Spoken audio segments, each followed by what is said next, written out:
Seated. We've been notified this morning that Colin McGrath is unwell.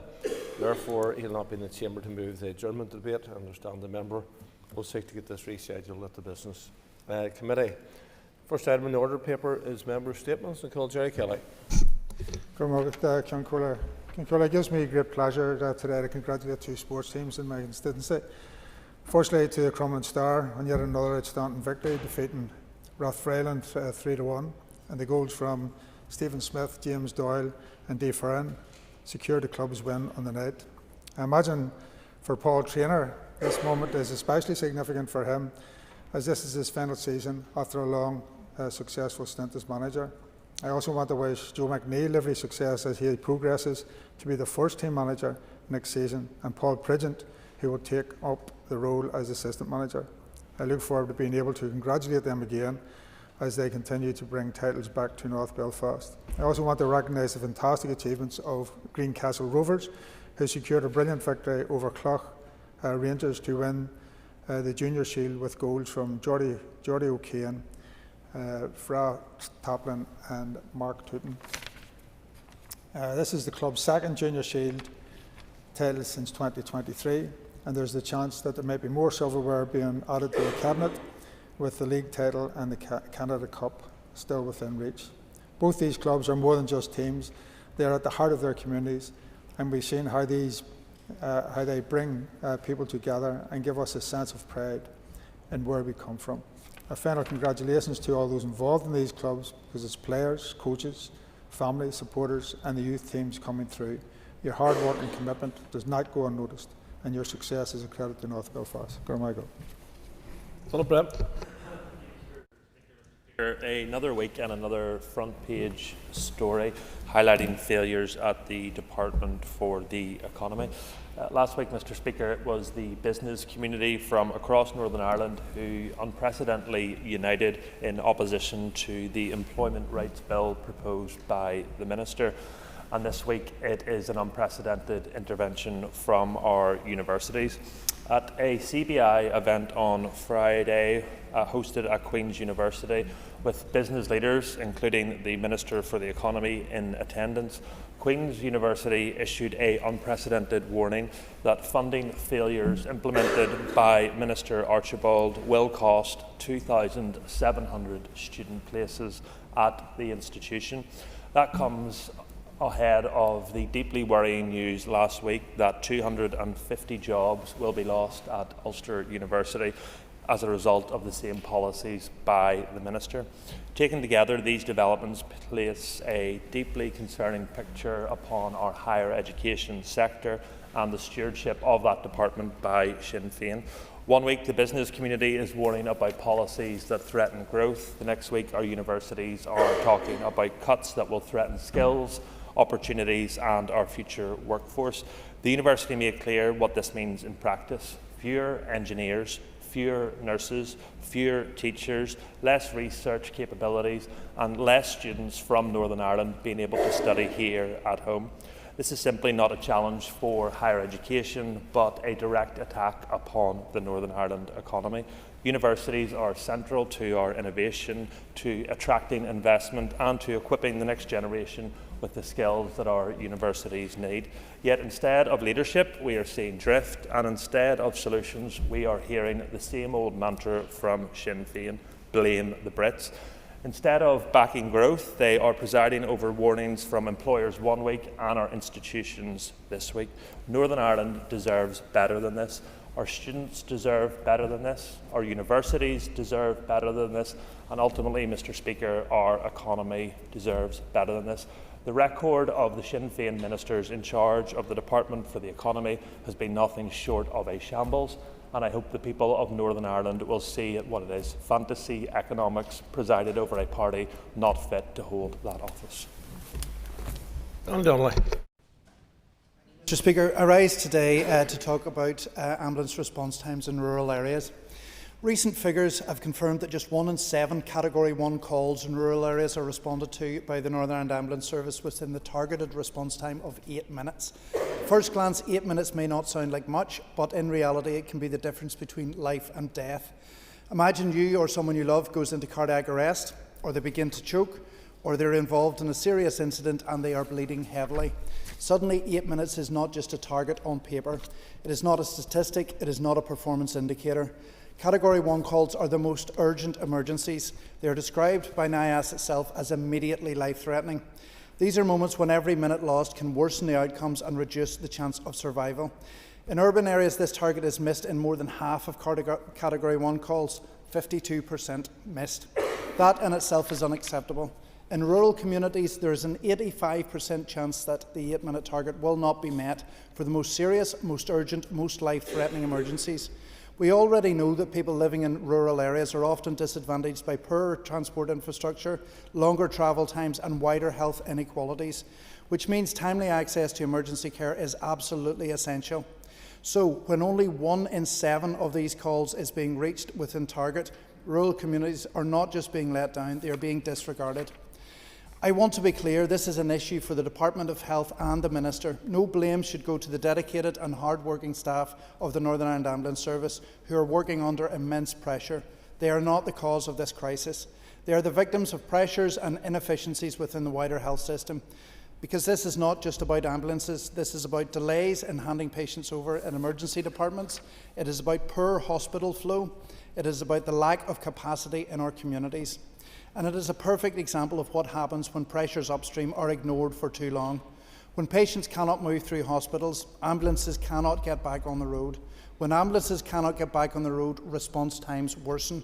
And when response times worsen for Category 1 calls, the consequences can be catastrophic. We are talking about people's lives here. When we discuss excess deaths in A&E, when we discuss the winter pressures, and when we discuss ambulance handover delays, and when we discuss Category 1 targets, they are not separate conversations. They are part of the same patient safety crisis.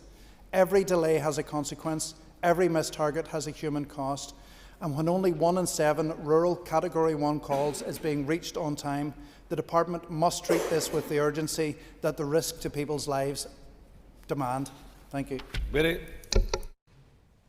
you, Mr. Speaker. Mr. Speaker, yesterday the Chair of the Justice Committee, Paul Frew, brought forward a motion to extend the committee stage of the sentencing bill to the 27th of November, a really important motion, and I'm working hand in hand with Paul in regards to this. One of the elements of that sentencing bill is the increase in the sentence for drunk or drugs or dangerous driving from 14 years to 20 years. And again, something I will support. But it just so happens that I met yesterday Peter Dolan to talk about the awful death of his son, Enda Dolan. I don't think there's a single party in here who has not met with Peter and heard Peter's story, who doesn't know the story about Enda Dolan.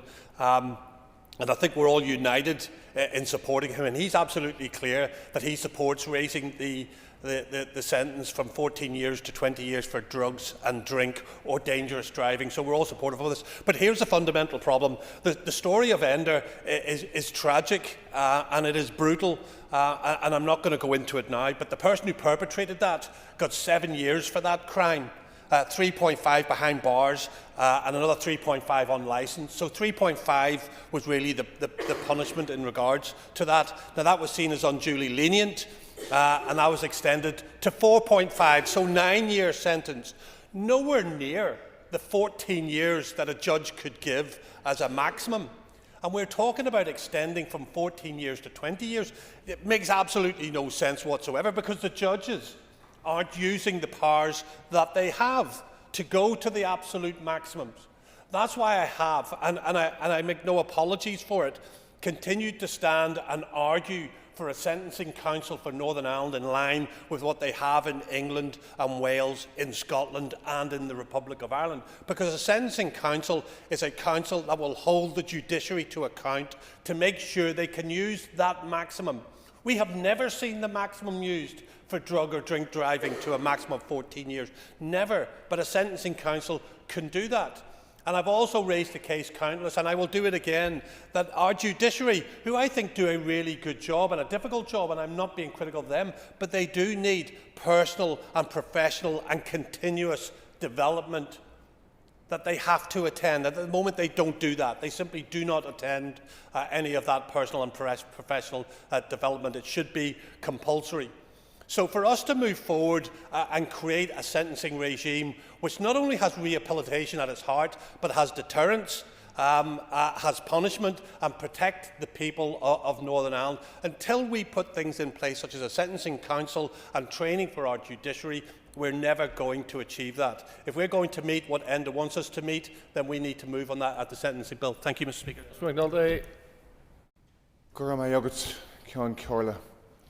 On Saturday morning in Cullyhanna in South Armagh, multiple reports from members of the public were made to the police about a man walking around covered in blood and armed with a machete.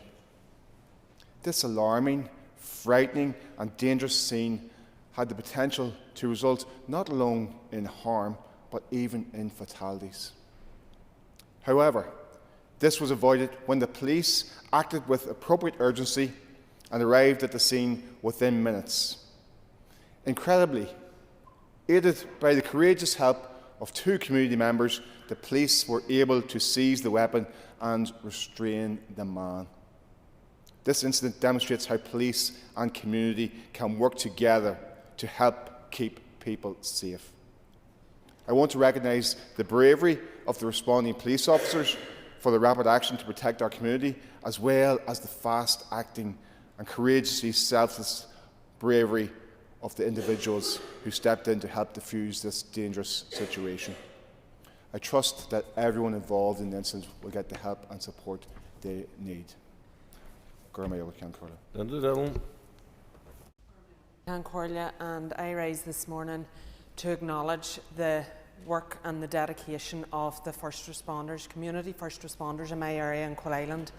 And I just want to acknowledge the fact, first of all, the work they do, but also the trauma that they have to face when they go into a home where they don't know what they're going into, first of all, but they have to deal with families who are in an extremely difficult situation. And I think that their work is outstanding. And I would call on all communities to support your first responders and to be aware of what they do and when you can call on them. And I want to particularly acknowledge both them and the air ambulance in relation to an incident that happened 2 weeks ago today in my area of Coal Island, when a young boy, Q. John Campbell, who was only 16 years old, died. But had it not been for those first responders, the family would have been left on their own to deal with what was happening in their home, where that young boy was actively dying. So I just want to say here that we would not be able to survive in our communities without these first responders, without their ambulance. And whilst they could not save Q. John's life, they absolutely were vital in terms of the response to that. And the family knowing that no matter what, everything was done, everything that could be done, and the people who could have saved his life, if it had been possible to save it, were there. I also want to acknowledge the school community of St. Joseph's in Coal Island and the support that they gave to the family and to the local football club, the Coal Island Fianna and Braca Camogie clubs, all of those clubs, and right across our community, the support that was given to the family, but to the Tyrone County Board in allowing the money from the Jim Devlin Cup collection at the gate last week, allowing that money to be used for our ambulance and be given to their ambulance. I think that is just a show of how community can come together to support a family, but also to support that family and supporting the organisations who supported them. So I would encourage everybody who knows what the community first responders do in their areas, as us as MLAs, ensure that our communities are aware of them, know what they do, know how to contact them, and ensure that they are able to respond in these times of crisis, because these families really rely on them. And as they say, it gave that family the reassurance that whilst Q. John's life could not be saved, everything that could be done was. Deborah Erskine. Mr. Speaker, the A5 is an absolute priority for Sinn Féin, and we will leave no stone unturned in making sure the A5 is built. That was the First Minister's line on Saturday. All options are on the table. I stand by that. All options must be on the table, including appeal, amendments to the legislation and potentially new legislation. Let us look at all the options. That was a statement from the First Minister on the 1st of July last year in this chamber.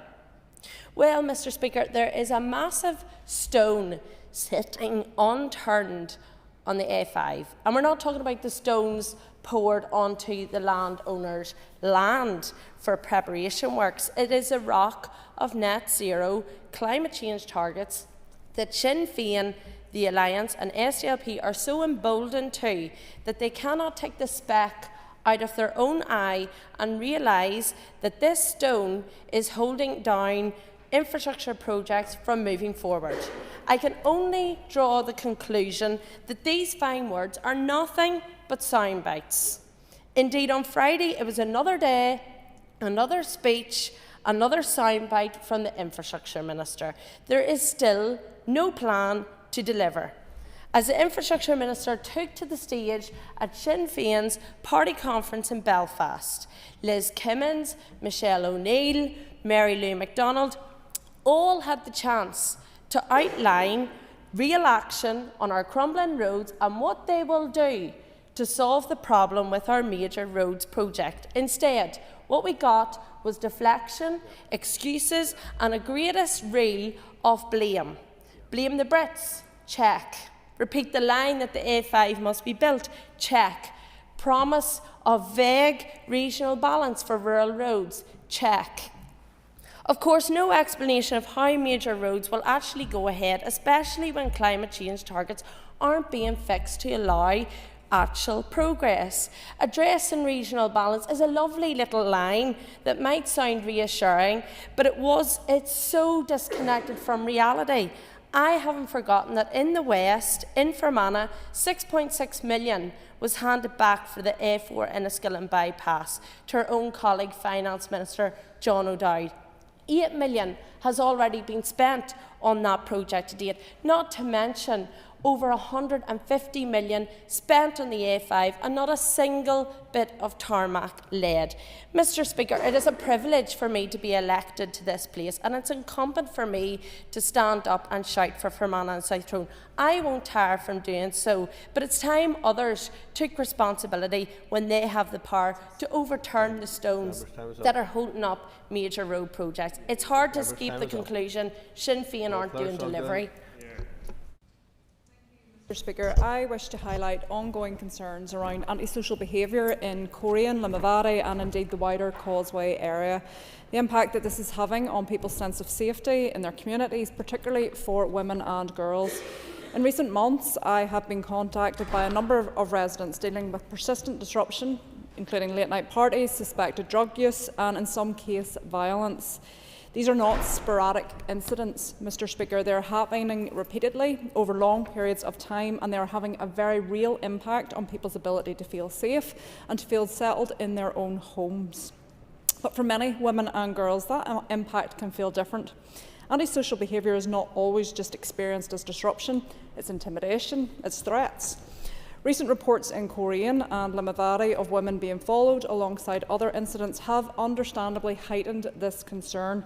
But for many women, situations like this are not viewed in isolation. They're part of a wider reality where everyday activities such as walking home, passing through a public space or being out after dark required a heightened sense of awareness, the reality of being a woman. There's also a growing frustration how these situations are being addressed. People feel that despite reporting issues, there are delays or limits to what can be done. That creates a sense that the system is not working as it should and that concerns are not being resolved. And that context matters because if we're serious about ending violence against women and girls, then we cannot separate that ambition from environments people move through every day. The areas where antisocial behaviour persists are often the same areas where people feel least safe, so poor lighting, neglected or overlooked spaces, a lack of visible presence or deterrent. And they're not minor issues, they shape behaviour, confidence and how people experience in their own communities. And there are practical steps that we can take. We can improve our street lighting, we can make more effective use of CCTV, better maintenance of public services so they feel visible and cared for, and a more consistent presence in areas where concerns are repeatedly raised. There's also a need for a more coordinated approach across the agencies, earlier intervention, and where problems are persistent and clearly impacting residents.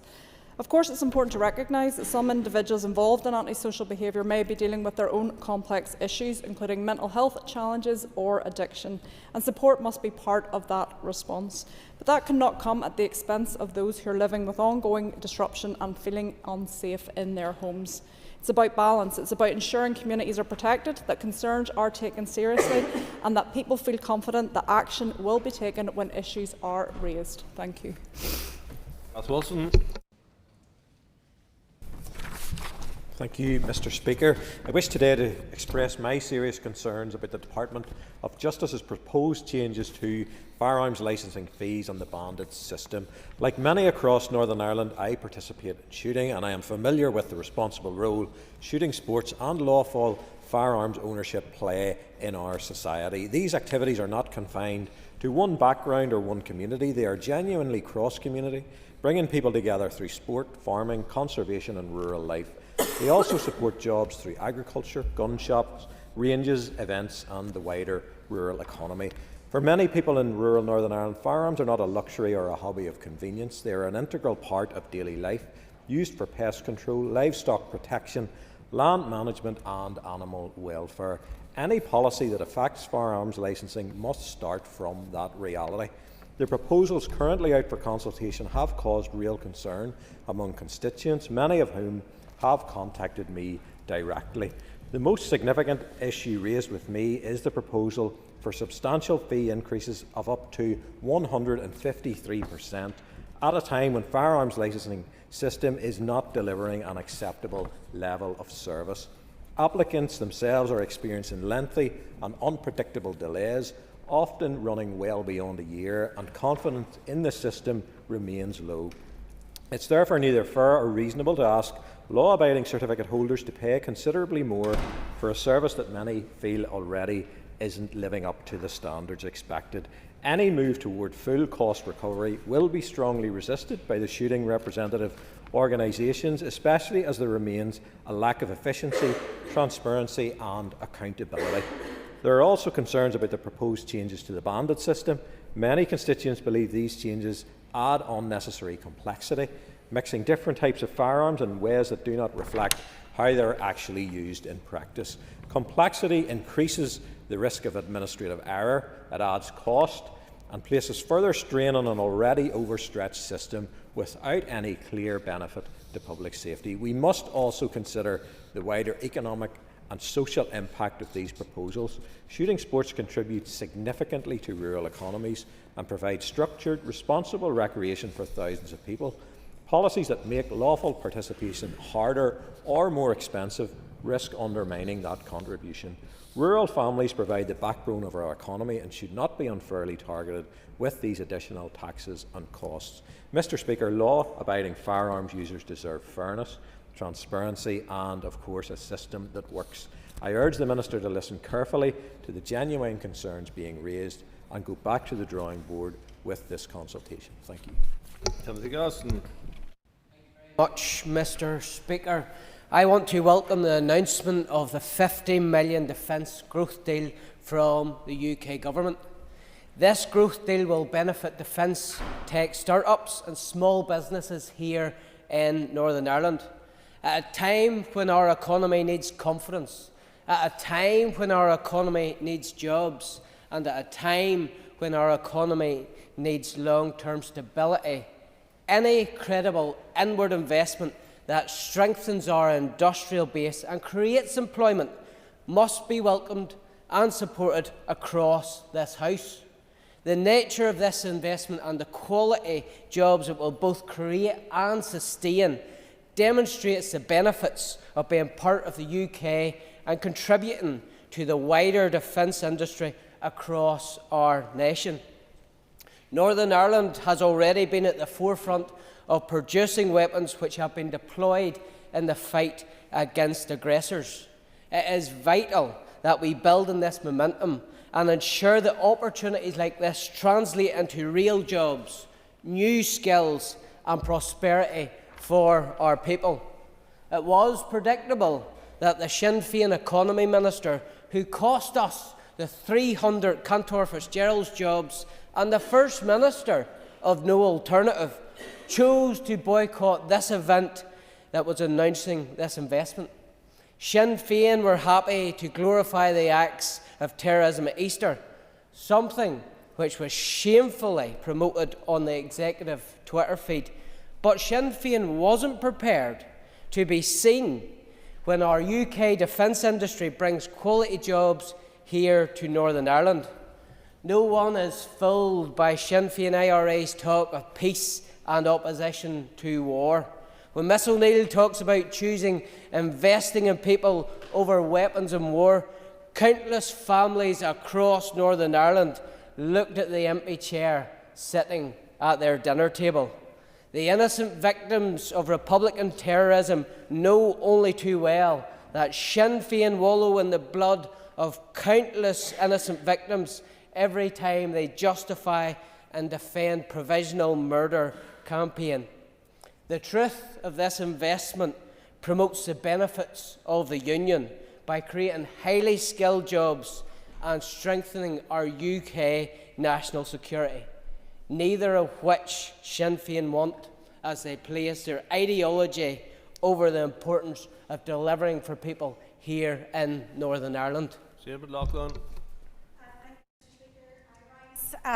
To speak again about women's health in Northern Ireland and the issues that affects more than half the population, and yet it continues to be overlooked in policy and in service delivery. This Assembly is not short of awareness. Motions have been passed, members across parties have raised women's health repeatedly, and commitments have been acknowledged. Yet despite all of that, women are still waiting and still being let down. Northern Ireland remains the only part of the UK without a dedicated women's health strategy. That is not a technical delay. It is a failure to turn words into action, and we see the consequences clearly in health inequality. Women in the most deprived communities can expect to live over 5 years less than those in the least deprived areas, with a 14 years gap in healthy life expectancy. Nowhere is this failure more visible than in gynae care, with over 37,000 women waiting assessment or treatment and the point of diagnosis that can take place. These are women living with chronic pain and symptoms that are too often dismissed. I met a girl the other day in my constituency, and she said she never would believe that she had to live the life that she's had to live. She's waiting 7 years for a gynae intervention. It's shocking what people are going through. Meanwhile, elsewhere in the UK, progress is being made. The relaunch of the Women's Health Strategy in England aims to tackle medical misogyny, with the Health Secretary Wes Streeton acknowledging that the National Health Service is failing women. It includes measures to improve standard of care, including ensuring women are offered appropriate pain relief for invasive procedures. That progress has to be welcomed, but it also underlines that Northern Ireland is falling even further behind. A comprehensive women's health strategy is long overdue. Nothing else is acceptable. We cannot continue to wait. The Minister must act with urgency, not only for women today, but for the future generation who risk growing up in a society that continues to treat them as second-class citizens in healthcare. Women in Northern Ireland deserve better, and they deserve action, and they deserve it now. Thank you. We now move to the response. Point of order. I would be grateful. I'm very glad that the DUP spent their weekend watching the Sinn Féin Ardette. It was well worth a viewing, I have to say. It was an excellent weekend, enjoyed by all who were there, and obviously all who viewed it as well, so that's really good. But I would be grateful if the Speaker could review the statements of both Deborah Erskine and Philip Brett, and also possibly Timothy Gaston, in relation to Standing Order 24A.6d, that those things that a statement must not be used for. So I'd be grateful if the Speaker could review that and get back to us on it. Okay, I'll be point of To be brief, I just wanted to raise an issue which has come up before. It happened at First Minister's questions yesterday, which is a situation where ministers are asked direct questions that they don't answer, but then later on a member, usually from their own party, asks them the same or very similar questions, and they provide a more fulsome answer. I would like to understand formally from the Speaker's office whether this is in violation of any standing order. Obviously happy to wait for advice from that in due course. I think that's a similar issue that you raised before, and I think the response was that we are not responsible for how people answer questions, but I would encourage members to continue to interrogate people to get the appropriate answers to questions. Mr. Chambers. Yes, Mr. Speaker, I'm sorry I wasn't in my place yesterday when you called me at question time due to illness, so I apologise to you in the House. Thank you. Thank you very much, Mr. Chambers. A point of order, Mr. Brett. Mr. Speaker, on the 3rd of March I submitted a written priority question to the Department for Finance in relation to the Sinn Féin linked bookshop Green Cross Art. That was due to be answered on the 19th of March in relation to when that bookshop last paid rates. I have not received an answer to that question despite following up on a number of occasions. Can you, Mr. Speaker, advise me if the Minister for Finance is refusing to answer questions in relation to a Sinn Féin linked bookshop, how I can go about ascertaining answers which I, as an elected representative, am entitled to receive? Well, I've spoken before on answers to questions and indeed ministerial responses to the Assembly here. This Assembly is here to hold ministers to account, and when ministers are not allowing themselves to be held to account by not responding in appropriate times, then that is a slur to the members of this House and therefore a slur to the people of Northern Ireland who have elected them in the first instance. I don't have a particular authority to enforce it, unfortunately, or I would, but we all know a priority written are to be answered certainly within a couple of days, and therefore the question should have been answered at this stage. I suspect there's probably other ministers in the same place, we just don't know about them, but I would continue to encourage ministers to take their responsibilities, their pledge of office and their accountability to this Assembly in the most serious way and respond to members whenever they ask questions, because it's important for the functioning of the Assembly that ministers cooperate as much as possible with the Assembly in their roles. I know they're busy people. I know that they have to work extremely hard to cover all of the ground, but that doesn't excuse you. I done the Minister of Health job myself. I got more questions, I think, than most of the other ministers put together. We still sought to get all of those questions answered and respond to people, and it's incumbent upon ministers to do their job and ensure they do respond to people. So you'll not want any more points of order after that long lecture. So we move on to the response to the independent review of teacher workload report, and I call the Minister of Education. Thank you. Mr. Speaker, I hope everyone in the Chamber would agree that teaching is a profession that has the utmost importance in our society.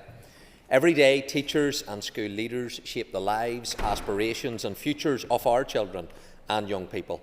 Our education system depends on their professionalism, skill and commitment. For too long, workload has been a persistent issue for the profession. Previous efforts to address this issue have not achieved the change necessary, and continuing on the same path would inevitably lead to a further deterioration in well-being, morale and the attractiveness of teaching and school leadership as a career. A more sustained, system-wide action is required. This is why I'm taking forward Transform Ed, my wider programme of reform to modernise the education system, strengthen teaching as a profession and raise standards for all learners. Through Transform Ed, we are deliberately creating the conditions in which teachers can thrive by increasing investment in professional learning, improving coherence across the system, reducing unnecessary bureaucracy, and ensuring that support is focused on what matters most: excellent teaching and learning. Addressing workload is at the centre of my Transform Ed agenda. The curriculum, assessment and qualifications reforms have been deliberately designed to remove avoidable pressures, simplify processes, and give teachers back time to focus on high-quality teaching and learning. I therefore appointed an independent panel to undertake a comprehensive review of teacher and school leader workload. The panel's report provides a robust, evidence-informed assessment of the pressures facing the profession and sets out 27 recommendations for change across the education system. Today I'm setting out my department's formal response to that review. Mr. Speaker, addressing workload is not optional. It is essential if we are to value the profession, retain talented teachers, support effective leadership, and ensure the long-term stability of our education system. Before I go into detail on the actions I propose to bring forward, I think it is important to contextualise my commitment to the teaching profession and address some of the recent claims about the teaching workforce. Since my appointment as Education Minister, I have championed the teaching profession and fought to ensure that they are properly recognised. Significant progress has been made in improving teacher pay, reflecting both the vital importance of the profession and the level of responsibilities that teachers carry every day. Since February of 2024, the starting salary for teachers has increased by 36.4% to £32,916, while average teacher pay has risen by almost £10,000. These changes place teacher remuneration on a more competitive and sustainable footing and send a clear signal of my commitment to recognising teachers' professional status. In relation to recent claims that large numbers of teachers are leaving the profession, while I take the issues of workload and well-being extremely seriously, it is important to distinguish between anecdotal reports and the available evidence on workforce trends. Claims that large numbers of teachers have been leaving the profession due to burnout are not borne out by payroll data. The employment data for teachers continues to show there is a broadly stable teaching workforce, suggesting that while pressures undoubtedly exist, they are not translating into the widespread departure of teachers. That said, there is absolutely no room for complacency, and I am steadfast in my belief that action must be taken to address teacher and school leader workload and ensure that the profession remains a desirable career choice. The action plan I am publishing today represents a decisive shift from piecemeal initiatives towards a coordinated system-level approach. It brings together actions to address each of the 27 recommendations, either fully or in part, with clear ownership, governance and timescales. Mr. Speaker, a consistent and powerful message from the independent review panel is that excessive administration has eroded professional trust and drawn teachers and school leaders away from what matters most: teaching, learning and supporting pupils. In response, we will take action to identify and reduce unnecessary administrative tasks and excessive workload, both within schools and at a system level. The Teachers Negotiating Committee will establish a subgroup to monitor system-wide administration requirements, evaluate progress made in reducing bureaucracy and identify further actions required to reduce the administration burden on schools. In addition, a Baker Day in the 26-27 academic year will be designated specifically to allow schools to engage in a structured discussion to identify and reduce excessive workload at a local level. Excessive tracking and planning requirements were among the highlighted workload concerns during the independent review process. We will therefore take steps to ensure that tracking and planning is purposeful, proportionate and focused on supporting learning and professional dialogue rather than compliance or excessive data capture. The Department will issue clear guidance that no more than 3 formal school-wide tracking points should take place in a school year. This provides a clear and consistent benchmark across the system and is intended to curb the growth of repetitive and low-value tracking practices. In relation to planning for learning, the action plan reinforces the principle that planning should support teachers in delivering high-quality teaching and learning and facilitate meaningful professional dialogue at school level. Clear guidance will be issued to schools to ensure planning processes are proportionate, focused on impact, and do not place unnecessary administrative burden on teachers or school leaders. Mr Speaker, it is clear that the role of school principals has become substantially more complex over the last decade. Balancing educational leadership with significant operational, safeguarding, workforce and accountability responsibilities is challenging.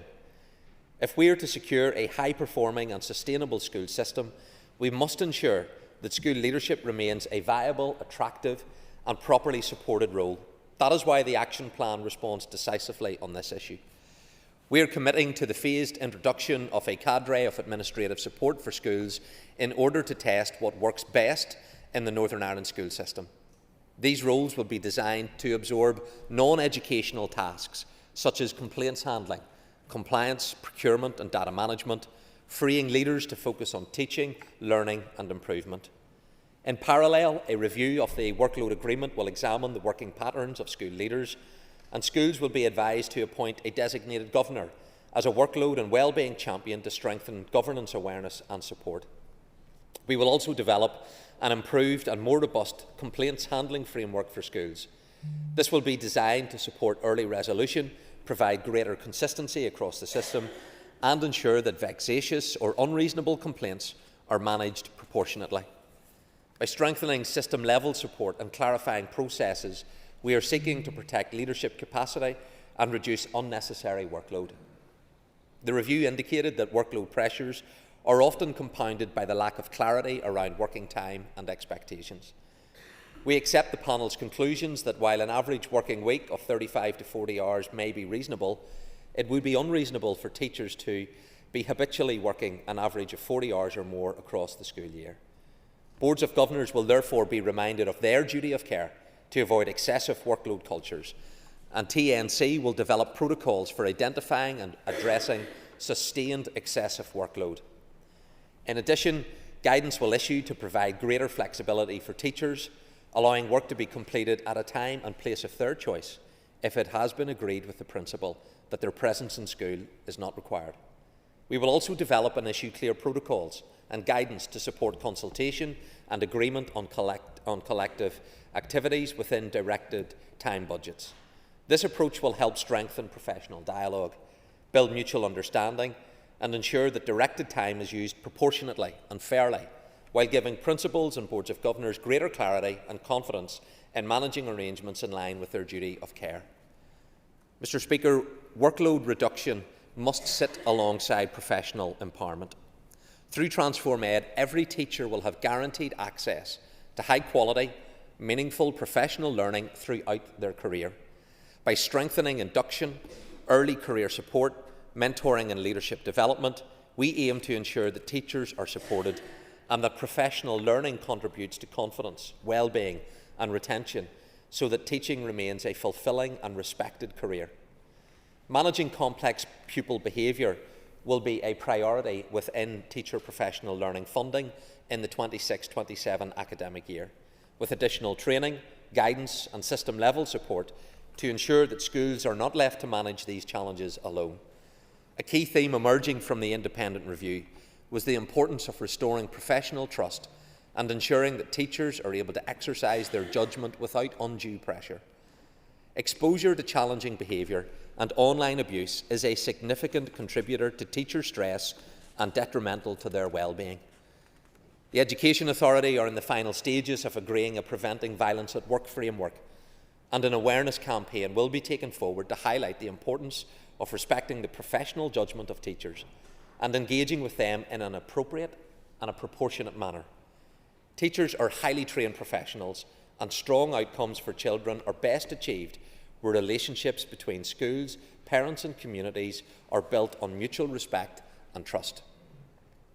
Mr Speaker, it's clear that action is required to address the demands placed on teachers and school leaders in relation to special educational needs support.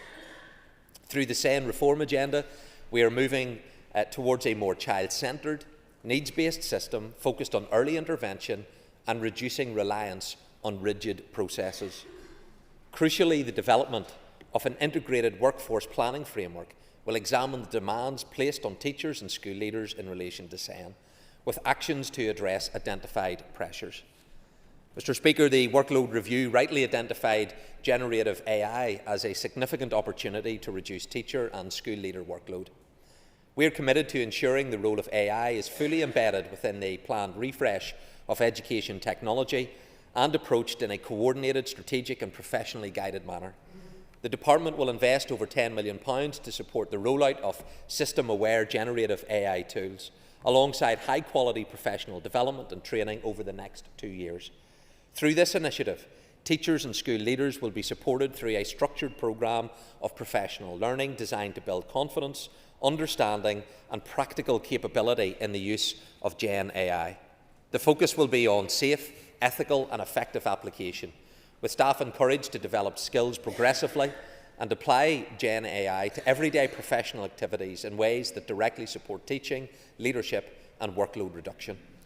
International research demonstrates that Gen AI can provide support and achieve significant time savings in activities such as lesson and resource planning, drafting feedback, summarising pupil work, managing documentation and supporting administrative tasks. The potential of Gen AI has already been tested in a Northern Ireland context through 2 proof-of-concept studies led by C2K in partnership with Microsoft and Google. Findings from participating schools have been extremely encouraging and include significant time savings and improvements in well-being for teachers and school leaders, along with improvements in pupil attainment. Finally, the Department welcomes the panel's endorsement of the redesigned school inspection framework. The new framework is explicitly focused on rebuilding trust across the education system, reducing the workload associated with inspection and establishing a more supportive, proportionate and empowering approach to accountability. It also places strong emphasis on a school's capacity to develop and sustain a community of learning, encompassing both internal and external relationships. Collegial practice is central to this approach, and ETI will recognise and reflect on this within their reports.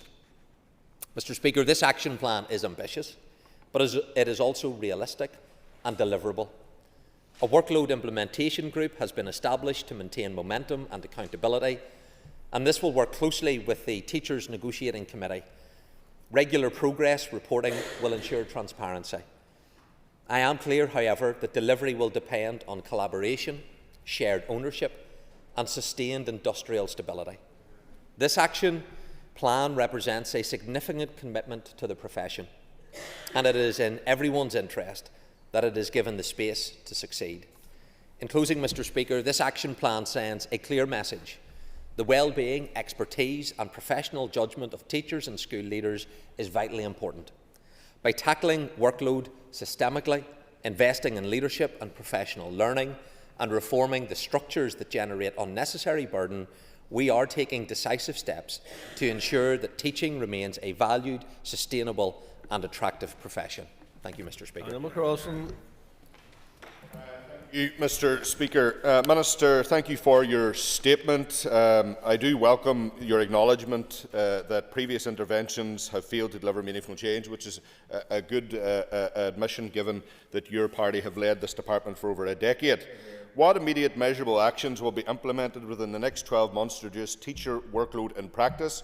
How will these be independently monitored and reported, and what direct impact you expect this to have on classroom standards, special educated needs provision and outcomes for our pupils, most importantly, given growing concerns from families that repeated reform announcements have not translated into real improvements in children's education?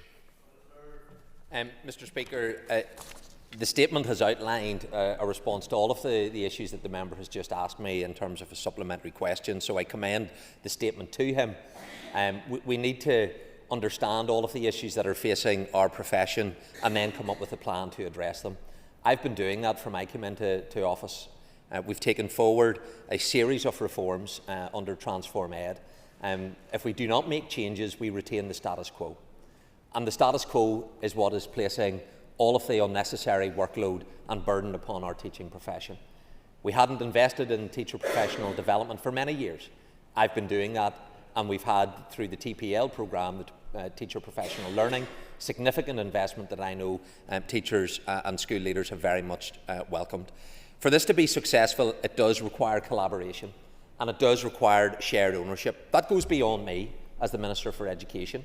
I will lead the department, I will come up with solutions and plans, I will seek to implement them, but all of us collectively, not just in this chamber, need to work through these processes. It's something that has to be shared and owned at school level, and that, I believe, is what will be the success of the reforms that we are taking forward. So I'm confident that these schemes that can be implemented, where there is a willingness to do that, will make a real, tangible difference when it comes to the workload and the pressures that our teachers and school leaders are having to face. And I would encourage members to get behind these reforms and to support these endeavours. Nick Matheson. Thank you, Mr. Speaker, and I thank the Minister for his statement. I have to admit, when I printed this off in my office, I thought it was going to be a longer document. It feels very light, given how chronic the issue of teacher workload has been over many, many years and how intractable it is proved in terms of finding a resolution. Is there really enough here to go to the teaching profession to say there's going to be a real change? I've heard about subgroups, I've heard about protocols, about guidance, TNC engagement. What are the concrete actions? We know there's an action plan coming, but I think teachers today will be looking at this and saying, what's going to change for me in the classroom? Well, Mr. Speaker, the response is comprehensive. It outlines the actions, there's a clear timetable, there's commitments. It is responding to those 27 recommendations. And whenever the trade unions came to me when we were negotiating a previous settlement for their terms and conditions, one of the issues that had emerged through their consultation process was the issue around workload. But the ability to define precisely what those issues are proved difficult, even for those representing the teaching profession. That's why jointly we agreed to establish the review panel, chaired by a former permanent secretary. It had representation from the trade union movement and from a former school leader. They carried out the engagement. They came forward with these 27 recommendations. I'm formally responding to them. But this document doesn't sit in isolation. It is very much connected to all of the transformation programmes that we're taking forward. So it should be read alongside all of the other reforms that I've taken, which are comprehensive, whether that's on special educational needs, the new framework, the proposals within that, a very detailed report. Should be read alongside all of the work that we're doing around assessment, qualifications, the curriculum, all of which is being designed to assist teacher workload. So this doesn't sit in isolation. It is very much part of the entirety of the transformation work that we are taking forward. And teachers will see clear benefits. He asks, what is it in the teaching profession? I met with the trade unions yesterday. They've been engaged in this process. We went through the process of engagement around all of this, and I was very much encouraged by the response from the leadership teams of those trade unions in response to these commitments. It continues to build on the momentum and the direction of travel, and that is something that I know they welcomed. Of course, there are still issues that they will seek to get further progress on, and within the action plans, the establishment of some of these subgroups within that framework allows the vehicle for those issues to continue to be addressed. So this is very much continuing with the momentum that we've built upon. There is more to do, and I certainly welcome the engagement that I've had with the school representatives through the trade unions yesterday. The World Health Organization recognises burnout as an occupation-related phenomenon caused by prolonged and unmanaged workplace stress. And teachers here in the north are dealing with the heaviest workloads in these islands, with higher stress, more unpaid hours and weaker systemic support. Does the Minister agree with me that after a decade of his party holding the Education Department, that this is a poor reflection of how the department is being run? Mr. Speaker, not one question about the report, not one question. A cheap party political attack that Sinn Féin have become accustomed to doing when it comes to education. Not interested in substance, not interested in content, just a cheap swipe. Al Robinson. Wasn't a question. Wasn't a question. Mr. Speaker, and I very much thank the Minister for the statement today. Just to expand on some earlier questions, can the Minister set out how he expects the implementation of Transform Aid will help address these workload pressures? Can I thank the member for the question? In terms of how we're helping in respect of Transform Ed and the implementation of that, across curriculum, statutory assessment and qualifications, Northern Ireland has over the past two decades relied on a model that placed a disproportionate share of workload on schools and in turn on individual teachers. This has driven avoidable workload by requiring schools to interpret vague curriculum and assessment expectations, design materials from scratch and manage complex assessment and moderation processes locally. Reducing the structural workload burden on teachers is a central long-term objective of the Transform Ed programme. Across curriculum, assessment and qualifications, the Transform Ed reforms have been deliberately designed to remove avoidable pressures, simplify processes and give teachers back time to focus on high-quality teaching and learning. Mr. Speaker, this is why we are taking forward Transform Ed, because we have listened to what the teachers and school leaders have told us. We have examined international best practice and we have come forward with a clear plan and we are implementing that. And I am greatly encouraged with the feedback that I have had from the teaching profession, from school leaders and principals who are excited about the reforms that we are taking place. Yes, we need to work through this reform, but the only way we will get to the light at the end of the tunnel is by implementing these reforms. Failure to implement these reforms means retaining the status quo. It is the status quo that has failed. That is what has created the burden. That's what's creating excessive workload. Danny Baker. Minister, I don't know why you've just buried your head in the sand or you think everybody in here has come up the lagging in a bubble. Last week, the Children's Law Centre, teaching unions, children's rights advocates voiced their concerns around your SEN reform agenda, very serious concerns, and it's very clear that the responsibility for SEN priorities and provision is actually being placed back on the schools. You keep mentioning your Transform Ed. You are the one overloading the system. Every school leader has said this time and time again. That is on you. You're not listening. And it was only a couple of weeks ago in this chamber where you wouldn't even take questions from this side of the House. Baker, Will you commit? Mr. Baker, I don't mind preambles. We don't like rambles. So could you get to the question, please? No, okay, but will the Minister finally commit to listening to the likes of the Children's Law Centre, to school leaders, and admit that his crusade is wrong and reset? The member needs to listen to school principals in his own constituency, some of whom are leading the Transform Ed agenda, who are actively participating in the curriculum reform process, who are leading in terms of being on the principals panel, and when we implement policies, they are testing it and they are providing feedback. These are principals in the member's constituency serving pupils that he claims to represent. So he doesn't want to listen to me because he is fixated on the narrow partisan politics. Listen to people in your own community and those who are actively supporting this. On the issue of the SEN reform agenda, I would love Sinn Féin to help me. I would love them to allow the £1.7 billion capital programme for new schools to be implemented. I would love Sinn Féin to support me at the executive table, where they have blocked my paper for 9 months, and they only allowed a discussion to take place on that capital investment. So Sinn Féin have a lot of reflection when it comes to how they are participating in education. So focus. I will work in partnership with anyone who will follow the evidence when it comes to the education system.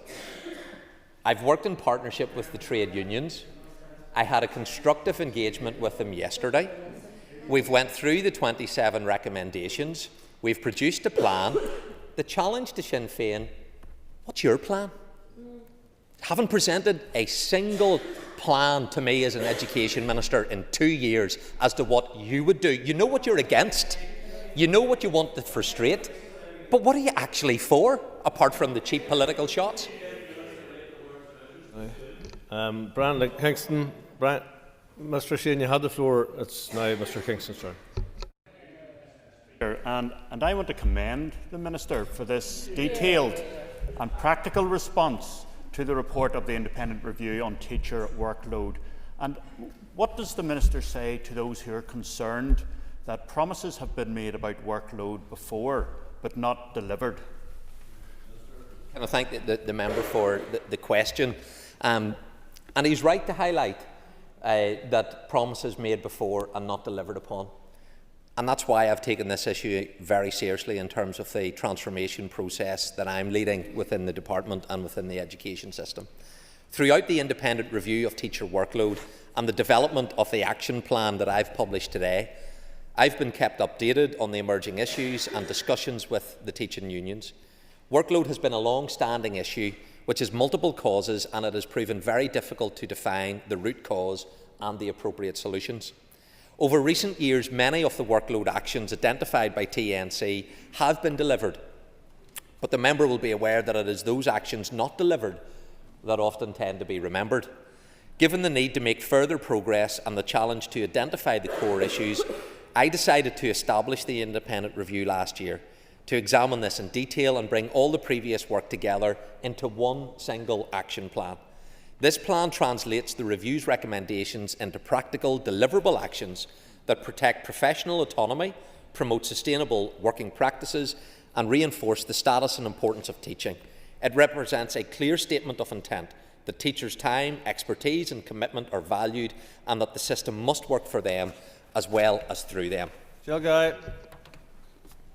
Mr. Speaker, thank you, Minister, for the statement. We were always keen for you to come to the Chamber to speak with us. I'm going to ask you a question specifically on the statement. There's no mention of Senkos in the statement at all. We have a motion today on the workload and the pressures that workforce are experiencing in schools. Will there be anything in your action plan that is specifically going to address the pressures that Senkos are facing? And Mr. Speaker, I'll have more to say in response to the motion later, but yes, the action plan does include how we can support administratively schools. So providing administrative support within schools is something that is available for the whole school. It isn't just a PA, so to speak, for the school principal. It is addressing principal workload, teacher workload.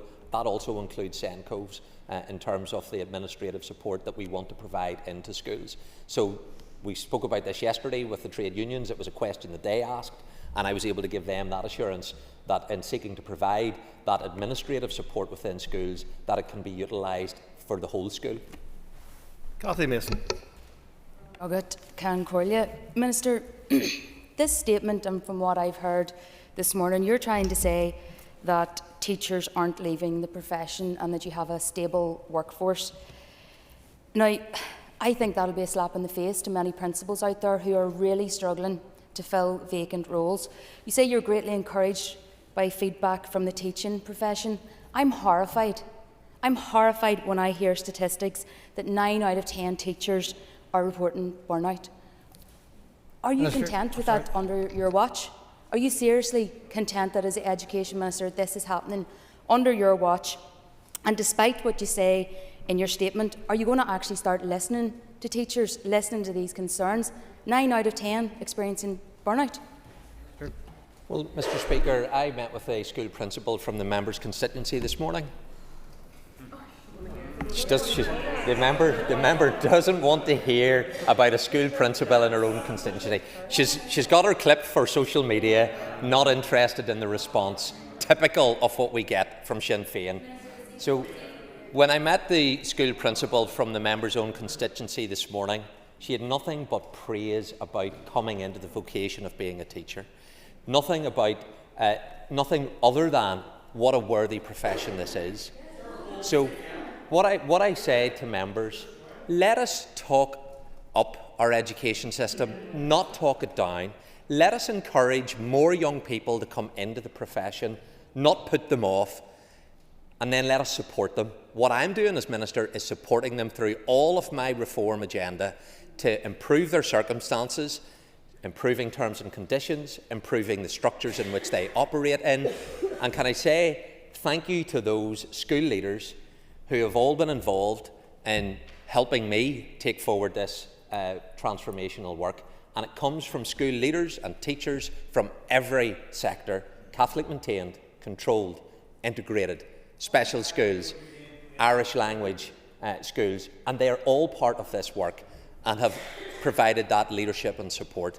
And when it comes to curriculum, which I've referenced, of the 13 subject working groups, we had over 75 professionals involved in that from every school. They're providing us with this support. So when the member attacks me, she actually attacks the teaching profession who are involved in this work. Get behind them, not talk them down. I'm Cameron. Thank you, Deputy Speaker, and thank the Minister for his really important statement to the House this morning. I think, Minister, some members in this chamber would do well to actually go out and speak to the schools and the principals and the staff to actually hear what they have to say. And thank you for coming out to schools in South Antrim last week, and we did hear directly from them. But I want to ask the Minister if he could explain what he expects in terms of AI, how that might assist in addressing some of those workload pressures. Sure. Can I thank the member for the invitation to visit a number of schools in her constituency last week, and it was refreshing to hear what they had to say in respect of the reforms that I am taking forward through the support of the teaching profession. I think that the member touches on a really important point which I've raised around how we can harness artificial intelligence and generative AI, something that often many people are fearful about, and at times rightly so. But harnessed effectively, ethically, with the appropriate safeguards in place, it can be transformative. And we've already been piloting this work. We've had 2 proof of concepts with school leaders and teachers, working with Microsoft and Google and the C2K platform. And that has proven to be very impactful for those schools where this was piloted upon. So we need to build upon that. We need to allow that then to be developed and rolled out across our education system. And the potential behind this is significant. With an average reported workload reduction of 11 hours and 52 minutes per week per participant, that is hugely significant for those that participated in the pilot. 75% of participants reported that Gen AI had contributed to improvements in their well-being.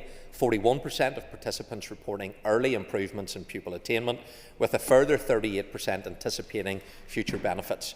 And there is strong potential that's been identified for supporting SEND provision and inclusive practices. There's clear benefits in lesson creation, personalised support, automated feedback, qualitative feedback, highlighting substantial reductions in lesson planning, and also a significant impact on school leadership and administrative workload, with almost half reporting time savings related specifically to leadership and management tasks. So I believe there is a huge potential for this. That's why I've said that I want to invest significantly in it. We have went through all of the processes. I would be grateful if the Sinn Féin Finance Minister would sign off on it, because it's been sitting in his department for far too long. Thank you, Deputy Speaker. I thank the Minister for bringing forward this statement, because we all know that there is burnout within the teaching profession, but the Minister is actually trying to change the system to make sure that it is attractive and that our teachers can continue in the workforce. I welcome the fact that he has been engaging with the trade unions.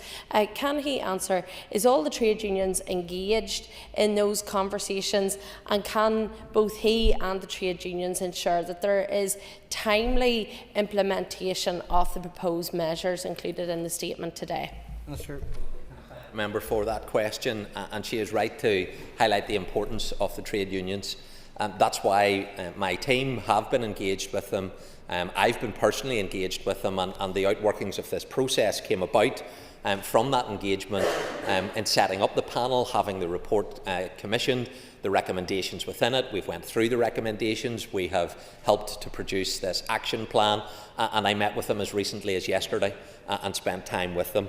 I obviously respect trade unions have their membership that they engage with, and they, I'm sure, will want to formally respond to the action plan in due course. But the only way that we will be able to make the changes that will improve these conditions is, one, by listening to the profession, engaging with their representatives that I have been doing, both in school leaders but also through trade unions, and then coming forward with plans.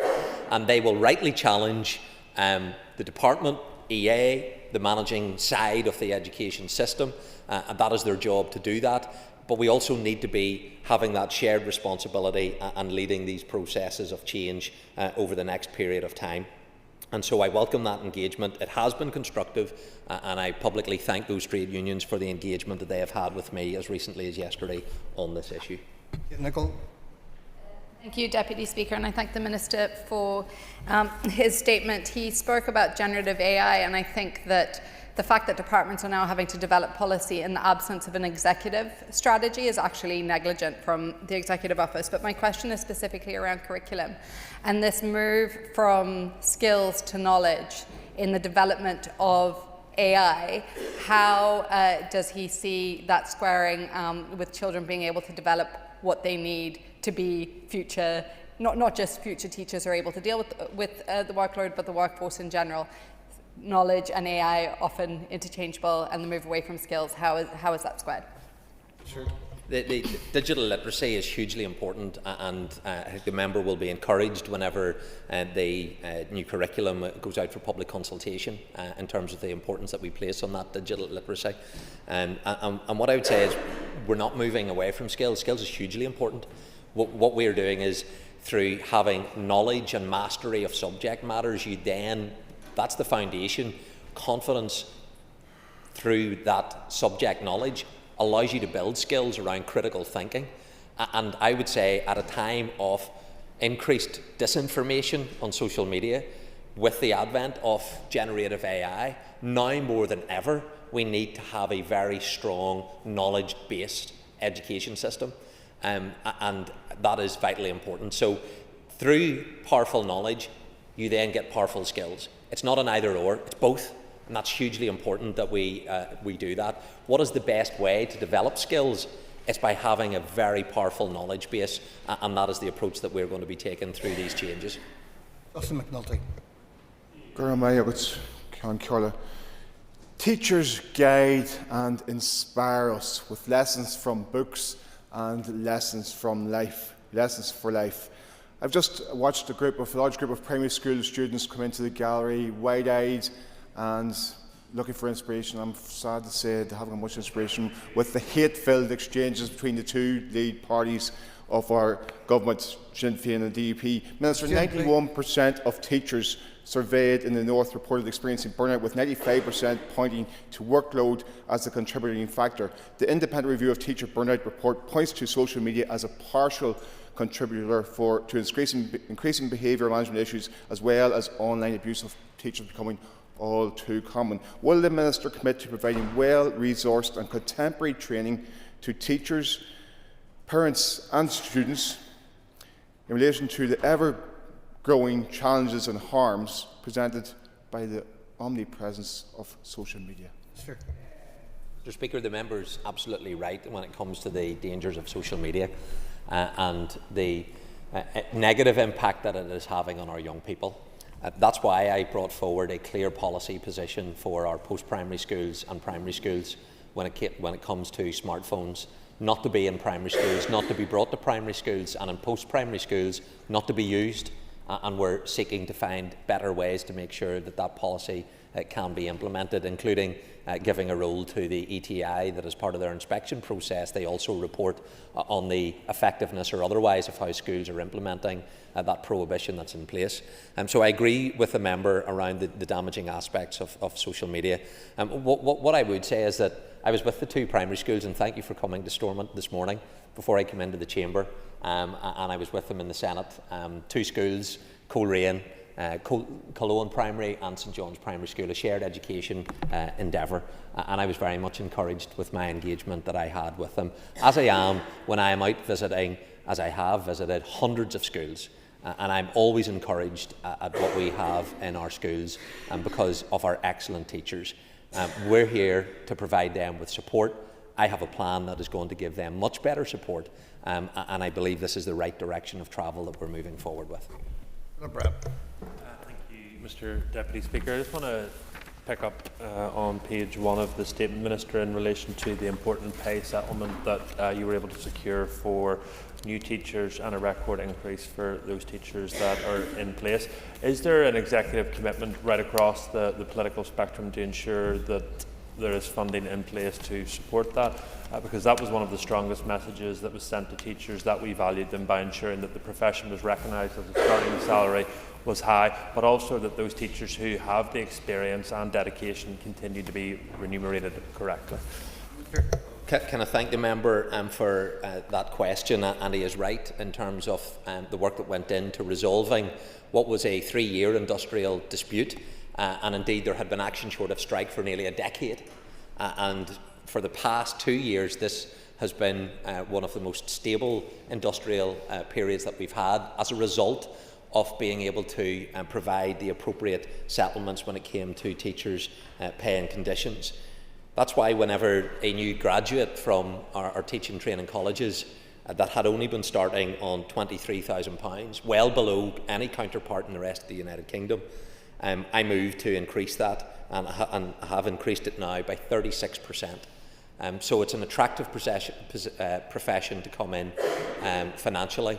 Often it is a vocational calling. People come into the teaching profession because they want to be able to empower and support children and young people. But it is right that we seek to recognise that through the appropriate remuneration. We were able to move to do that. We've increased on average all teachers' pay by nearly £10,000, and that has been the right thing to do. Obviously, we look into this financial year. The Executive's finances are in a very difficult position across a whole range of departments. The challenge will be, how do we deliver on public sector pay? But the notion that has been put forward that pay settlements should be found within the existing allocations that will go to departments is not one that I will support, because this department, through version 2 that's been brought forward, is facing somewhere in the region of £500 to £600 million of a shortfall. So what that is saying, agree to this budget, sign up to something which leaves education short by £0.6 billion, and by the way, go figure out how you're going to pay your teachers. Now, is anyone seriously believing that this executive should support that proposition that's been put forward? I'll not be supporting that proposition. All our public sector pay workers should be dealt with equally, whilst recognising there will be some variance according to different professions. But to place that responsibility on my department is in effect to say there shouldn't be any increase in pay, and I'll not support that approach. Reid Onley. Speaker, and thanks to the Minister for his statement today. Minister, you mentioned industrial relations there. Will this announcement do anything to address the ongoing industrial dispute with the National Association of Head Teachers? Speaker, I believe and hope that it will. Again, I've said that people should be given the space to work through this. What I would say to the NAHT is thank you for your engagement on this. Thank you for raising issues. You have articulated the needs of school leaders, as have all of the trade unions that are dealing with this, whether that's UTU, INTU, NEU, whenever it comes to then NASUWT, and also when it comes to the NAHT. There are 5 recognised official trade unions, whilst I know there are some others there, but they are the 5 official ones. And they have been engaged in that process, and the NAHT have brought forward their issues. I was encouraged yesterday at the recognition that this action plan has reflected on that and seeks to find a way through supporting particularly our school leaders and addressing the workload and challenges that they are facing. Ultimately, that's a matter for NAHT and all of the other unions as to how they want to officially respond, but I certainly believe that they want to see progress made. I believe they recognise that within this document there is a route to achieve that, but in order for us to get to the end destination, we need to work through all of these issues, and that requires industrial stability and shared ownership and collaboration and partnership, and I hope that will be the case when it comes to the trade unions. Matthew Toole. Deputy Speaker, Minister, a good teacher knows how to deal with messing and attention seeking, and I'm afraid in this chamber today we have seen messing, attention seeking and squabbling for theatrical purposes from yourselves and Sinn Féin. It's genuinely pathetic. You are collectively responsible for our education system and setting a budget, and today's spectacle is genuinely shameful. Can I ask a question about teachers and teacher development days? Your Transform ED agenda, with its upsides and downsides, will require a significant additional number of teacher development days. Teachers deserve that in order to familiarise themselves with your reform proposals and to get trained up. However, it does create an additional burden on parents who have seen significant additional closures. Are you comfortable with that, and have you made a calculation of the average additional cost to workers who have to take time off or pay for childcare to pay for those extra days where schools are closed because of your agenda? Sure. Mr. Speaker, I'm sure the member will lead by example in future then after that rebuke and not engage in the very same behaviour that he's accused of or others of when he does it himself. Indeed, the first member who had the floor, Mr McCrossan, engaged in exactly the behaviour he's just rebuked others for.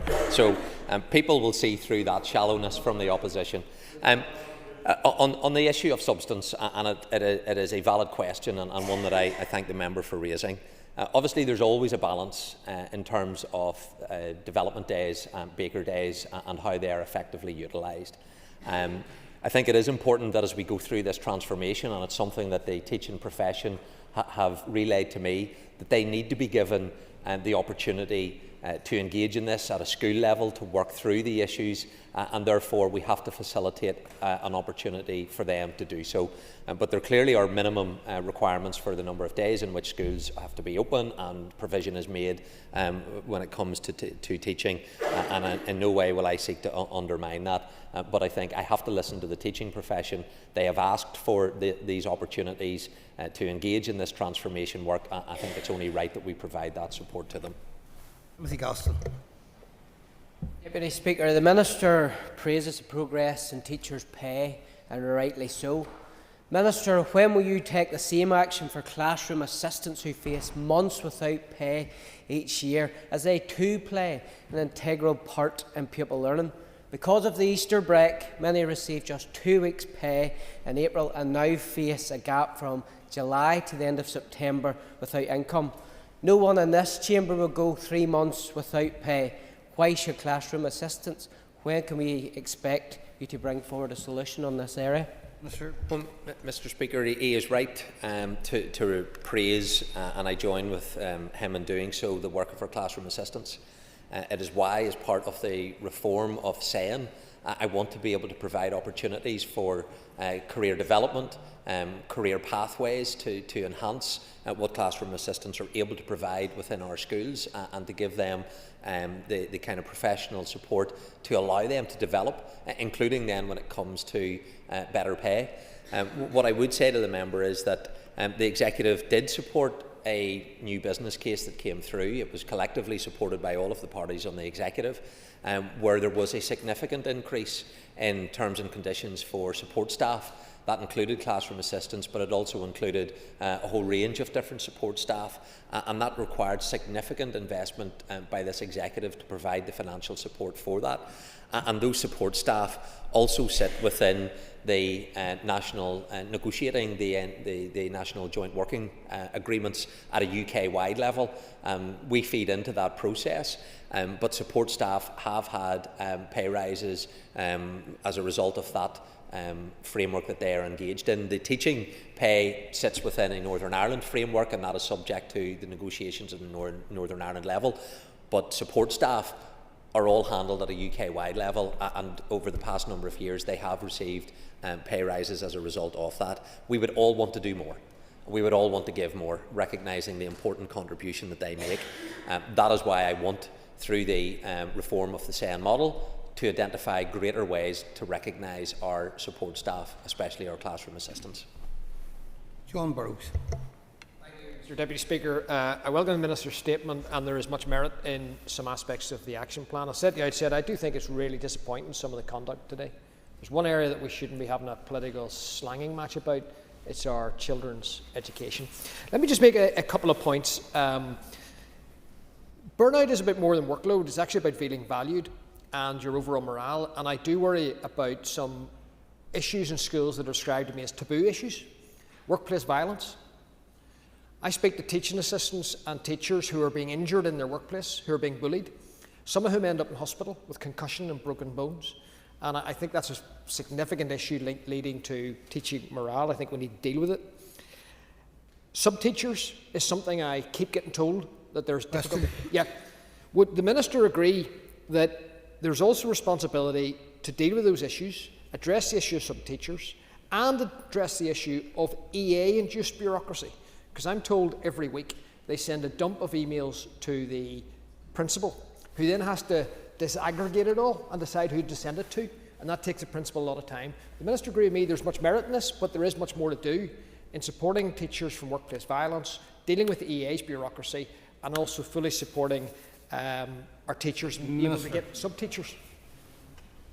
Can I thank the member for the question, but also the encouraging comments that he's made around aspects of these proposals.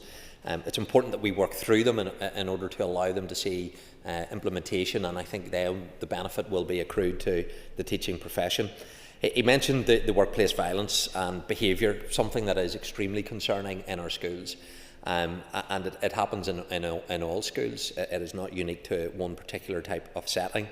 It's an issue that principals have raised with me. So there will be a clear framework established. It's within the action plan, and that will be published within by the end of June is the commitment to do that in order to recognise the importance associated with this. But it should be of concern to all of us that there is workplace violence, including in our primary schools, towards some of our teachers, and it is a regular occurrence. It's not irregular. And that's not appropriate. And there clearly needs to be support there for teaching staff, for children who are impacted upon that, but also parental responsibility engaged as well. And some will come from challenging backgrounds. But what principals will say to me is, at times whenever they make contact at home, the parents are very defensive of their child who can do no wrong and don't actually want to constructively engage. And that's not acceptable. Schools are respected places, respected institutions. Our teachers are trusted. We have to place great value in them. And whenever they seek to work through issues, we need to make sure that the supports, both from outside services but also at the home, are there in a positive way. And that's not always, unfortunately, the case. But I'll stand very much behind our teaching profession as they seek to address this. And behavioural policy is something that I am going to look at. And I intend to provide greater clarity in terms of the expectations and consistency of practice across our schools and how we deal with this. On the issue of the EA bureaucracy, again, he is right. That's why within the TNC there will be now a subcommittee established which will look at identifying what is the unnecessary bureaucracy. We should only be asking of schools what is needed, what is required, not what is nice to have. And where there is unnecessary information being sought, I want to reduce that because teachers want to focus on what they do best, teaching and in the classroom, and often so much of their work is now being spent dealing with other issues rather than actually teaching. Members, that concludes questions on the statement. The Speaker has received notice from the Minister of Education that he wishes to make another statement. Again, before I call the Minister, I remind members that they must be concise in asking their questions, and I think they know what that means. It's not an opportunity for debate. Long introductions will not be allowed. Minister. Speaker, in compliance with Section 52 of the Northern Ireland Act 1998, I wish to make the following statement on the meeting of the North-South Ministerial Council in the education sector that was held on the 22nd of April this year. The Minister of Finance has agreed for me to make this statement on his behalf. The meeting was held in Rathfarnagh Youth Resource Centre in Lisburn. The meeting was attended by myself, Hildegard Naughton, TD, the Minister for Education and Youth in the Republic of Ireland, and John O'Dowd, MLA, Minister of Finance. I chaired the meeting. Topics for discussion were addressing educational disadvantage, special educational needs, early years education, and we received a presentation from Creative Connections. Ministers noted the continued cooperation between the departments on the pilot cooperation programme to address educational disadvantage. The Council acknowledged the progress of the RAISE programme, including the calls for and selection of locality-led projects to deliver against objectives within the strategic area plans for the RAISE localities.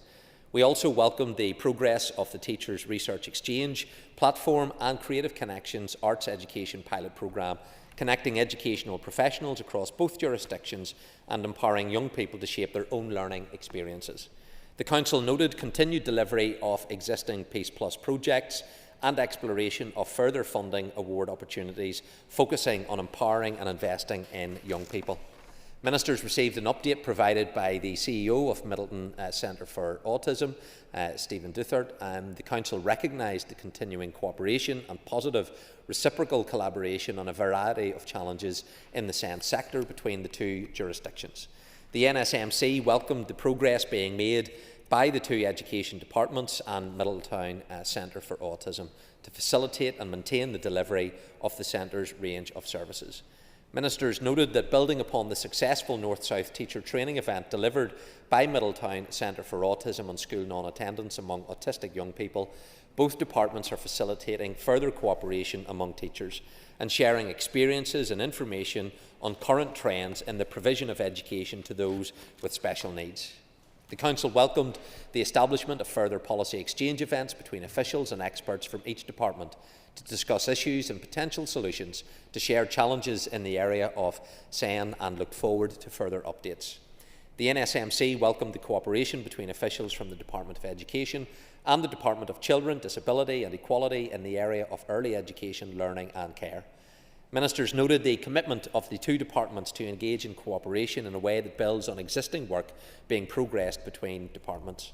The Council agreed that officials should explore potential options for further collaboration and knowledge exchange and provide an update at a future meeting. The Council also welcomed ongoing work on enhancing cooperation and collaboration on specific initiatives in the areas of equality and inclusion. Ministers received a presentation on the Creative Connections pilot programme by departmental officials from DE, DEY and Creative Connections, a cross-border scheme designed to bring creativity and the arts into schools to enhance learning, teaching and assessment through creative partnerships.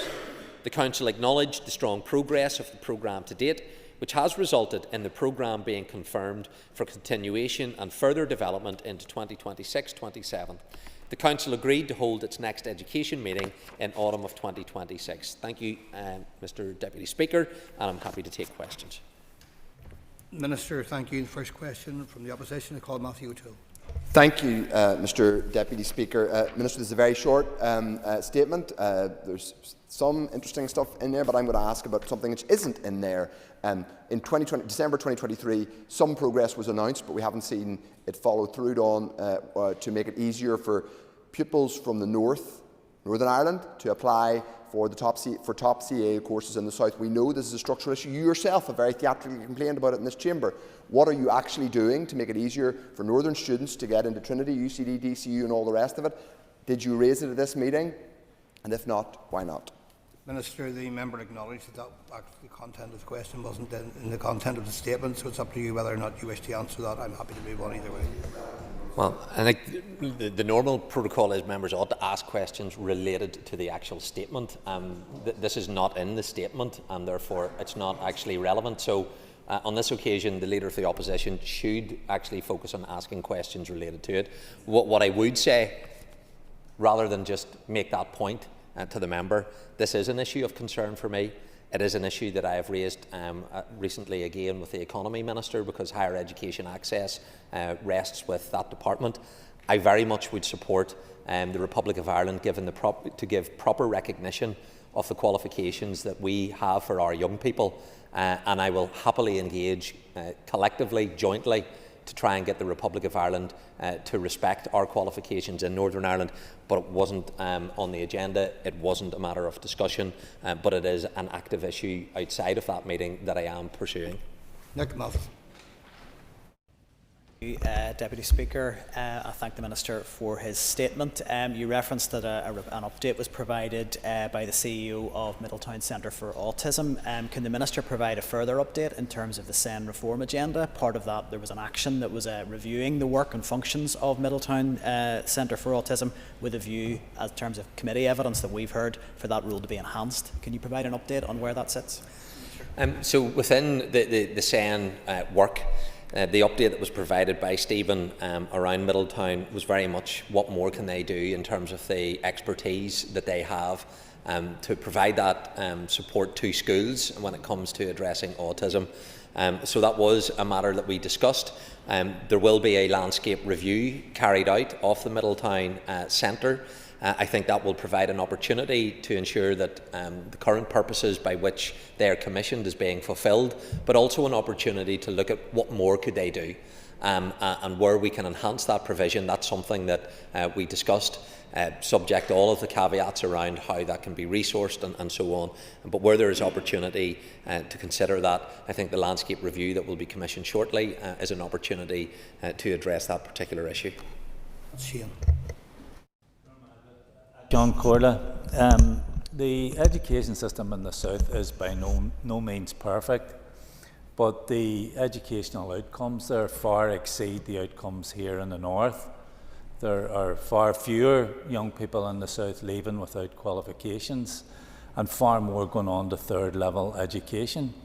Can the Minister point as to what lessons he has learnt in his engagements with his counterparts in the South that can be transferred to the education system here? The member is right. There are better outcomes for young people in the South when it comes to their education system. It's why we have looked at that. It's why we have incorporated some of what the Republic of Ireland is doing as part of our transformation programme. And in order for that to actually be brought into the process, the former Chief Inspector in the Republic of Ireland is part of the International Ministerial Advisory Panel, directly inputting into the processes that we are taking forward.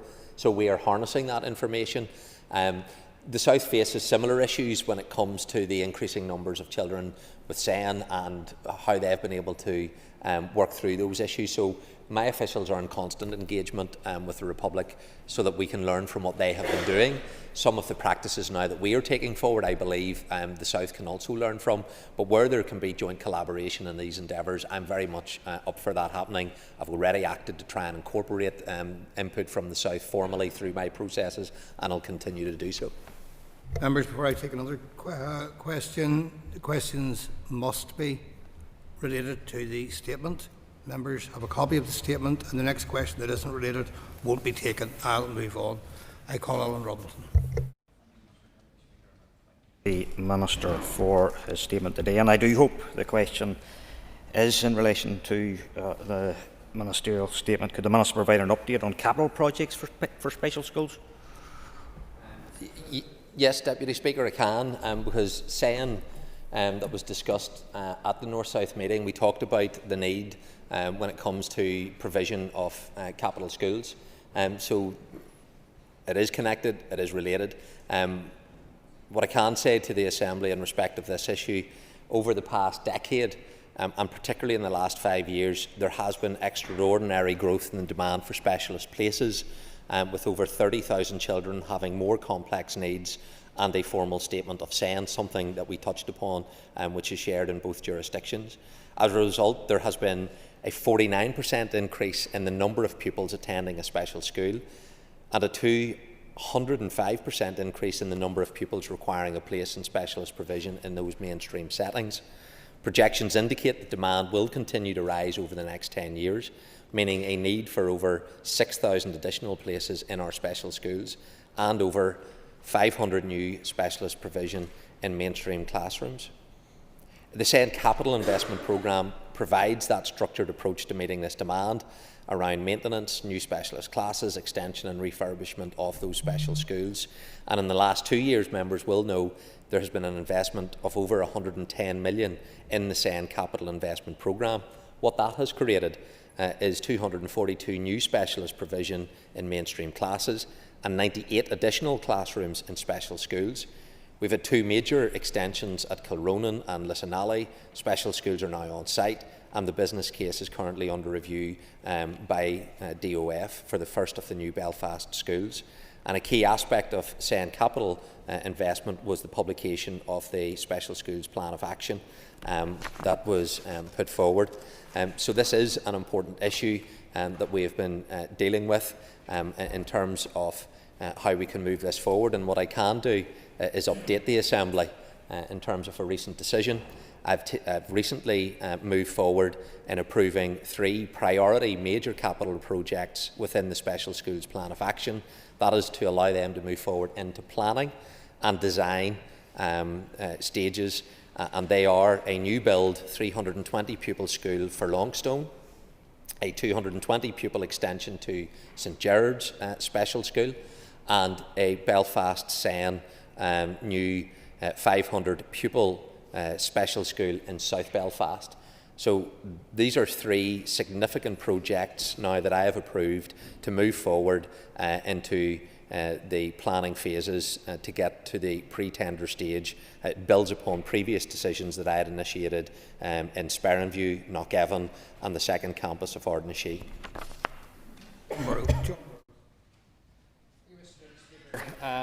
In relation to the special education needs aspect of the statement, is there any learning that can be elicited from the development of a number of children turning up at school who are behind major milestones, such as toilet training? And this seems to be a major issue, but I'm sure it's island-wide.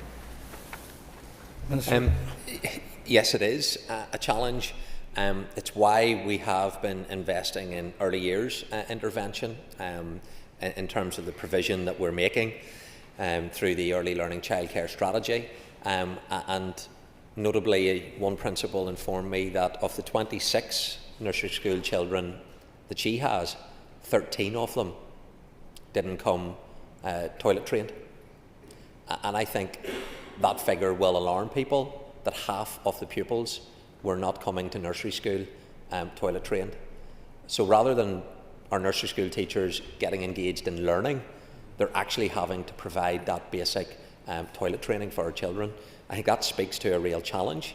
It's something that is impacting at that early years, and it's something that does need to be addressed, not just within education, because there's clearly been a failure before these children have got to school that hasn't been detected through other services, and wanting to support those families that need that support.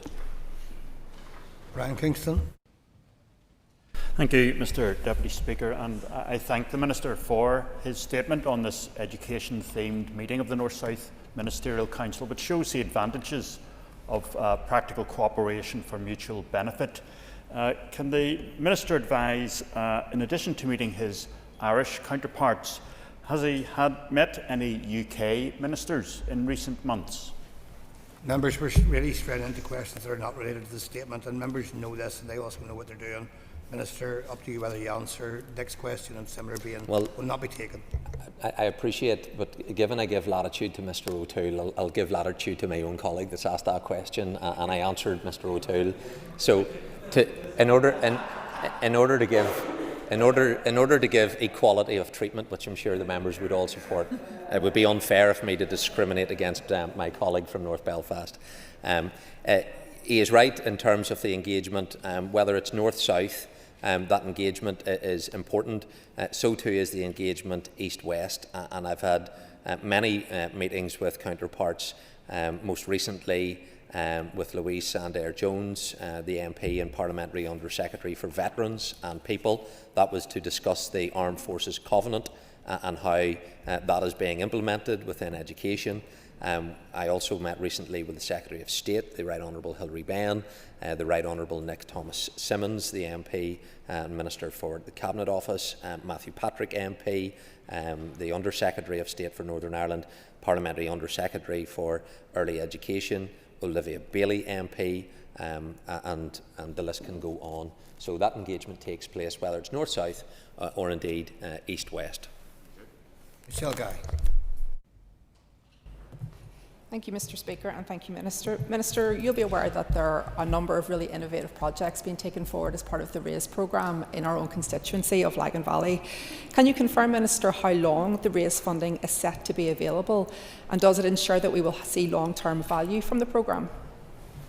Can I thank the member for that question? It was discussed at the meeting by way of an update on a number of those RAISE projects, and I'm very much excited about the various different projects that have came forward and that we're now moving into that implementation period.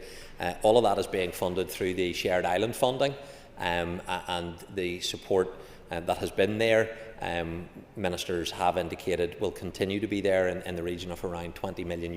That is what is funding the RAISE initiatives. I would hope that we move from having now implementing these schemes. I want to open up the discussions as to how we can continue them, not just for a 2-year period, which is what the original offer was based upon.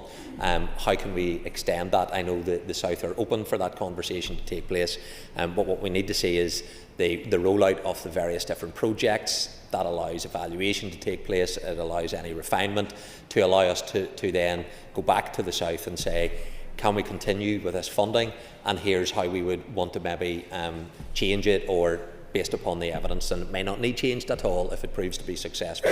But I know they're open to having that conversation with us, and I'll certainly take any opportunity to get funding from whatever source. Cameron.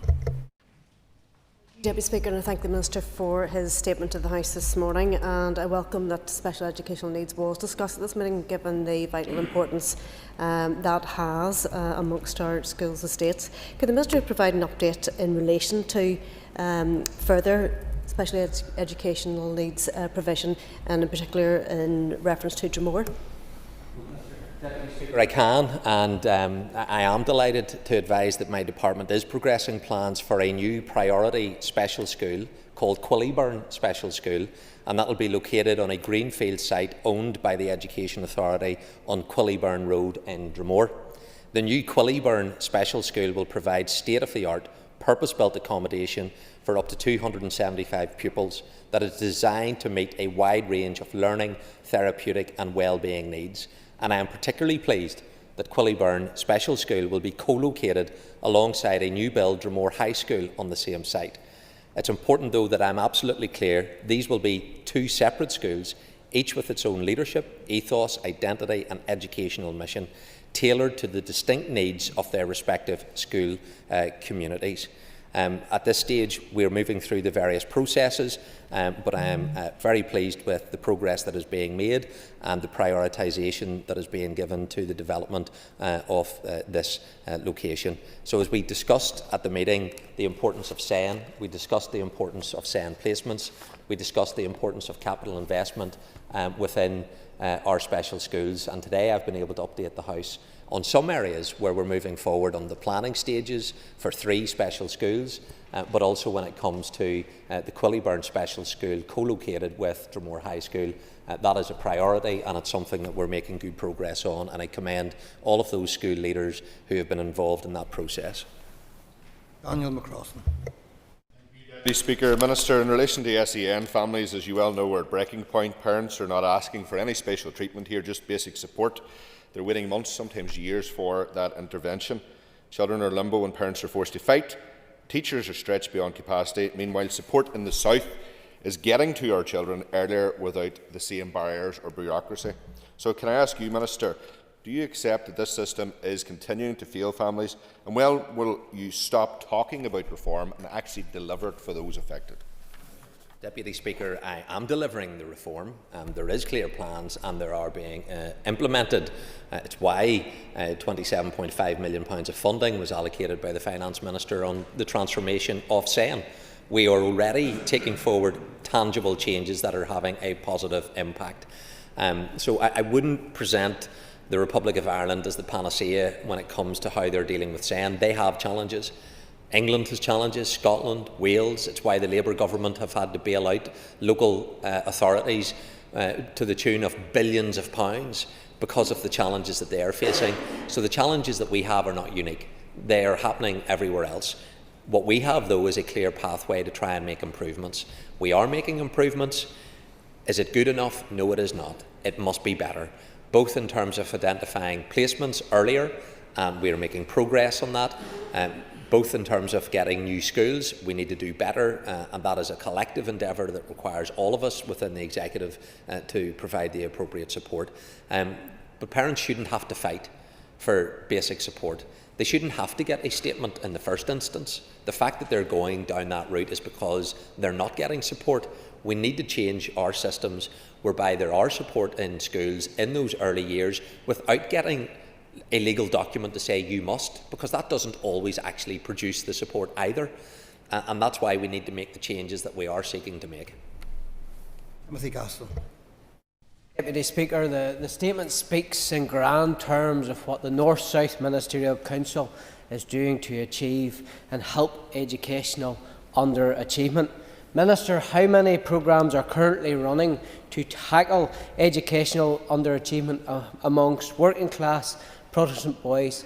I want to know how many are currently operating on a north-south basis and what funding is involved to tackle this problem. Well, Deputy Speaker, there are numerous schemes that are operating through various different funding mechanisms, whether it's through targeting social need, TSN funding that goes into all schools, including in working class Protestant communities, but it goes into every sector.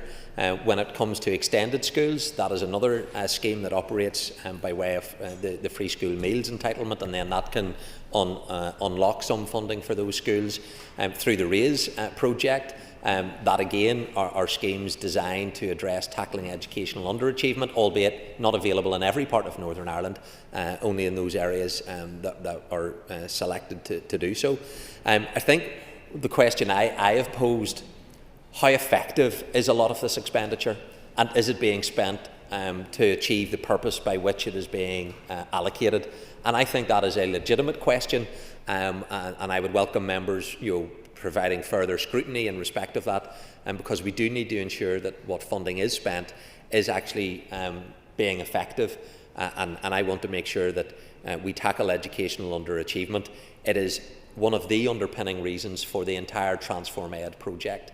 If you're going to close the attainment gap between the well-off, who can afford private tutors, who can afford to get extra support, and working class families who do not have the same privilege, we need to give them equal opportunity in every school, in every classroom. That's why the new curriculum, the new approaches that we're taking will help to close that attainment gap. And those who advocate for the working class, as I do, will be supportive of the transformation that we are taking forward. Members, that concludes questions on the statement. Could members take the reins before we move to the next item?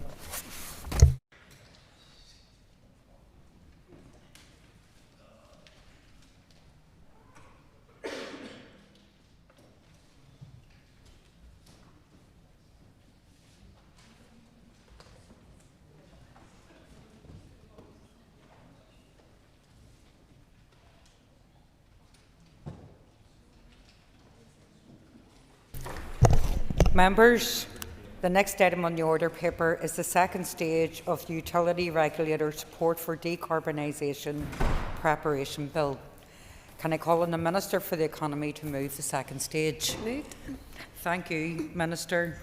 The second stage of the Utility Regulator Support for Decarbonisation Preparation Bill has been moved.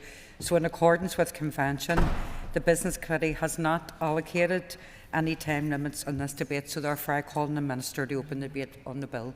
Thank you. And in 2022, this House agreed that we should work together to address the climate crisis.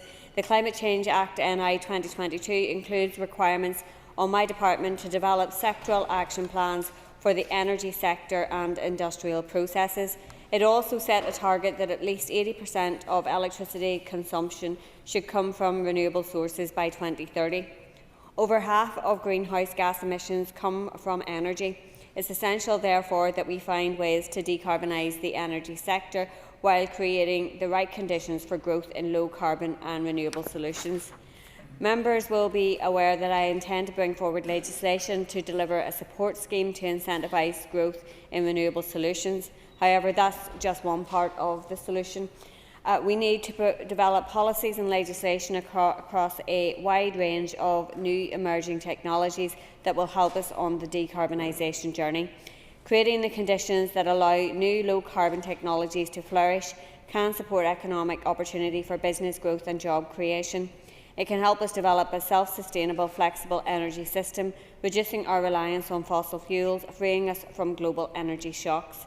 To achieve this goal, we must work in partnership across government, and it is essential that my department has access to the technical expertise that the Utility Regulator can provide in this journey.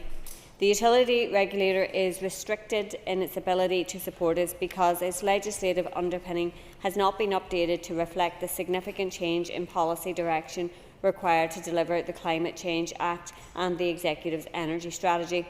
The bill I am bringing forward is the result of collaboration with the Utility Regulator and is designed to empower the organisation as a key delivery partner. The bill itself is quite short. It allows that the Utility Regulator may provide the Department advice, information or assistance for the purposes of developing proposals, policy strategies or plans relating to the energy sector to support obligations under the Climate Change Act. It also contains a requirement that the utility regulator must, so far as reasonably practicable, comply with any reasonable request by the Department to allow for occasions when the regulator may be unable to meet a request from the Department. This reflects the importance that the utility regulator remain independent from and a strategic advisor to government. Access to its technical insight and regulatory advice will allow officials in my department to design energy policies that will create an environment for new low-carbon energy solutions to flourish and develop legislation that will provide the necessary conditions for inward investment and innovation. My department held a consultation on the draft bill and 50 responses were received. Overall, 76% of respondents expressed support for the intent of the bill, recognising the importance of the regulator in supporting us on our journey. This bill is an important step in creating a pathway to decarbonise the energy sector. It highlights the commitment of my department to meet the challenge of climate change, and I therefore commend the bill to the House. Thank you, Minister. I call Philip Brett, Chair of the Committee for the Economy. Thank you, Madam Principal Deputy Speaker, and I rise as Chair, firstly, of the Committee to support the passage of the stage of the bill today. This is the fourth economy bill that has got as far as second stage, and I do want to pay tribute to the Department and to the Minister for that. I think that's probably a record for any department in this House in this mandate, so fair play to them. The Department briefed the Committee on proposals on this bill in 2024, and officials briefed again on this legislation just after Easter of this year. As the Minister indicated, the utility regulator needs to be able to support the Department on the development of low-carbon policies essential to the energy sector. Currently, it is argued that it is restricted in its ability to fulfil its strategic role as regulatory advisor to the Government on the energy sector, as the legislative framework underpinning its operation has not been updated to reflect legislative changes passed by this House. The electricity and gas order, which sets out the role of the UR, are therefore to be changed in order to allow it to give advice on low-carbon energy solutions in line with the Climate Change Act and the Energy Strategy. The low-carbon solutions are understood to include offshore renewables, heat policy, hydrogen and system services and new activities. The bill deals only with the provision of advice on these subjects to the Department for the Economy. The Department has previously indicated that following the passage of this legislation, if other departments or arm's-length bodies need decarbonisation advice, it would consider that request and decide whether to route it through the utility regulator. In evidence to the committee, the utility regulator previously contrasted its VARAs with Ofgem, indicating that the latter has had at least 12 primary legislative acts which have amended its statutory powers. These include legislation on microgeneration, information gathering, promotion of reduction in carbon emissions, promotion of reduction in home heating costs, consumer redress and complaints handling. The utility regulator also advised that in Great Britain, the Energy Act of 2023 introduced an amendment to the principal objective of Ofgem that the Climate Change Act of 2008 net zero target for 2050 and 5-year carbon budgets would have to be considered as part of the consumers' interests. Accordingly, as this House is aware, the single electricity market regulates all island activity here involving the Commission for the Regulation of Utilities, which is the energy regulator for the Republic of Ireland. Among other things, the SEMC also provides advice on climate change plans in Northern Ireland. However, it is understood that no such individual provision for the utility regulator to develop its own plan in this regard, and hopefully the Minister in her comments later can address why there is the gap in that provision. I would also be keen, on behalf of the committee, for the Minister to clarify, in the 2 years since the committee first briefed by the Department on this, additional provisions were not developed in line with other fair transition climate change measures, including customer redress, complaints handling and the linkage of consumer interests to decarbonisation. Madam Principal Deputy Speaker, I believe the majority of members of the Economy Committee will view this as an opportunity that could have gone further, but will nonetheless support the bill that is before us. If Stage 2 passes today, I expect amendments related to what I have outlined may come forward, and the committee may then have to come back to this House to seek an extension to committee stage. I just want to make some remarks in my capacity as DUP MLA. The Minister is right. This is a relatively short and tightly scoped bill with just 2 clauses and 1 page.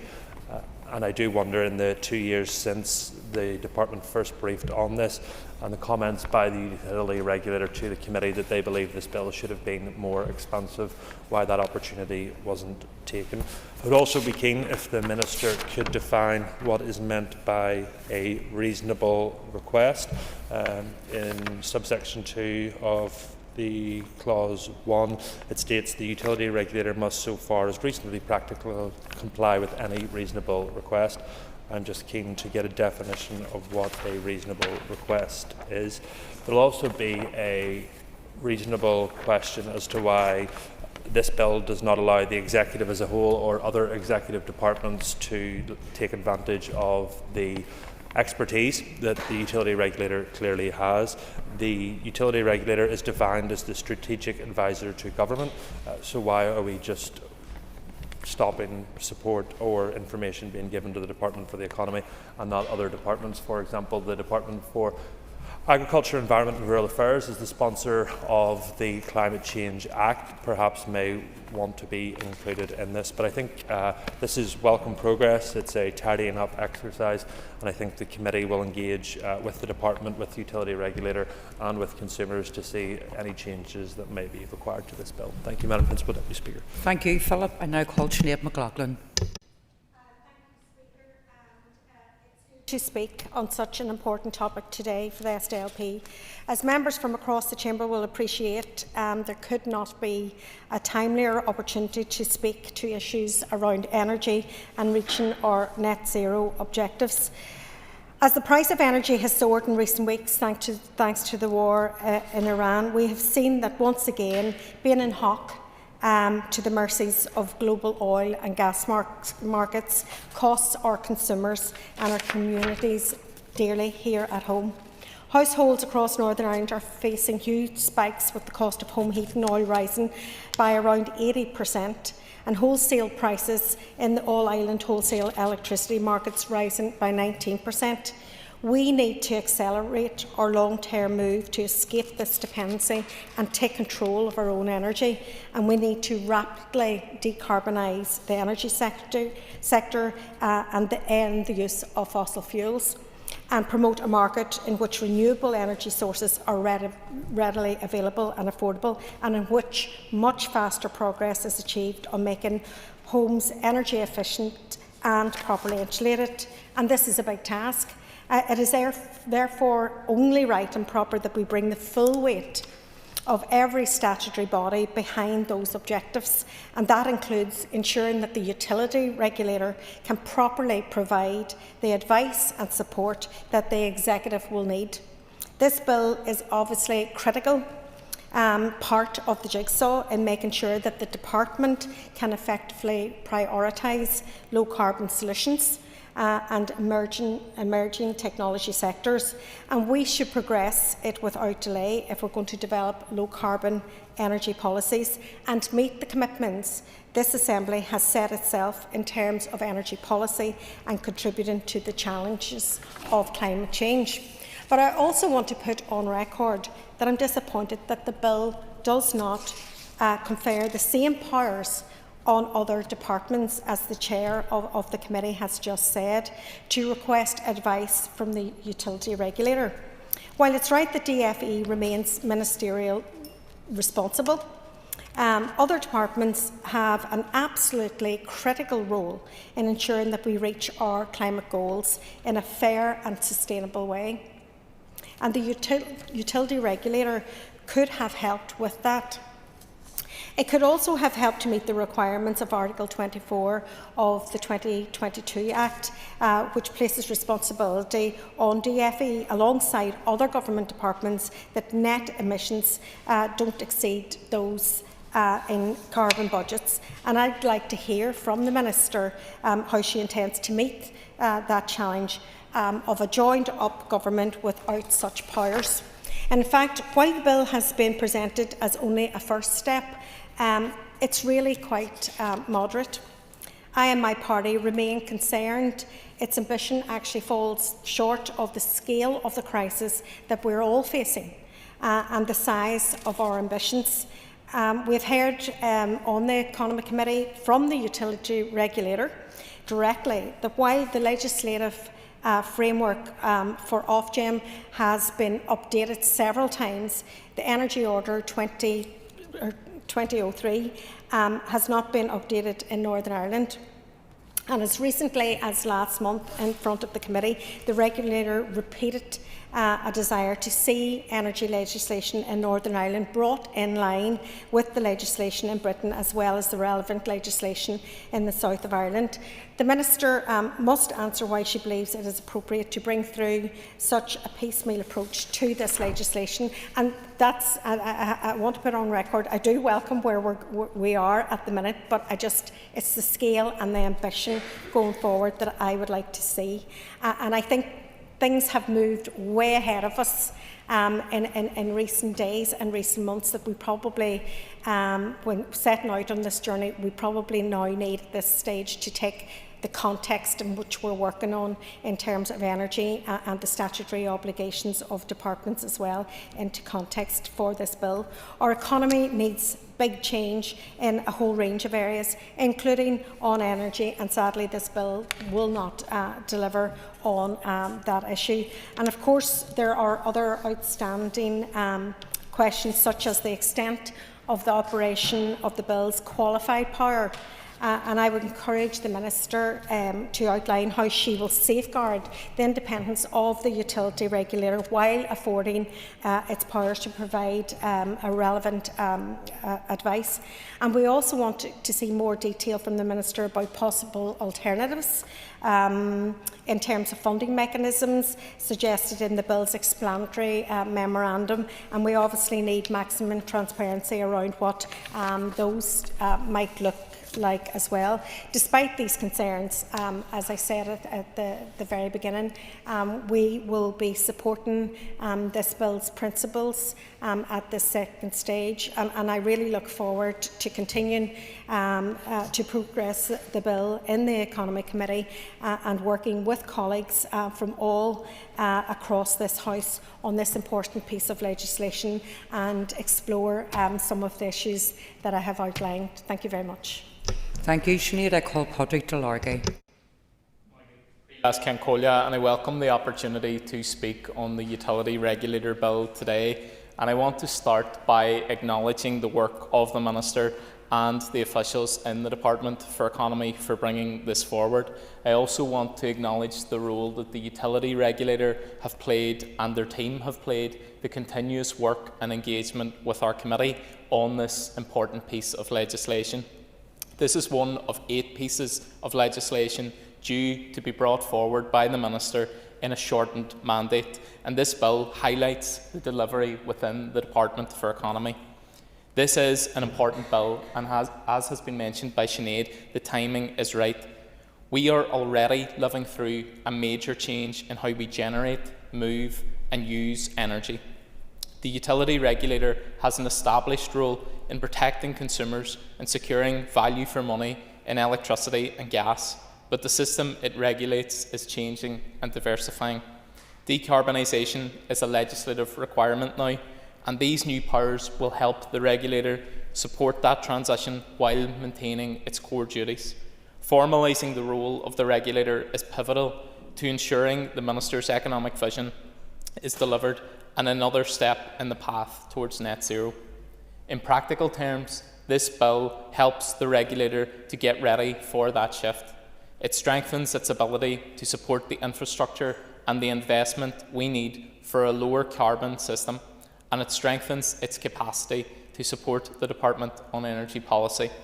Good policy needs independent expertise, proper evidence, and a clear view of what decisions mean for households, businesses and communities.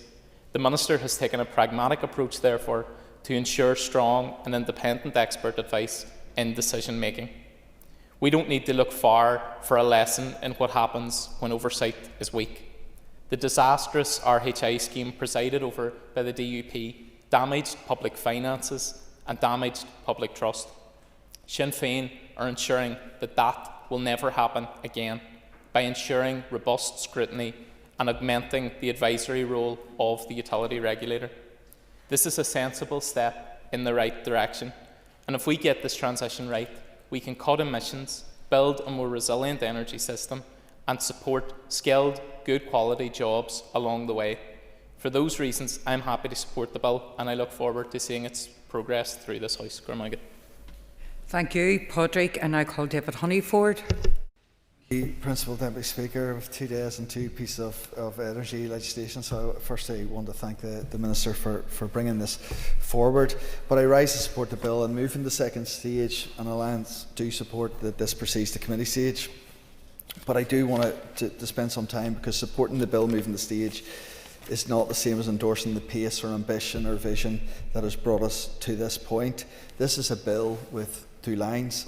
And we have to be honest about what those 2 lines do and what they're there to do.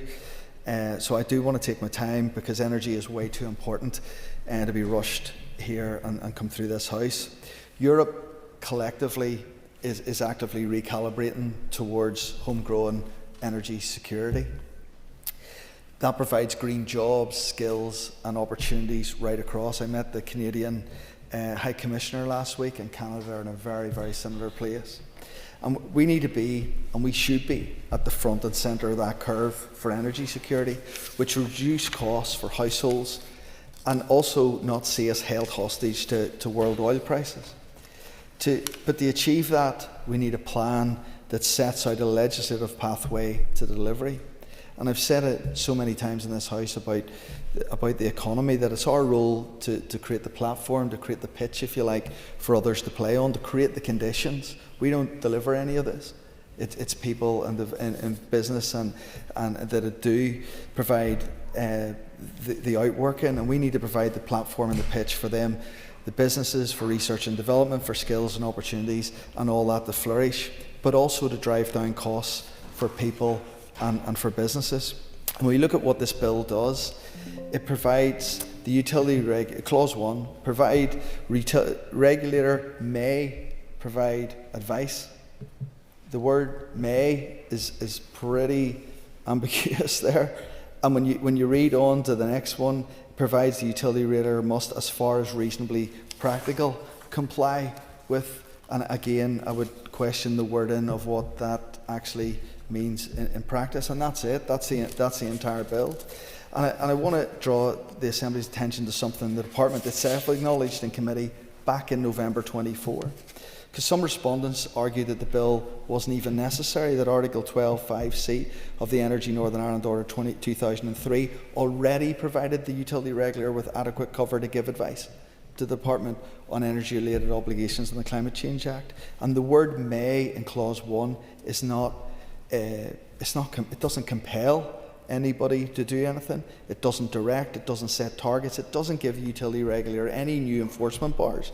It doesn't update the regulator's statutory duties, which, has been said, are decades old. So we're, in essence, legislating for a conversation.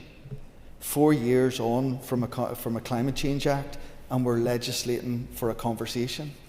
But let's look at the timeline to put on the record. In December 21, the Energy Strategy was published. In June 2022, we had the Climate Change Act, and it compelled every department there. And I agree with the comments of Sinead, and Philip actually, so far this is only compelling one department.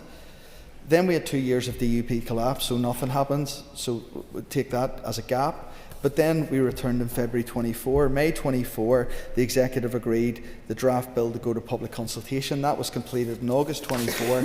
In November 24, officials briefed the Economy Committee and tell us the intention was to bring it before summer recess in 2025. And I think we need a bit of clarity of why we're here. It's almost May, later this week. It's May 2026.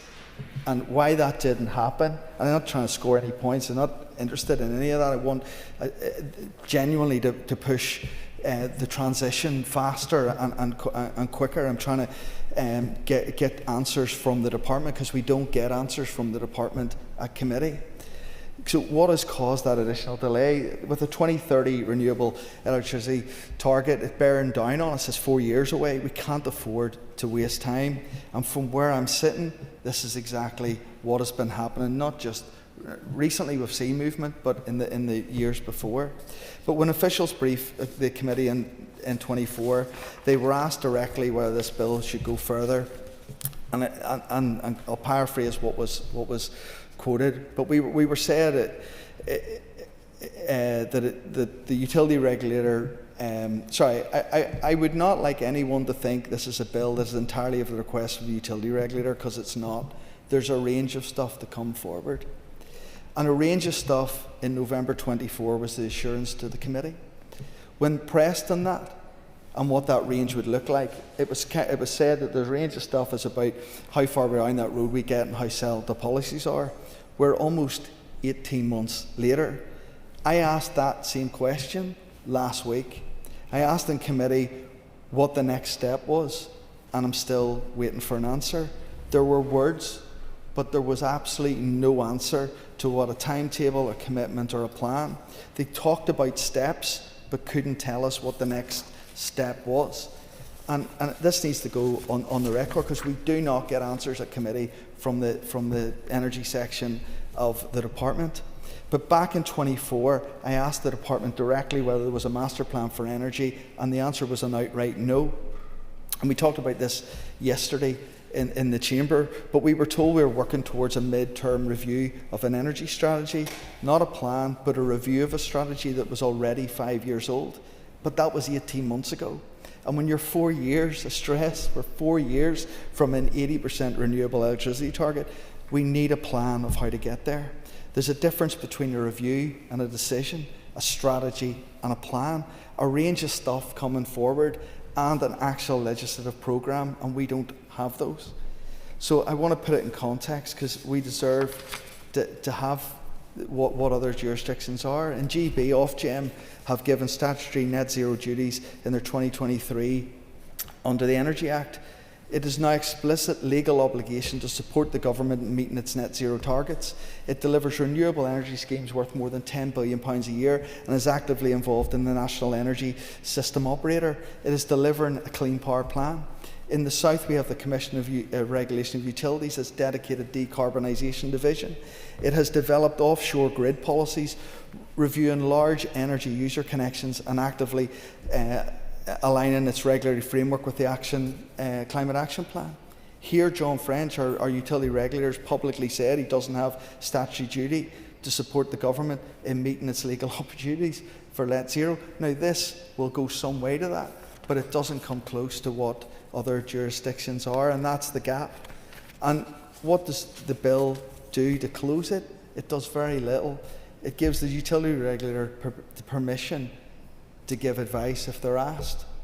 And this is the distance between where we are and where Ofgem and CRU are. And I really fear that we're missing a huge potential and opportunity that we're not taking, that costs every household in their pocket every year into the future. The current framework was not designed for net zero. Even hydrogen doesn't fall within the definition of gas under the 1996 order. The regulator can't act on hydrogen because the law doesn't even recognise it. The regulator has identified specific areas where it needs proper legislative cover, and this bill addresses none of them directly. It simply enables the regulator to talk to the department about those things without legal risk. And if we're to become an energy secure on this island, we must move away from fossil fuels. And that requires infrastructure investment, building grid capacity ahead of demand, and stop reacting to things. It requires regulatory certainty so businesses can plan. It requires consumer protection so households can transition. It requires offshore development, interconnections, heat, decarbonisation, new technologies and storage units, all moving in parallel, all requiring legislative underpinning. Smart meters so consumers can benefit from flexibility in pricing rather than dispatch rates rising or staying steady and that waste of energy. Rural communities need assurance of areas of environmental sensitivity that they're given protection. But we have no timeline and no visibility and no certainty of what's coming forward and whether it's coming forward at all. None of that can happen without a plan, without not a strategy document, not a mid-term review, but an actual master plan with milestones, with accountability and with legislative programme attached. So it tells investors and it tells the regulator and consumers that this Assembly and the Assembly what is coming and when, to give confidence, to give certainty and to give function to what the Energy Department delivers. Because energy is at the heart of everything that this Assembly is trying to do. It's central to our economic competitiveness, our cost of living crisis, our climate obligations, and to working together and sharing this island. The North-South Interconnector, the single energy market, and the shared ambition for offshore wind. Yet when we look at the Department of Economy and what is delivered over the last decade, it's unbelievably slow. And it's really, really concerning. The bills promised haven't appeared, timetables just don't get met. And when you ask the same questions 2 years later, you get the same answer that you got from 2 years ago. And I'm not saying this to be difficult. I don't want to be difficult. I want to work for a transition. But I'm making the point that people that we represent are paying the consequences for this drift. That we're paying the price for being tied to fossil fuels and world oil and gas prices literally every week. And there's people in the chamber, we heard it yesterday, they're not here at the minute, but people in this chamber that champion Trump's ideology, who challenge transition away from oil and gas. They challenge costs, yet champion oil companies who are making billions of pounds of additional profit.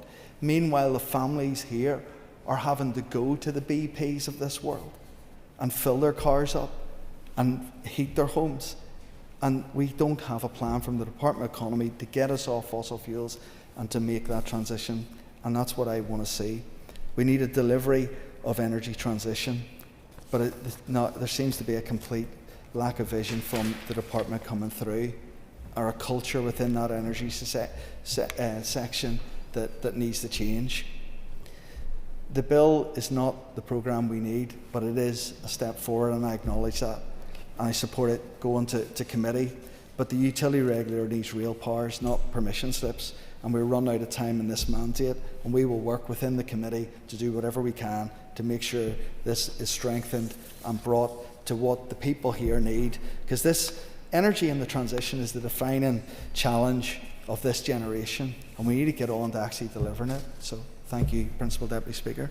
Thank you, David. Diana Armstrong's our next speaker. Diana, I may have to interrupt your speech as we're going to suspend for the Business Committee. So without that, go ahead. Thank you, Madam Principal Deputy Speaker, and I'll be quite brief.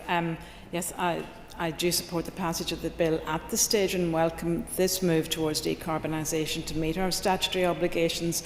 And there is no doubt that decarbonisation is urgent and necessary, and the Department of the Economy carries significant statutory responsibility under the Climate Change Act. And so I do acknowledge the intent behind this bill.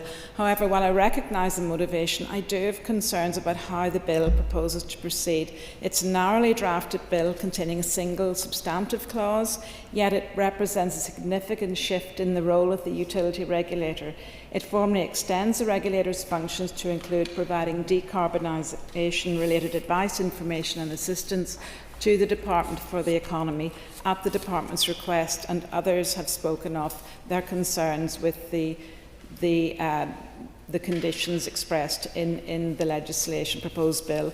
My concern is not with the expertise. There's no question that the utility regulator holds deep technical knowledge of the energy system, as acknowledged in the Minister's foreword, but with governance, accountability and institutional boundaries, I would also ask the Minister whether we can expect the regulator to now offer advice to other government departments, such as the Department for Communities, on poverty issues, or ERA as referenced by others. The utility regulator is and should remain an independent economic regulator.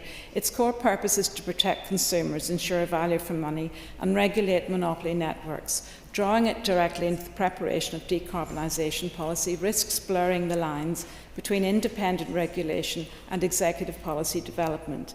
Indeed, the Assembly Research Information Service highlights that some consultation respondents raised exactly this point, and it risks pulling the regulator into territory that properly belongs to ministers and the department. There are also unresolved questions about how this qualified power would operate in practice. The regulator must comply with departmental requests as far as reasonably practical, but the bill does not set out what happens if advice conflicts with the departmental policy direction or the regulator considers a request inappropriate. That ambiguity is not insignificant. And we must also consider duplication and overlap. The Climate Change Act provides for a Just Transition Commission. The Consumer Council already has a statutory advisory role on energy impact for consumers. This bill does not clearly explain how potentially conflicting advice would be managed, nor how these bodies would interact in a joined-up way. I'm particularly concerned about the incremental approach being taken.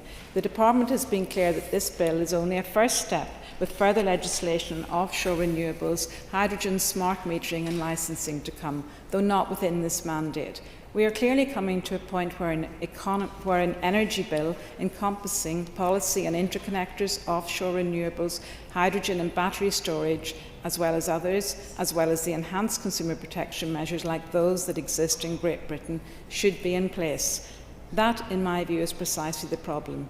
Decarbonisation is transformational. It requires a coherent, transparent and accountable energy bill, setting out governance arrangements, advisory structures and regulatory roles, not piecemeal extensions of powers through narrow stopgap legislation. And there's also the public purse issue. While the explanatory and financial memorandum suggests costs may be recovered through licence fees, it is clear that alternative funding mechanisms could be required. Ultimately, that raises questions around consumer bills or departmental budgets, issues that deserve full Assembly scrutiny within comprehensive energy legislation. Madam Principal Deputy Speaker, I know we're short on time, but for these reasons I would urge caution at second stage, calling the Minister to reconsider whether this approach strengthens or complicates energy governance in Northern Ireland. Thank you.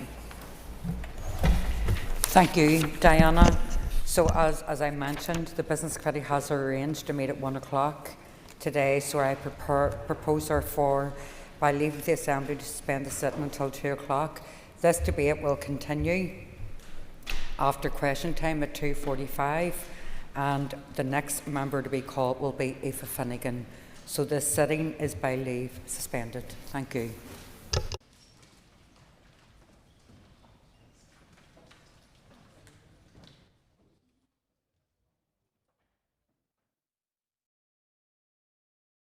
Resumed. It's time for questions to the Minister of Finance. Nicole Leon Forsyth.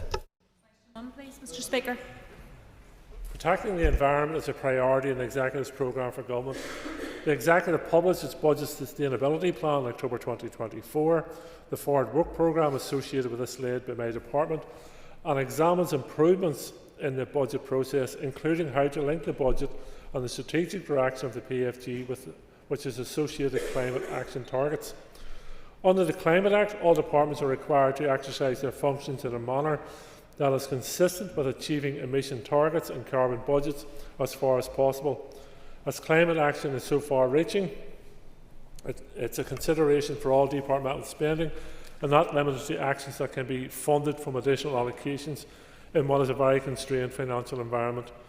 Any additional funding bids arising from these assessments may be submitted for consideration by the Executive as part of its wider prioritisation and financial planning process. Mr. Forsyth. Thank you, Mr. Speaker, and I thank the Minister for his answer. Minister, obviously we're under incredible financial pressure and departments are being required to prioritise some things over others. Whenever it comes to actually spending, and some departments are spending a lot more than others in their journey to achieve climate policies, is there a requirement, or do you think there should be a requirement, to isolate that spending and compare it in terms of a cost-benefit analysis to ensure that whatever's being spent isn't just to chase unattainable targets and actually has a benefit to our public services here in Northern Ireland?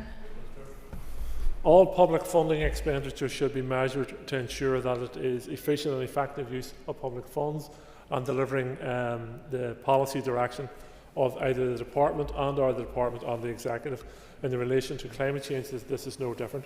But expenditure in climate change is already built into some department spends, but also look at other areas where it is bringing broader advantages. So, for instance, if we look at the Affordable Warmth and Warm Healthy Home Scheme, which is primarily intended to tackle fuel poverty and improve health while also delivering emission savings, I think given the pressures that family homes are under at the minute in terms of heating costs, etc., that expenditure is something that should be encouraged and indeed supported moving forward to assist families with the rising cost of living crisis, and it also has the added benefit of tackling climate change. Aoife Finnegan. And I want to thank the Minister for his answers so far. Minister, how is your department supporting the Climate Action Plan?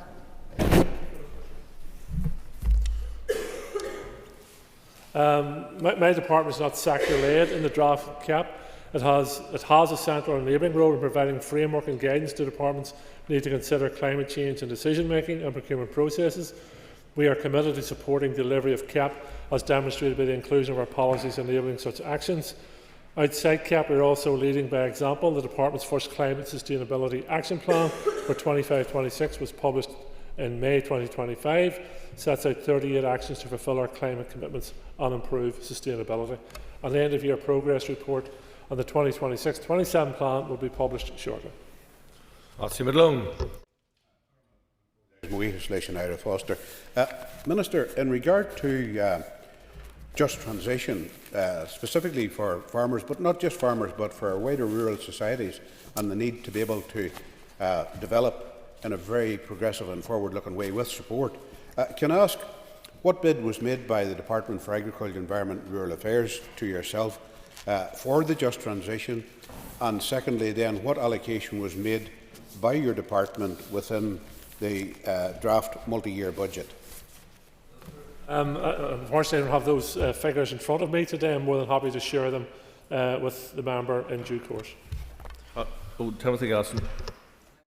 Mr. Speaker, we hear in this chamber time and time again that the net zero ideology reigns supreme over common sense. Minister, have you any central role in ensuring that common sense is being applied to spending in departments? Or is it a case that the dangers and the hamstringing that will be done and the limiting of our industry and our economy isn't taken into consideration when it comes to pursuing the zealot net zero fantasy? Well, I think tackling climate change is a common sense approach. I think it's common sense to take on the challenges that we face in relation to extreme weather events, whether that be increased rainfall or increased storms, not only in this part of the world but in other parts of the world that are facing real and direct challenges as a direct result of climate change. I think investment in warm homes, etc., is the right way forward in terms of ensuring that people's homes are properly insulated and built to a standard which ensures that we are using less energy than we previously did. And another example of why we should do this is an example of the current cost of living crisis and the war on Iran, which has driven up oil and fuel prices. Jim. Sir. My department has taken decisive steps to make public procurement more accessible and supportive of business growth. The Public Procurement Policy Statement agreed by the Executive in June 2025 requires departments either directly or through its Centre of Procurement Expertise to publish an 18-month procurement pipeline. This gives businesses greater visibility of upcoming opportunities and greater confidence to plan and invest. Central to this is the operation of eTenders NI, the single outline portal for advertising public sector procurement opportunities above £50,000, used by 147 contracting authorities and more than 35,000 registered suppliers. It provides a single, consistent route for suppliers to access tender opportunities from government departments, agencies, arm's-length bodies and the wider public sector. Increasing supplier participation on e-tenders is a key priority. On the 8th of July 2025, CPD published a procurement supplier communication strategy in consultation with other centres of procurement expertise, Invest NI, Intertrade Ireland and industry and sector representatives bodies. This strategy focuses on widening access to procurement, supporting suppliers to tender competitively and encouraging new entrants to the public sector marketplace. Since the launch, 1,061 new micro-businesses and 159 new voluntary and community organisations have registered on e-tenders NI. Mr. Sheehan. Thank you, Mr. Speaker, and I thank the Minister for his answer. Procurement process help deliver small local public sector contracts, for example in schools. Thank the member for his question. We have cut red tape on low value procurement public bodies, including our schools. Schools can now buy what they need quickly and locally for anything under £50,000 or £65,000 for utilities. There's no more jumping through hoops. They can simply get quotes by email without having to use the e-tenders NI system. This removes a major barrier for schools. The focus, as we know, should be on teaching, not tackling bureaucracy. It also opens the door for more local businesses to work within the public sector. And the message is simple. If a school needs a joiner to fix a door or a painter to freshen up a classroom, nothing in procurement policy stops them from getting a couple of local quotes and getting on with it. Thank you. Deborah Erskine. I thank the Minister for his answers. Just following on from that, many small and medium-sized businesses feel pushed out of public procurement opportunities because they're advertised as multi-project spread, and local business watch as contractors, for example, 40 miles away, travel down to an area. It's whenever you look at infrastructure, it is exactly like that in terms of filling in potholes, etc. So does the Minister agree that more should be done toward local projects to local contractors in communities to create efficiencies and cut out that travel that would be there for bigger companies? Minister.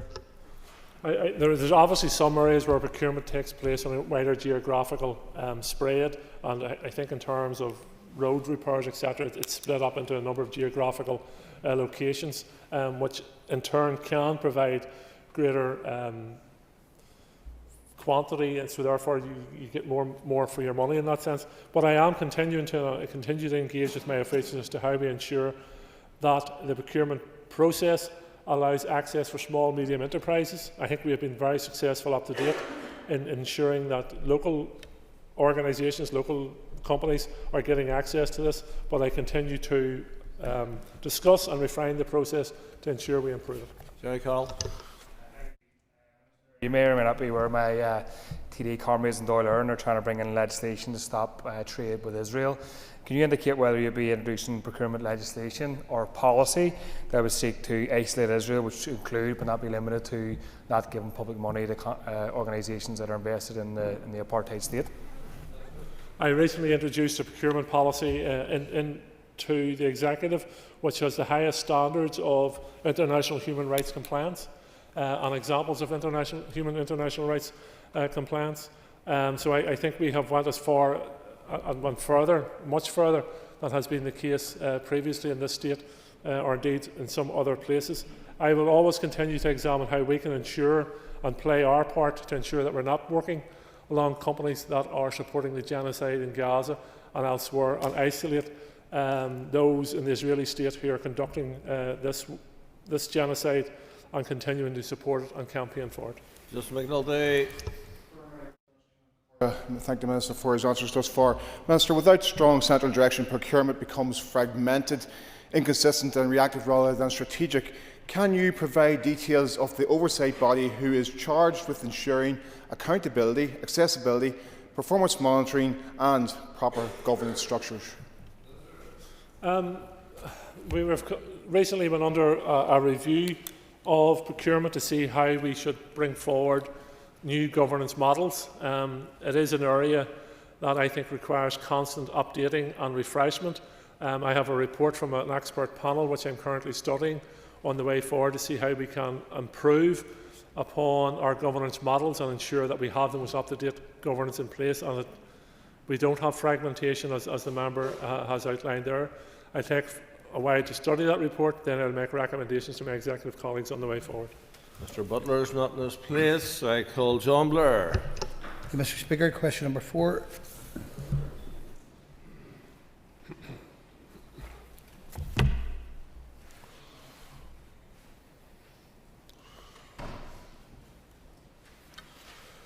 With your permission, Mr Speaker, I will intend to answer questions 4 and 8 together.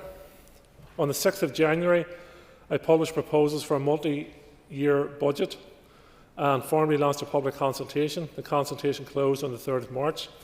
Subsequent to this, the Secretary of State has written to update the funding available, which I laid out in my written statement to the Assembly on the 25th of March 2026.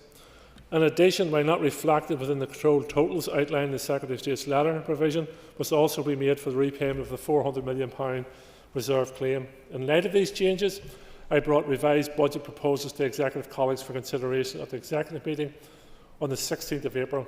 It is clear there is determination around the Executive table to progress a multi-year budget. Achieving this ambition will depend on securing adequate funding from Westminster to ensure the sustainability of services and improved outcomes for people we serve. The proposals I have brought forward have been developed against the backdrop of an exceptionally constrained financial position. I fully acknowledge they do not provide the level of funding that departments have indicated they require, nor the level of investment in public services that I would wish to see. I continue to make the case to the British Government that additional support is required. However, notwithstanding the significant pressures we face, I believe the Executive must seize the opportunity presented by a multi-year budget. Doing so will provide much-needed certainty, support our long-term planning and enable strategic investment that delivers lasting benefits for our economy, our environment and our society. Blair. Thank you, Mr Speaker, and I thank the Minister for that reply. Can the Minister, if I could ask, the Minister could outline to us the likely consequences for our public services and what they would be if he fails to reach agreement with the Treasury and secure Executive approval for a draft budget, and what the timeline and perhaps the deadline on all of this is as well? Well, I think that the consequences for our public services without significant investment, proper investment from the British Government are severe. We've heard individual ministers out stating their case over this last number of weeks and months on the impact that what will happen to public services if there isn't further investment, and those are all quite bleak. So I think there is a responsibility on the Government to step forward here. We have set out a very strong case and referred again to the funding above level of need that both Scotland and Wales receive. So I think it's only right and proper that the British Government fairly fund this place to allow the Executive to carry out its functions on behalf of the people. Thomas Sheeran. Thank you, Mr Speaker, and thank you, Minister. You for more detail as to the conversations that you've had with the British Government regarding the multi-year budget. I've had ongoing engagement with the Treasury and the Secretary of State in relation to the budget, including as recently as last week. I have made a very strong case to them in relation to their responsibilities to fund this place properly, to allow the Executive to carry out its functions and to support public services and the economy. Again, I have said to them and referred to the disparity between this place and England, Scotland and Wales, and the fact that Wales is funded 8% above its level of need, Scotland 20% above its level of need, which equates to £1 billion and £3 billion. If our Executive had access to funds such as that, then I can assure you we would have a multi-year budget in place. Ministers would be planning over the next 3 years for their public services, both in terms of delivery but also transformation of those services to ensure that they're being delivered in an effective and efficient manner.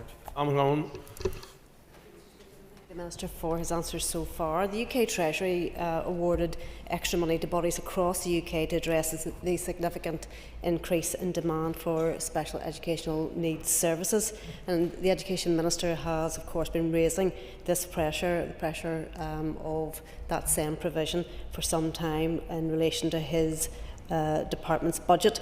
Will the additional £380 million Barnett applied for, given the UK Government decision to fund SEN, be ring-fenced and applied to the NI Education Budget version 2? The member will be aware that Barnett consequentials are unhypothecated, so therefore it is a matter for the Executive how they are applied. It's also worth noting that this funding comes as a result of funding pressures in delivery of SEN services for English and Welsh councils, who also cover services in relation to SEN not only in education but also in further education and in health. So all of those departments will have bids in place to ensure that their delivery and increased demand for saying services are met as a result of the budget. The fact of the matter is that we do not have the quantum of funding available to meet all demands and, of individual ministers, and the Executive will have to come to a conclusion on these matters. Mr. Speaker, Minister, at the Finance Committee in December last year, you told me that you were, I think you said you were 10 out of 10 confident that a budget would be agreed. Then in January, when you published the draft budget, you said, and I quote you, it would transform public services. Were you wrong then, or are you wrong now?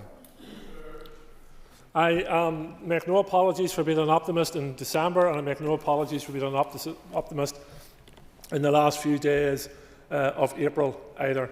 My job as Finance Minister is to bring forward a draft budget to the Executive. I have done that.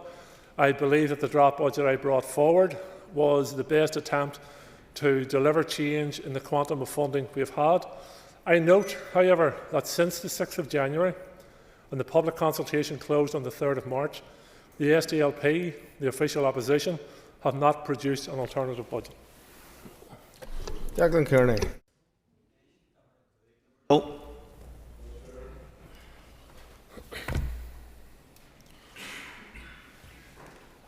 I'm pleased that the civil service here has maintained its living wage employer accreditation since achieving it in 2021. This year's living wage increase was implemented from the start of this month, benefiting between 600 and 700 civil servants. I continue to encourage other public sector employers to consider paying the real living wage through my public sector pay guidance to address low pay. In addition, I met with the Living Wage NI last month, who provide accreditation for employers here, to discuss how I can support their movement to promote payment of the real living wage further within the sector. Over and above paying valued staff a fair wage, there are many benefits of being an accredited living wage employer. These can include better staff recruitment and retention outcomes, as well as increased productivity, with living wage employers often reporting more positive manager-employee relationships. Also, securing accreditation shows strong public commitment to fair pay by an employer, going beyond the statutory minimums and enhancing their reputation and brand with customers, staff and, in our case, the public. I strongly encourage other employers in both the public and private sectors to join the accreditation scheme. Mr. Kearney. Thank you, Mr. Speaker, and I thank the Minister for his response. Today is Workers' Memorial Day. This weekend, the trade union movement will celebrate International Workers' Day, and the North remains a low-wage economy. Based upon what you have just said, how will you seek to prioritise in the coming period the absolute imperative of ensuring that all public sector organisations commit to becoming living wage employers and on a full accredited basis? I think in terms of one of the best strategies to tackle poverty is to have good jobs with good pay. And I think in terms of the living wage issue, I think it shows us a commitment from the public sector that we are determined to tackle low pay, and I would encourage others to do so. In relation to my responsibility for public sector pay guidance, my department has strongly encouraged other public sector employees outside of the civil service to pay the real living wage, and we will continue to do so. I know there's a sizable number of staff groups within arm's-length bodies that follow civil service pay awards, and consequently these bodies will be paying those staff at least the real living wage, but that may not necessarily have been brought through our sought accreditation. So I encourage and will continue to voice my support for the real living wage and encourage those bodies that are paying it to sign up to the accreditation as well. Harvey. Auxiliary care workers are not within the Northern Ireland Civil Service staffing structure. They are employed by the Trust and deliver most essential health care in our communities. They are leaving the profession due to low pay, soaring fuel costs and low morale. Does the Minister agree that more should be done to improve their conditions, like within other public sector bodies, and will he do anything to encourage this? I'm on the record as saying that one of the first tasks ministers need to do when we agree the multi-year budget is that we settle public sector pay awards. We cannot wait until the end of the year or to a crisis moment to support our public sector workers. And one of those awards that needs to be settled is for care workers and others who remain on the lower pay brackets. We need to ensure that everyone is paying a fair wage, and I encourage those, as I said, who are not in the living wage accreditation to pay the living wage and to sign up to the accreditation. Question 6.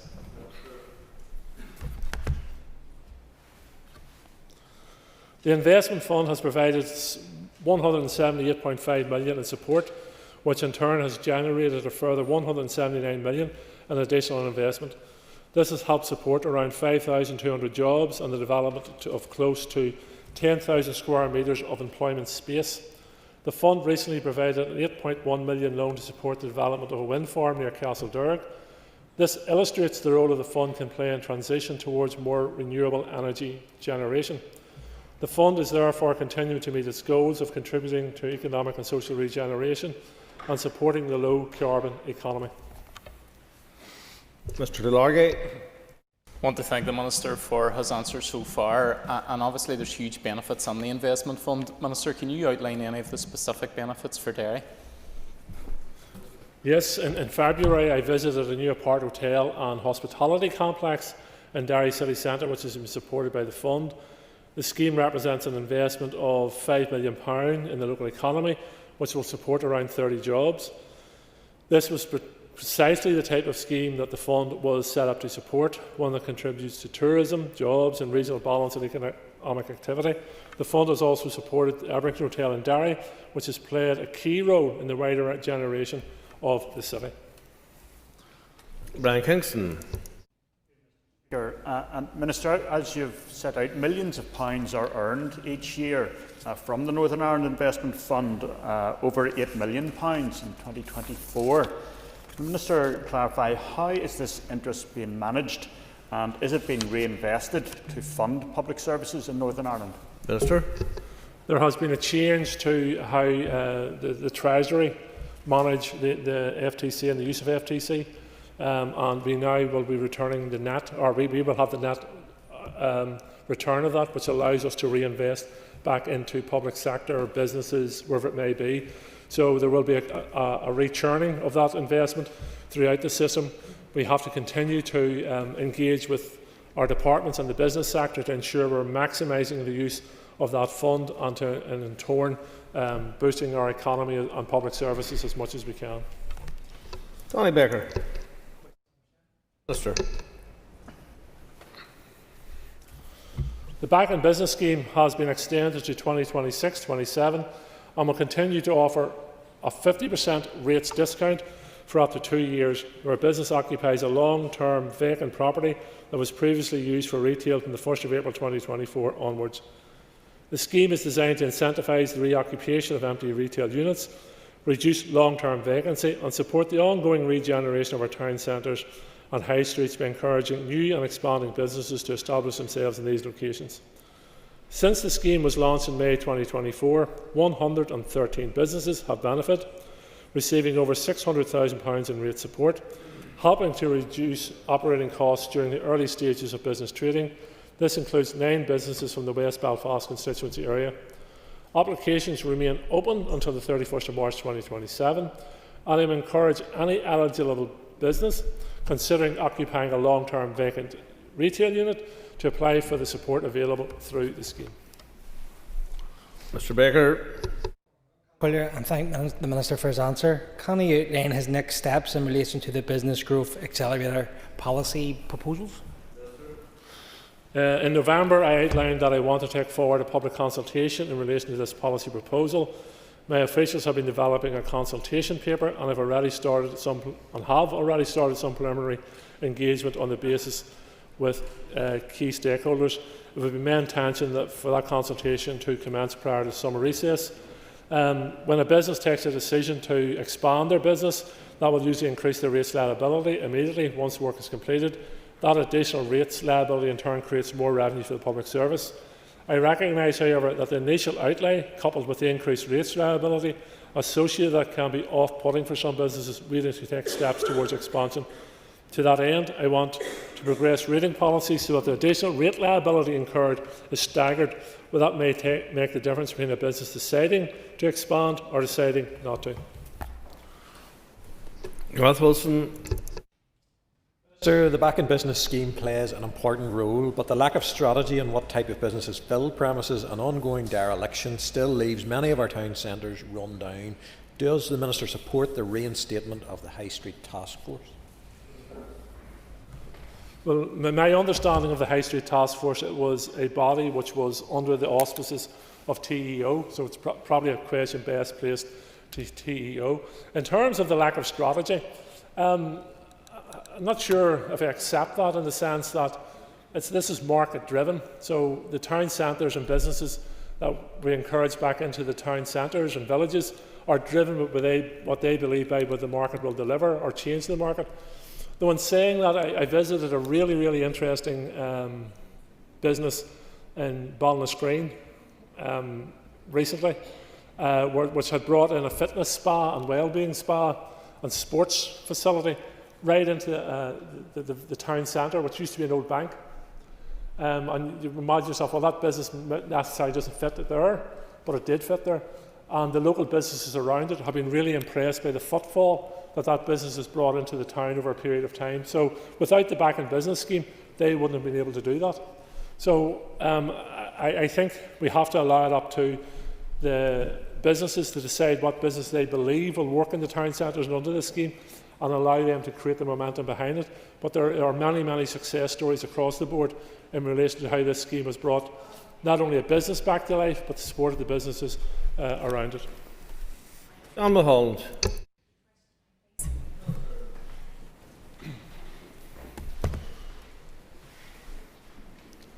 I welcome the Totally Invisible report, and I have considered its key findings, which highlight a number of concerns about the experiences of victims, survivors and children involved in private family law cases.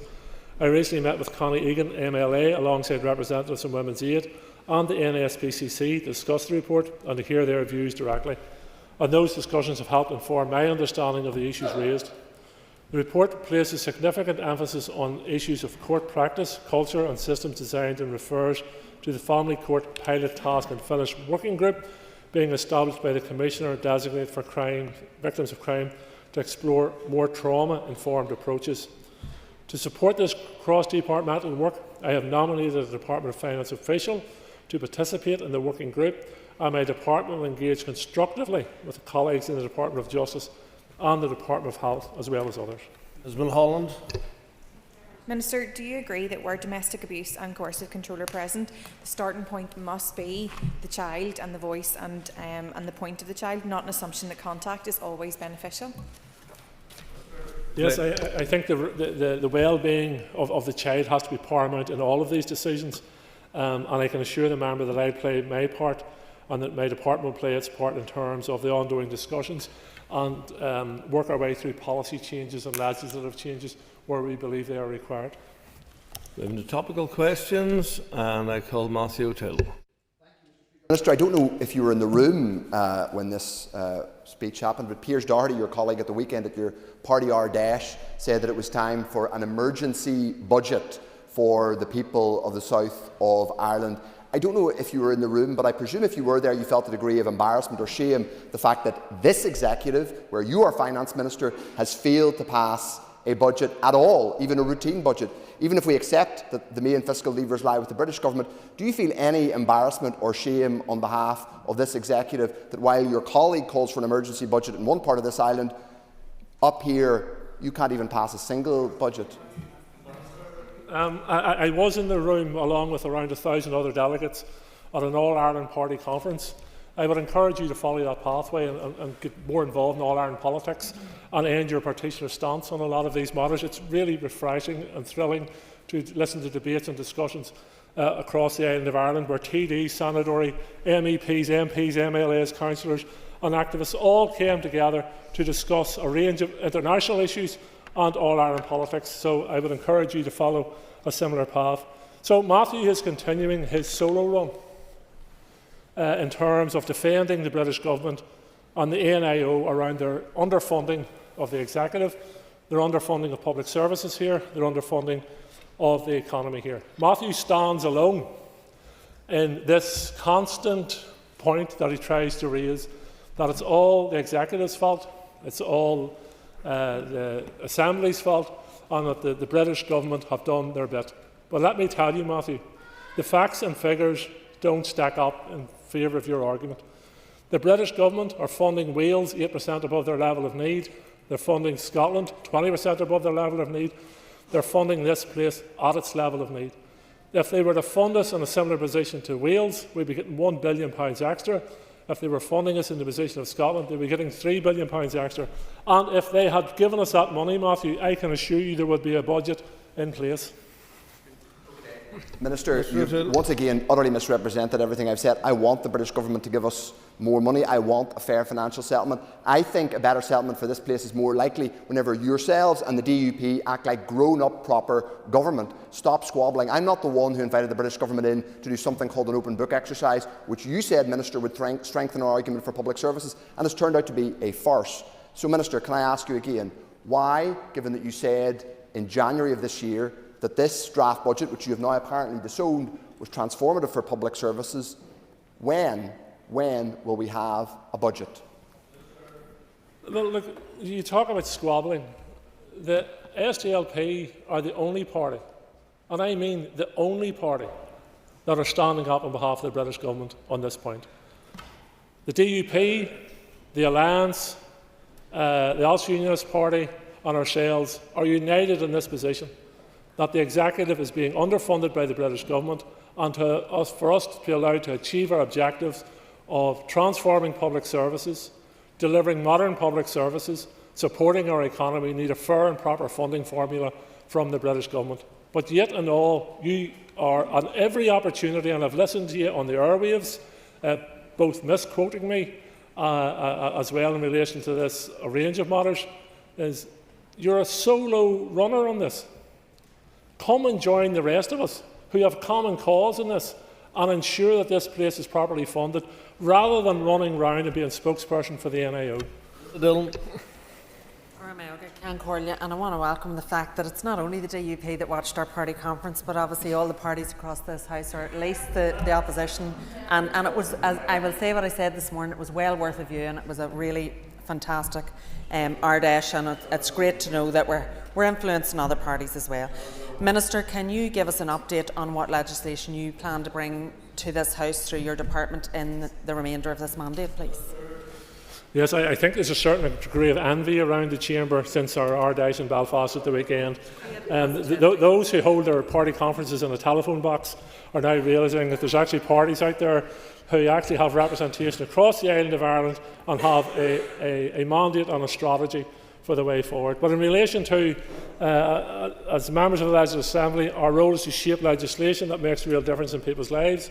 I've brought a number of important pieces of legislation that I intend to bring through the Assembly in this mandate. Members will be aware that the Death, Stillbirth and Baby Loss Bill, which contains provisions to establish a new baby loss certificate scheme, passed its final stage of legislative process in December. Last week, the Assembly successfully progressed the Marriage and Civil Partnership Bill to committee stage. The bill will increase the minimum age for marriage and civil partnership from the present 16 to 18, helping to better safeguard our children. In addition, following comprehensive scrutiny by the Finance Committee, the Administrative and Finance Provisions Bill was also debated in the Chamber and is now advanced to further consideration. Finally, I intend to bring forward the Fiscal Council Bill to its consideration stage next week. Thank you. Mrs. Dillon. Thank the Minister for his answers and outlining the legislative programme for his department to come to this Assembly. Minister, can you give us, I know you had said the last time I asked about this around the baby loss certificate that we would see that coming through very soon in terms of people actually being able to access the baby loss certificates. Can you give us an update on if you have a date as to when that might start, given that families are really, really looking forward to the prospect of finally having something to acknowledge the existence and the life and death of their child? Yes, I think it has been a really important piece of legislation and again showed unity of purpose across the Chamber in the delivery of that legislation, which was a very welcome point. The SL1 for the baby loss certificate regulations was forwarded to the DOF Committee on the 27th of March and will be provided to the Assembly once they have considered by the Finance Committee. Should these regulations proceed through the Finance Committee's scrutiny and approval process without delay, we are hopeful that they can be debated by the Assembly in May 2026. If the regulations are agreed, the scheme will become operational in June 2026. I thank the Minister for his answers so far. Minister, on the public procurement opportunities, can you outline how local companies are benefiting from those? My officials in procurement regularly collaborate with Intertrade Ireland and participate in their go-to tender programme. They delivered 10 sessions last year and have commenced delivery of the 17 sessions scheduled to be delivered by December this year. My department's buyers engage with SMEs and the micro businesses through those online workshops to highlight opportunities and accessibility to the public sector. Since July 2025, Centres of Procurement Expertise have participated in 23 supplier events to raise awareness of public tender opportunities. A further 26 are planned for this year. Mr. Delargy. Certainly, you've partially answered my supplementary question, but I suppose it was to better understand those tender opportunities and exactly how your department promotes those to SMEs. As I said in question time just past, the e-tenders portal is used by 147 contracting authorities and has over 35,000 registered suppliers.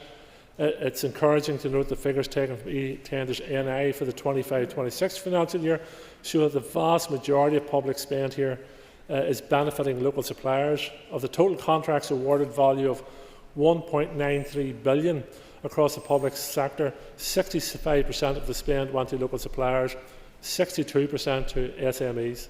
The figures within central government in 25-26 are equally encouraging, with 65% of contracts awarded to local suppliers with an overall value of $1.25 billion, 62% of these contracts benefiting local SMEs. Cameron.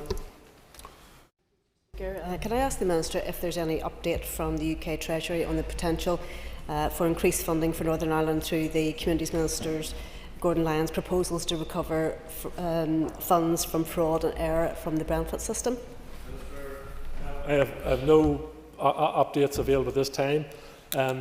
There has been back and forth with the Treasury in relation to a number of questions they had around submissions made by the Department for Communities. My officials engaged with the Department for Communities and have supplied information back and forth. Mrs. Cameron. Thank you. I thank the Minister for his answers so far. Obviously, with over £350 million a year lost through benefit fraud and error, there is huge potential to recoup funds. So I would urge the Minister to support the Communities Minister and to push the UK Treasury on this particular topic. Could I ask the Minister what practical steps the Finance Minister has taken himself to address funding pressures in Northern Ireland, rather than just blaming the Brits? Minister. There is no actual agreement with the British Government for a share of that pot of funding, so we need to be conscious of that at all times. There is a statement in NDNA, I think, maybe wrong, might be further back than that, in relation to matters, but we do not have a firm commitment from the British Government of what percentage or amounts of money will be returned to this executive through the work which he has mentioned. The member may not have caught up in the latest press conferences by her party leader and by DFM and by a number of other party spokespersons. It's not a case of blaming the Brits, it's a case of ensuring that the British Government, who collect taxes from all our citizens who we represent, fairly fund this place.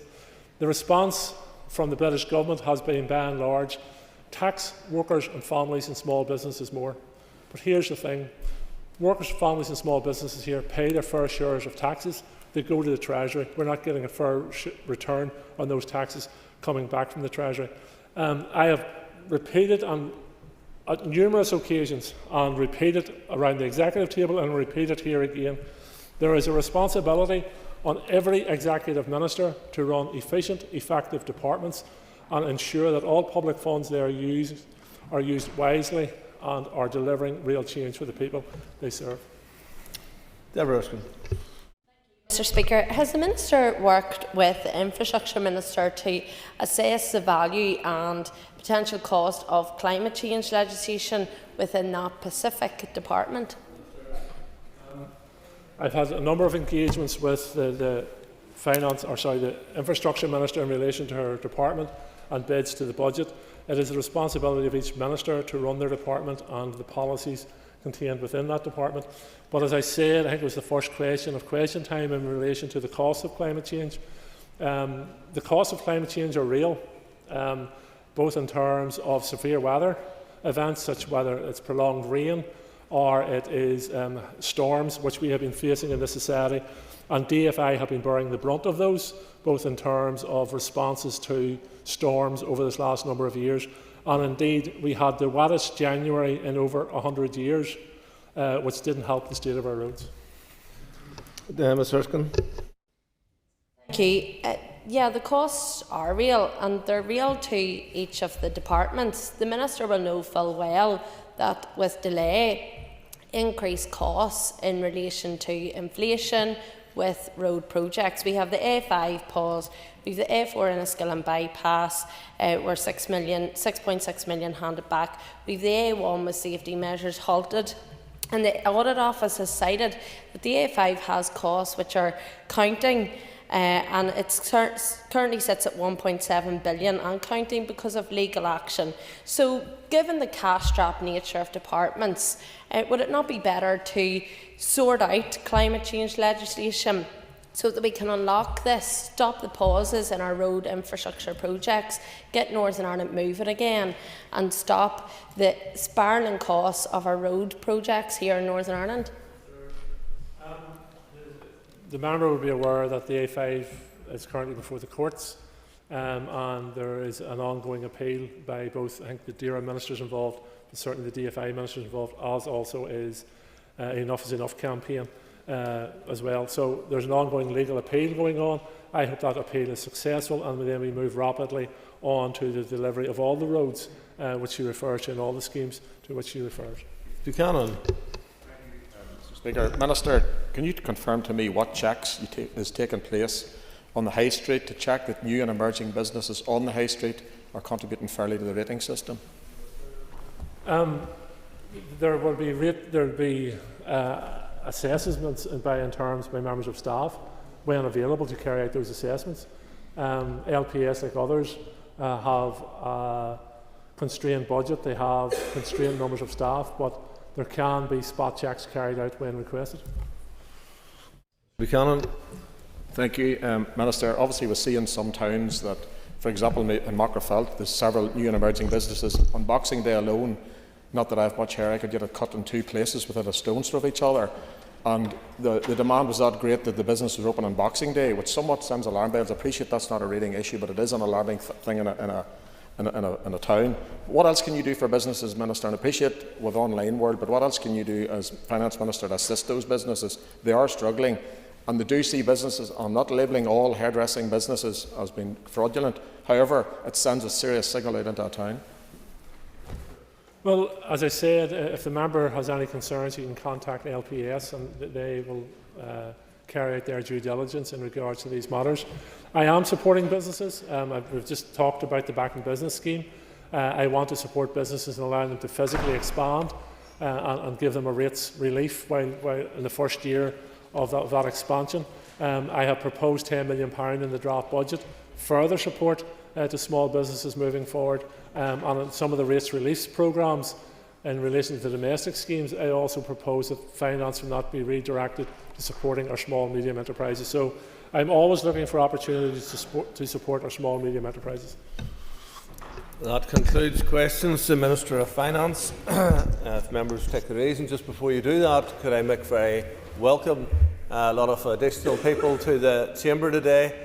I think for the final stage of the Sign Language Bill, which is a historic bill, so just as Speaker, I'd like to make you all very welcome.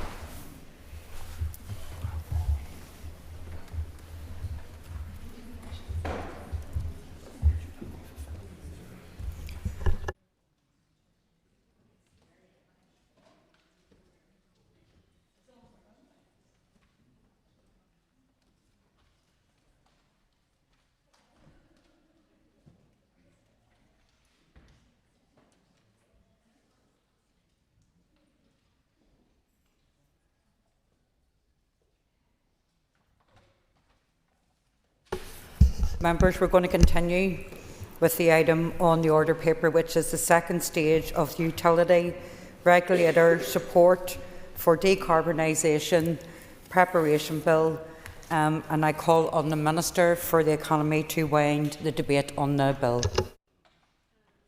And I want to first of all thank members for their consideration, and I'm encouraged by the support that has been expressed for the bill in the Chamber today. I acknowledge the other comments that have been made, and I will come on to that in a little bit. I think it reflects the importance of the bill. The bill, as I had outlined when I opened, will allow the Department to access technical advice that not only the economic regulator, only the economic regulator has the information and expertise to provide. It will complement in-house analytical and policy expertise, enabling the development of proposals, policies, strategies and plans needed to support the Department in delivering the Climate Change Act and energy strategy objectives.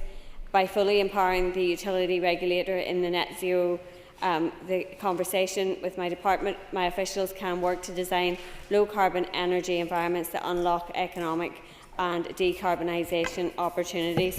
And I want to talk to some of the points that have been raised by members in the debate, and I suppose the kind of similar comments across the Chamber were raised around the scope of the bill, and I suppose in respect to the scope of the bill, it's a case of ensuring that the utility regulator is in the position to advise the Department about the different elements that are going to be required to meet our targets and the different areas of policy that they will have a role within, and what additional powers might be needed at a future date to help them to deliver. So it's a case of giving them the power at this point to advise and to help the Department in its way forward.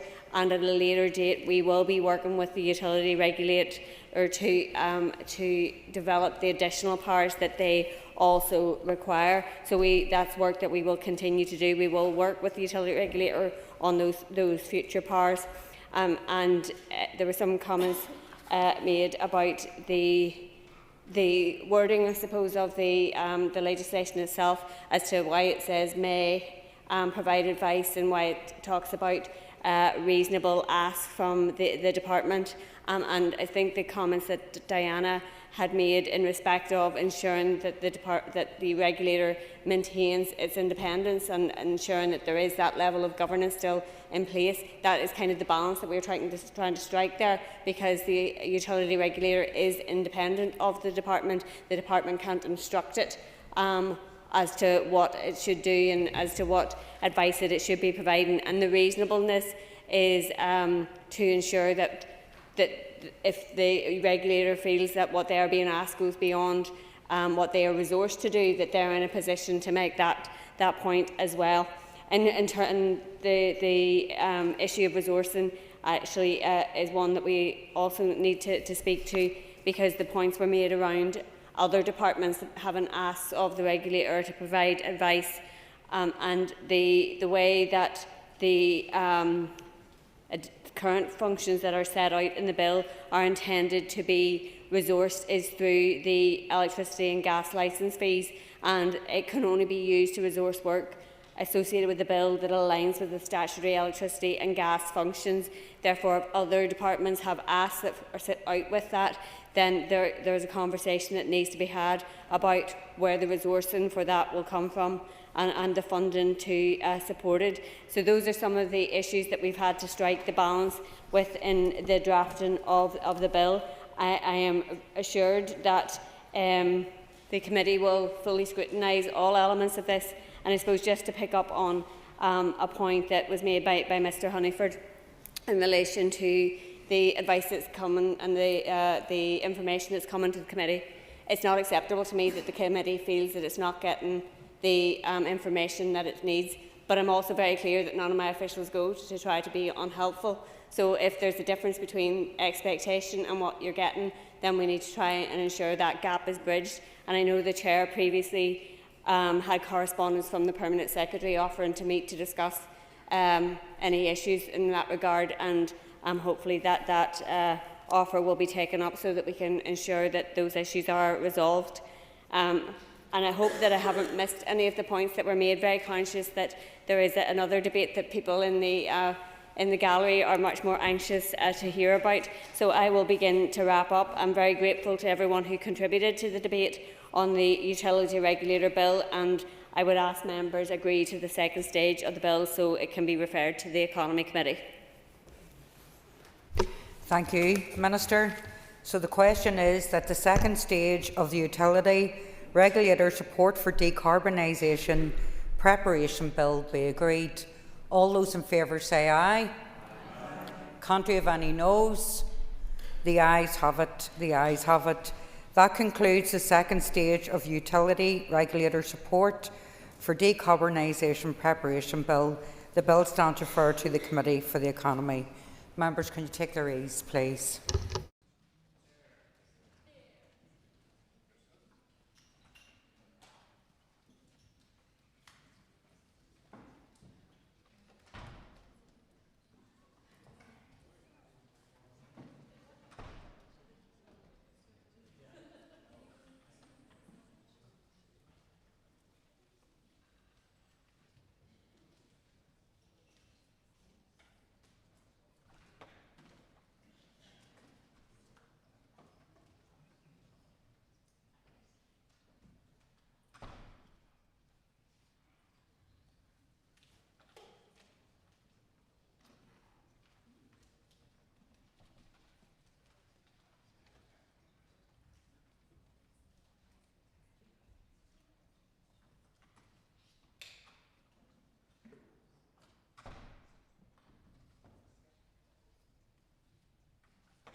Members, before we commence, can I extend my welcome, as well as that of the Speaker, to all of those in our galleries today. Members, the next item of business is final stage of the Sign Language Bill. I call the Minister for Communities to move the final stage.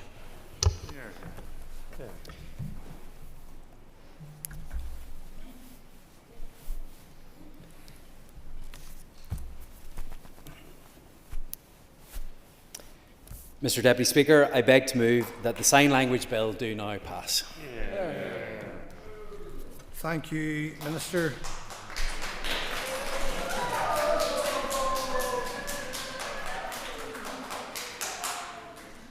Members, final stage of the Sign Language Bill has been moved. The Business Committee has agreed that there should be no time limit in this debate. I call the Minister for Communities to open the debate. Minister. Thank you, Mr Deputy Speaker. I am delighted to move the final stage of the Northern Ireland Sign Language Bill, and I'm grateful for the opportunity to address the Assembly at what is clearly an historic moment. Can I also say that I am absolutely delighted to welcome the deaf community here today. And as I look up into the public gallery, I can see that they have turned out in large numbers from near and far to witness what is happening today. And I know that for many of them, this day has been a long time coming. And I have to say, Mr Deputy Speaker, I can never remember my time in this House, so many people being in the public gallery for the final stage of any piece of legislation. And so I am absolutely delighted at such a strong turnout that we have here today, and I think that that speaks to the importance of this legislation for the community represented here today. I'm also delighted that over the past few weeks, planning for this day has been led by members of the deaf signing community, supported by my officials, and I am grateful for their efforts. I would also like to thank staff here in Parliament buildings and the BSL and ISL interpreters who have facilitated the signposting and escorting of visitors to the public gallery. I would also like to thank the students from the Department for Communities funded Queen's University MA in Sign Language Interpreting. They have volunteered their services to help with supporting deaf visitors during their visit to Parliament buildings today, and I wish them well with their final dissertations. We are also joined by representatives of the deaf community who have travelled from other jurisdictions, and they are also very welcome today. Now, Mr. Deputy Speaker, I know that this is a day that has been much anticipated by the deaf and deafblind signing community. For them and for the whole of our society in Northern Ireland, this is a day that truly merits being described as historic. As members of the Assembly today, we are being asked a simple but significant question. Should Northern Ireland formally recognise BSL and ISL and strengthen our commitment to equality, dignity and inclusion for deaf and deafblind signing people? And I am confident that the answer from this Assembly today will be an emphatic yes. To understand why this bill matters,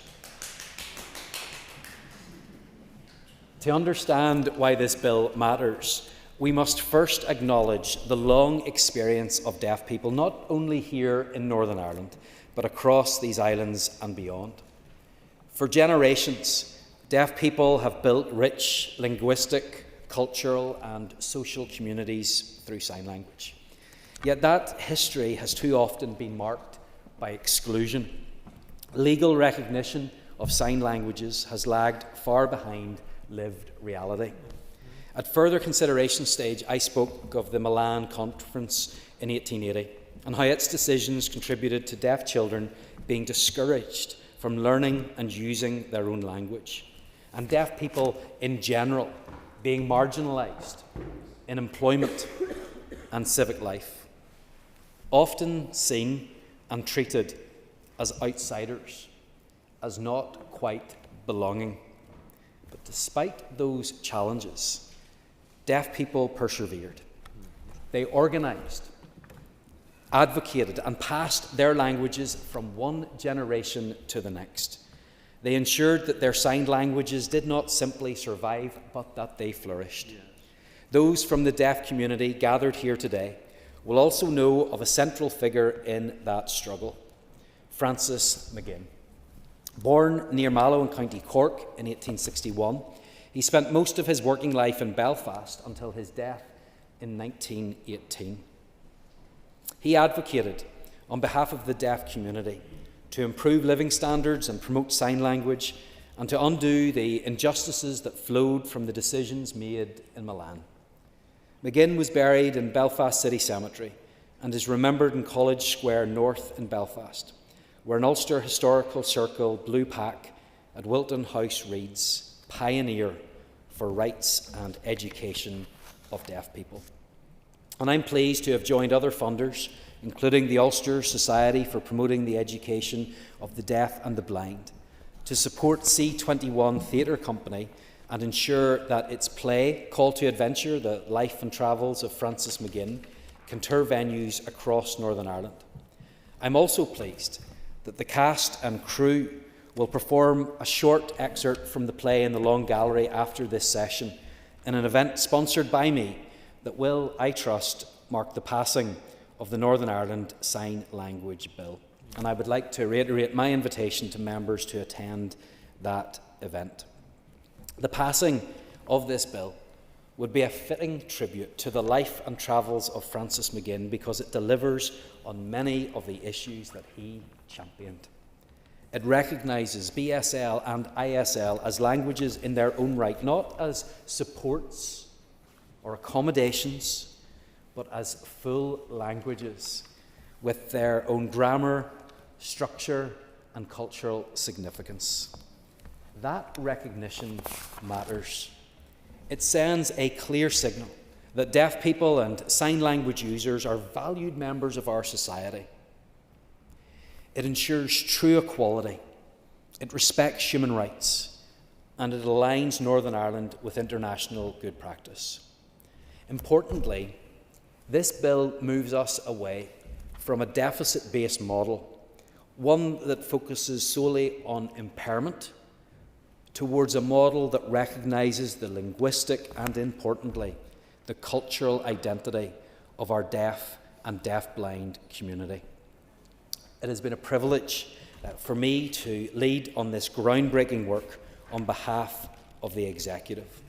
Long before this bill reached the Assembly, my department was already engaged with the deaf community, its representatives and service providers to understand lived experience and practical need. That work has included developing sign language interpreting services across public services, working in partnership with deaf-led organisations to co-design, develop and fund strategic interventions, including the Family Sign Language Programme, which is a priority for me and for which this bill provides a statutory guarantee that those classes will remain free of charge. Establishing structured engagement through advisory and partnership groups, and improving awareness of sign language across departments and public bodies. This bill builds on that foundation. It gives legislative shape to the work that has already begun, and it provides the clarity and stability needed to drive progress over the long term. This bill is about rectifying long-standing inequality. It reflects values that I believe are shared across this Assembly: fairness, dignity and inclusion. These have not been the reality for members of our deaf community for far too long. And Mr. Deputy Speaker, that ends today. Therefore, I am proud to bring this legislation to its final stage, and I commend this bill to the House.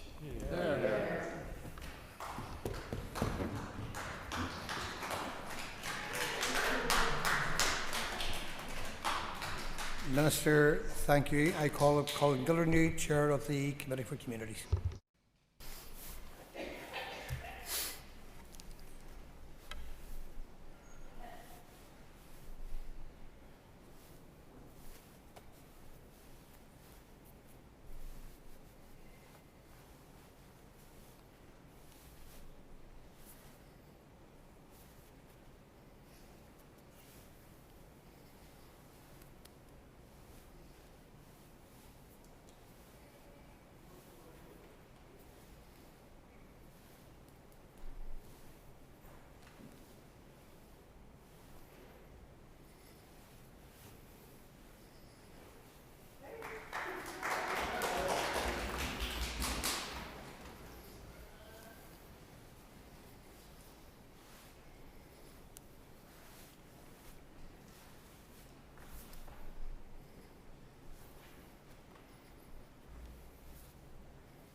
As Chair of the Committee for Communities, I welcome the opportunity to speak at the final stage of the Sign Language Bill.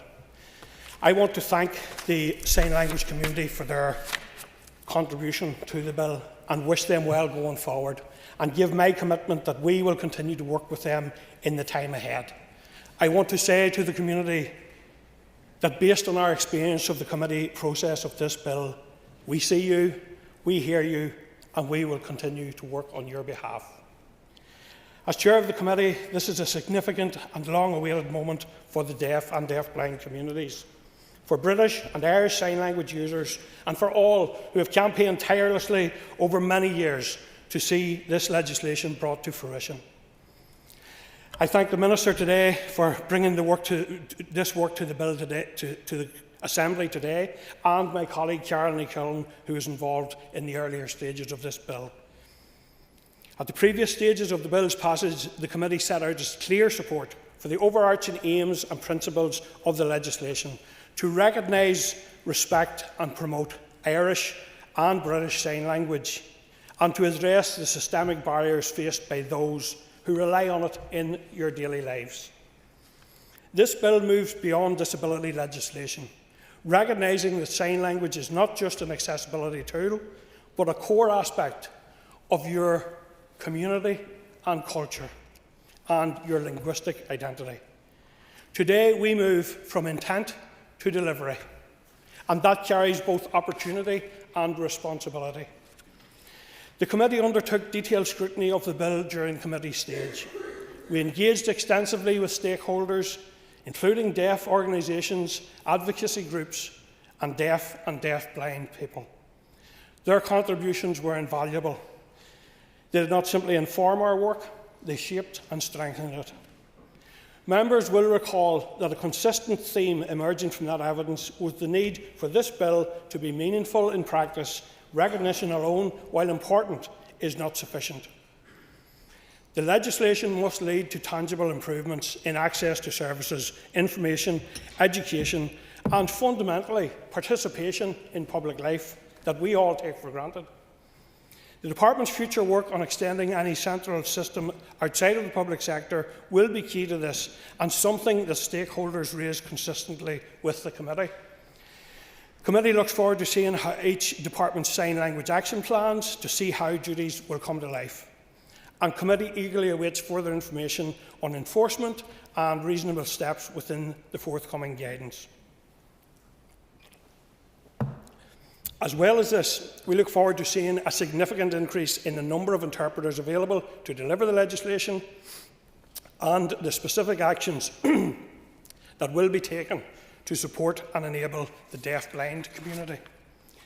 It's important at this stage to reiterate Committee's expectation that the reporting clause in the bill is commenced at or within weeks of the Royal Assent, so that the first report about the effectiveness of this bill is delivered 5 years from now and without undue delay.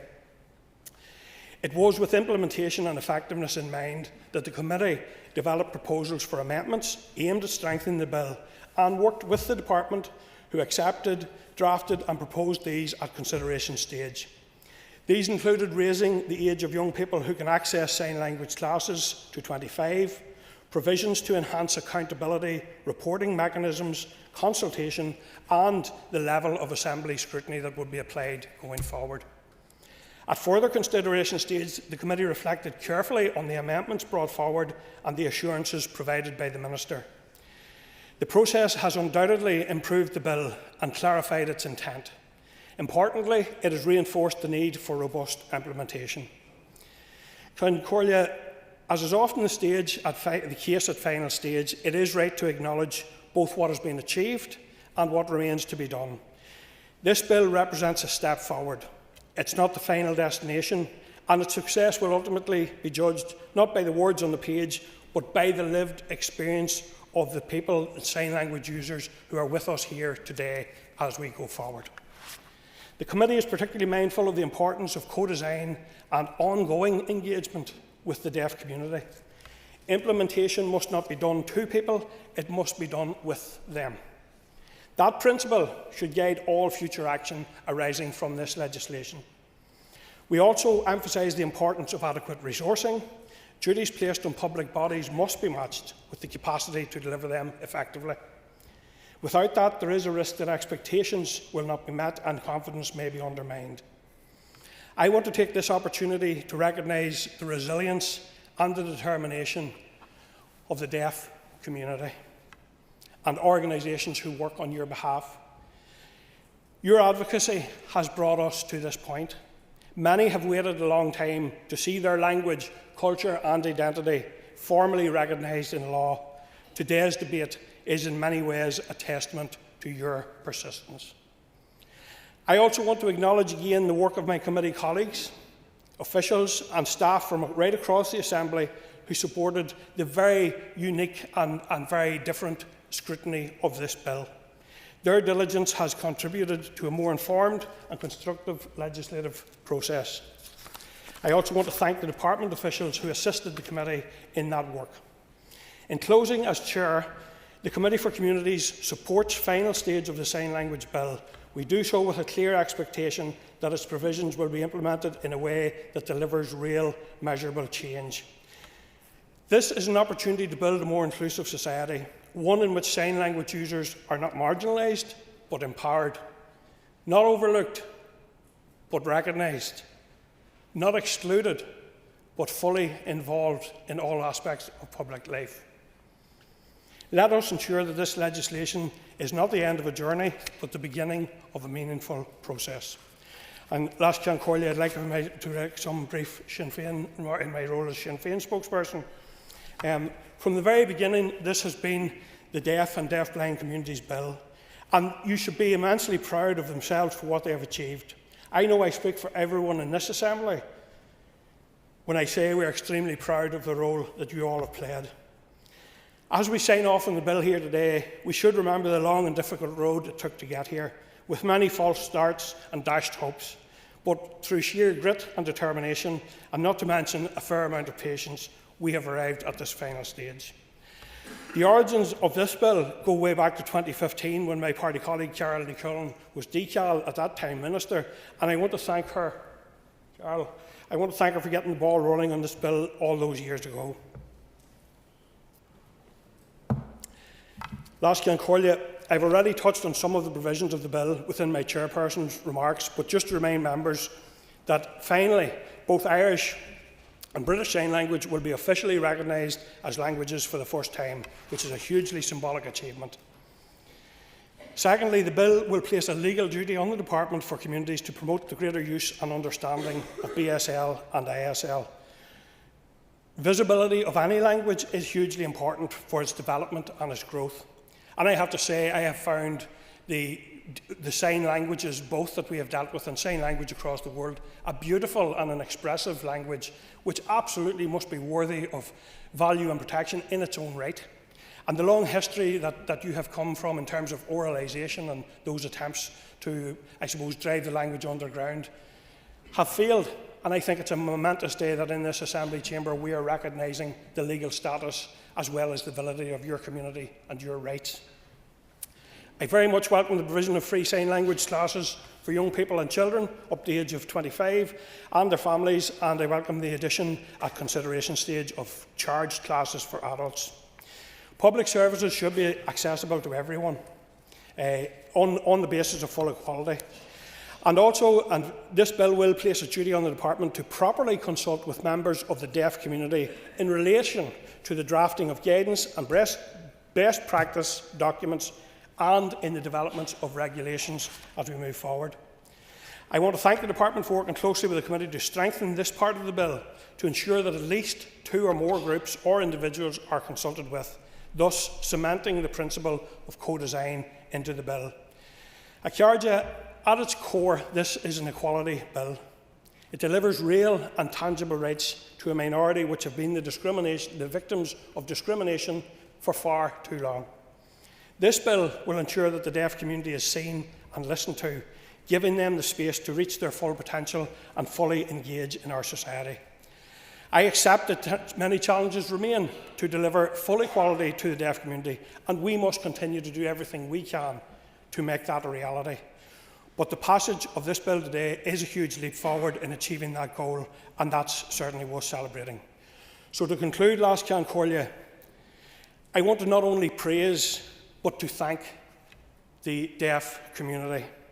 Yours has been a story of resilience and resistance, of stoicism and solidarity, of community and of creativity. And you have shown us today how we can create a better society, how inclusion, respect and rights can create a better future for us all.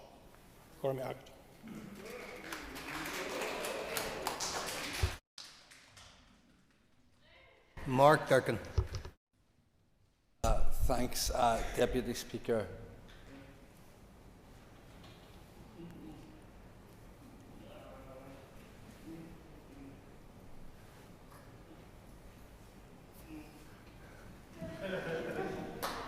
Today is a great day for the deaf community and for progress towards a more inclusive society, one that works for everyone. Today represents a truly historic moment for Northern Ireland.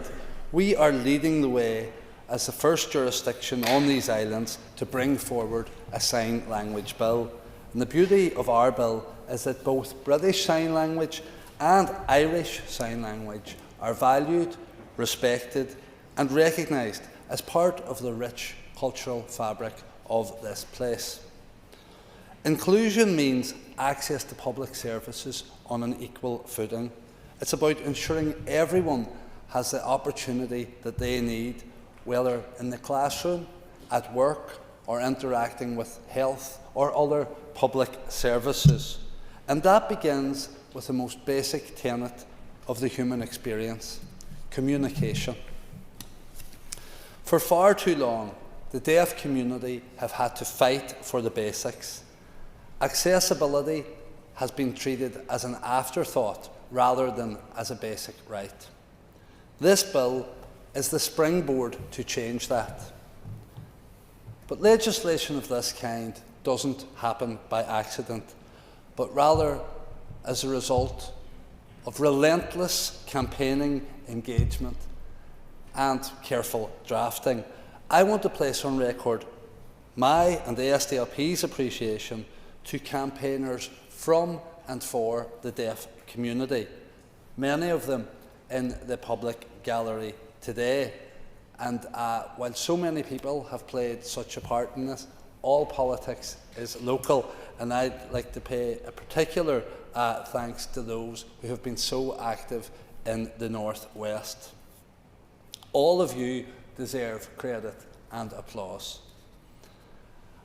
I want to also thank the Minister for Communities for the constructive approach he has taken to this legislation. The Minister isn't renowned for compromising. However, he has made constructive compromises along the way to strengthen this bill. And I'd also like to thank the officials whose hard work has been key in bringing this legislation to its final stage. This bill will improve lives.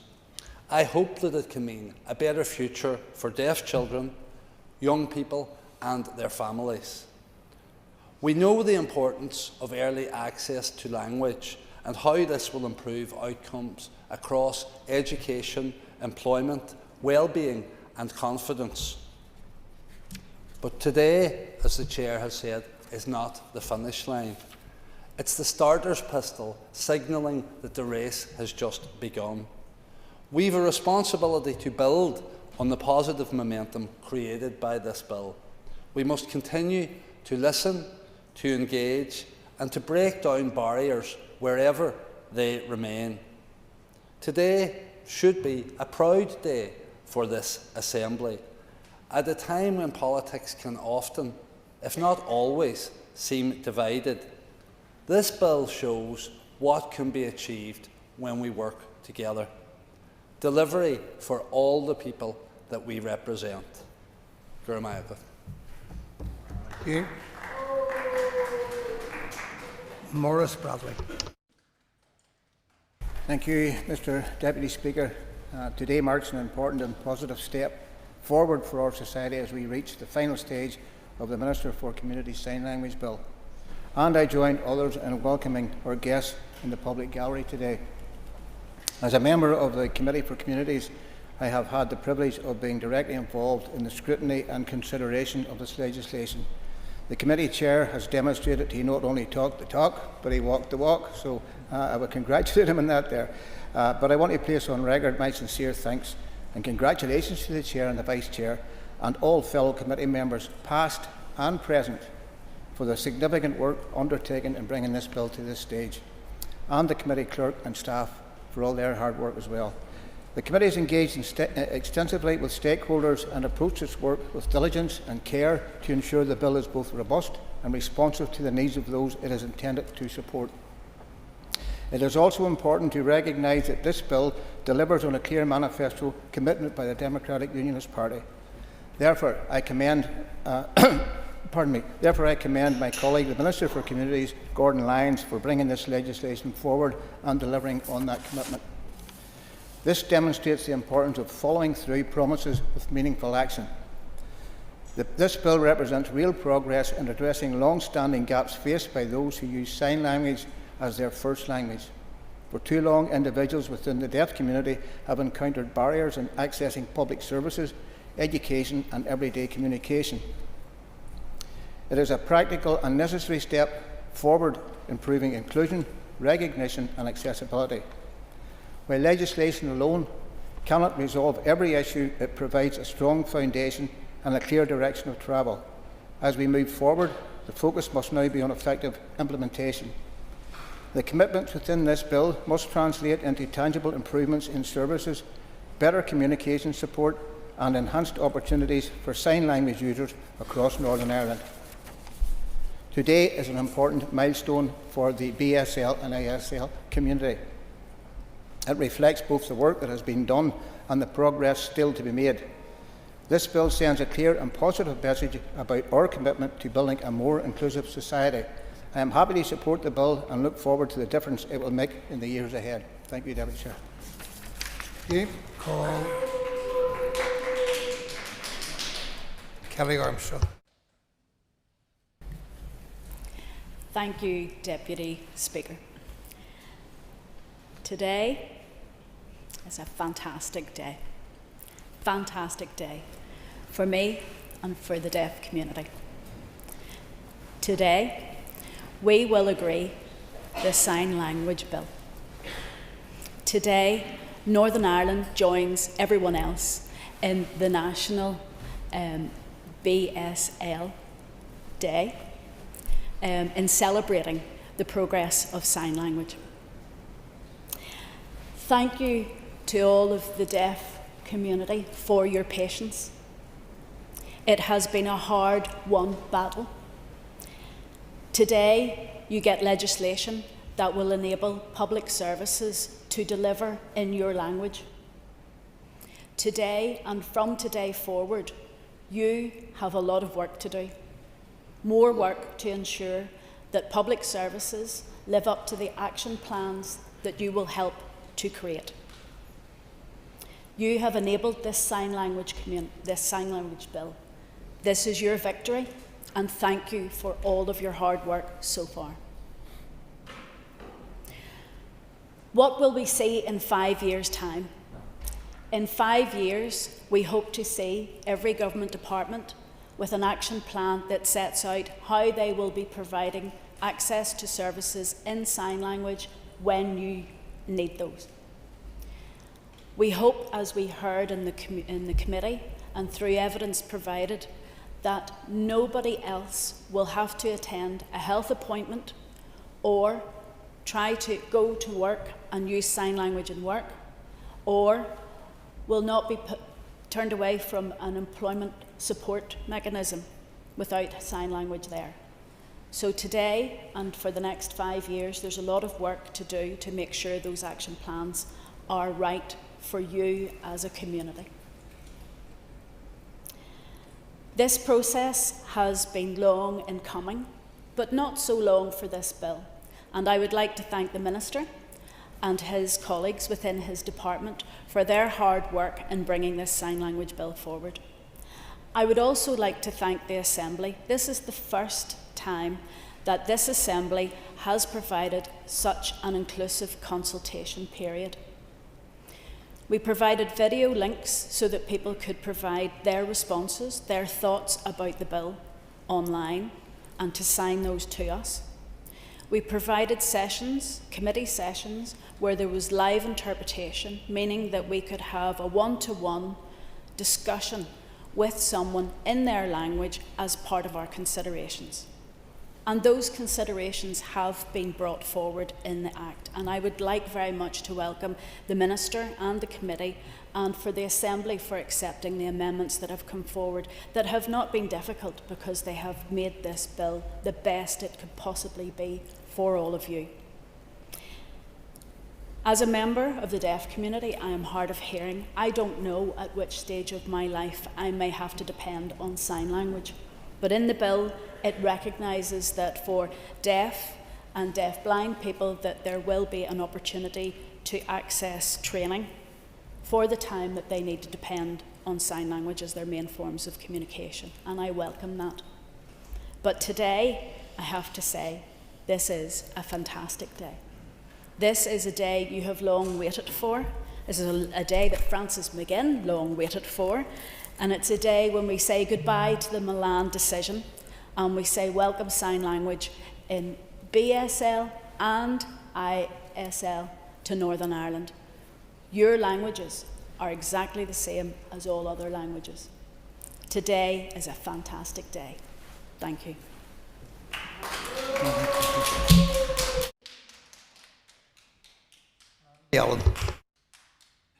Thank you, Mr. Deputy Speaker. I welcome the Sign Language Bill reaching its final stage here this afternoon. This legislation, has already been highlighted, provides formal recognition for British Sign Language and Irish Sign Language and puts in place a framework to support their greater use and improve accessibility for the deaf community across Northern Ireland.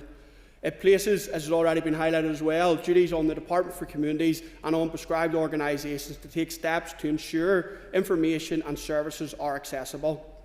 I want to, like other members, acknowledge the work of the Minister, his departmental officials, my committee colleagues and the committee staff and wider Assembly teams for their role in supporting the scrutiny and overall progression of this bill. In particular, Mr. Deputy Speaker, I want to recognise the engagement of the deaf community. Their input and lived experience have helped shape the legislation throughout its passage. As the bill moves to royal assent, the focus now must be on implementation. That includes bringing forward the necessary regulations alongside guidance and action plans to support the consistent delivery in practice. As I've highlighted at previous stages, it is also essential that the measures within the bill are properly resourced and clearly understood so that they also deliver in practice. This is a positive and also important step, and we fully support the bill, Deputy Speaker. Thank you. Call Karen McKillen. Thank you, Gormagat. Last Concolia. Thank you. This is a momentous day. When the legislation was introduced, the draft legislation, I said to the Minister then it was probably one of the most important pieces of legislation that this place has done or will ever do. It's given legal status and a recognition to a community that has faced discrimination, inequality, othering, denial of rights, and then some. So it is hugely important, and I want to place on record my thanks to the Minister, and I'm sure he won't mind if I particularly mention Tommy Macaulay, who's been involved in this work and indeed received an honour for his work, but he has been there with representatives from the deaf community and trying to get legislation brought forward for well over a decade. So I just want to put that on the record. Credit where it's due. Yeah. Sorry, Tommy, but I just had to mention that. I don't know if the rest of you heard John and Brian on the radio this morning, and I'm not going to go over what John and Brian said. It's their own experience, but the humility and the hopefulness that came from listening to them this morning, while recognising the awful discrimination and indeed the hurt that they and their families in the community faced for decades. They were so thankful and so optimistic for the future. So again, I want to, and I know there's many others, but I just want to use this opportunity to thank John, Agnes, Brian and Magella, here because when I was in Decal and every minister since, so on behalf of the deaf community, we just need to acknowledge the work that you all did. It is important for, I suppose, when we get older, that you want to leave things in a better place for those coming behind you. And that can only be done to its best effect through legislation. And that's why I mentioned, I don't mind if I'm sure they don't mind me referring to them as stalwart campaigners, but that's why I kind of felt very inspired by what they said this morning, because as older people with all that lived experience, they can maybe rest a bit easier, certainly not give up. I don't think that they know how to, but certainly rest easier in knowing that at least for the first time in their lifetime, we're on the right path. Sign language is a language. This place has been responsible for many languages being brought forward. This place has heard lots of colourful language in the past, but this is a big day for us as legislators, because our job primarily is to make sure that we bring legislation forward for those who need it the most. So I can't think really of another piece of legislation that I think every member in this House, regardless of where they're from, what party they represent, would not be proud to stand over. But we can't go through today without mentioning Francis McGinn either. So, and even just, of his day, recognising the need to have sign language recognised as a form of communication. But what I think is really important is free classes for children and young people of families. I can't begin to understand what it's like not to be able to communicate with my loved ones.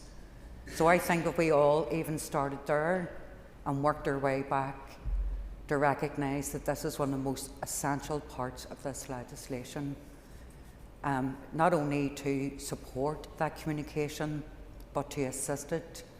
And this legislation, in my opinion, is also a good place to start. And I know the co-production and co-design, some concerns were raised, but as from what the Minister has said, and the committee chair, and indeed everybody who spoke, this isn't the end of that co-production and co-design and that inclusion.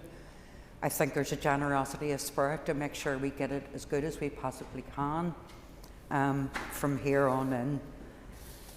So everyone today has said that this is a really, really important day. It's a momentous day. We can, have lots of descriptions about it. But for the campaigners and their family, I just want to say thank you. Waiting for equality for decades has been horrendous, but I'm really proud to know and work with you all. And I just want to again put my thanks to the officials, the Minister, and indeed you all in bringing this forward. Thank you.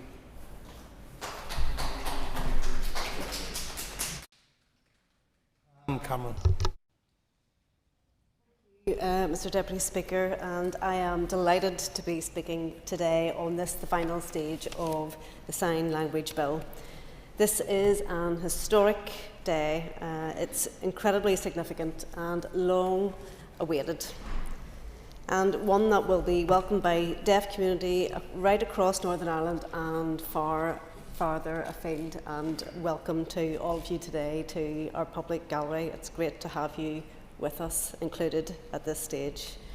A particular shout out to Rita and Raymond Abernethy, my constituents in South Antrim, who we've had very confused conversations for many, many years, and I hope those will get easier as time goes on and we see the impact of this legislation rolling out.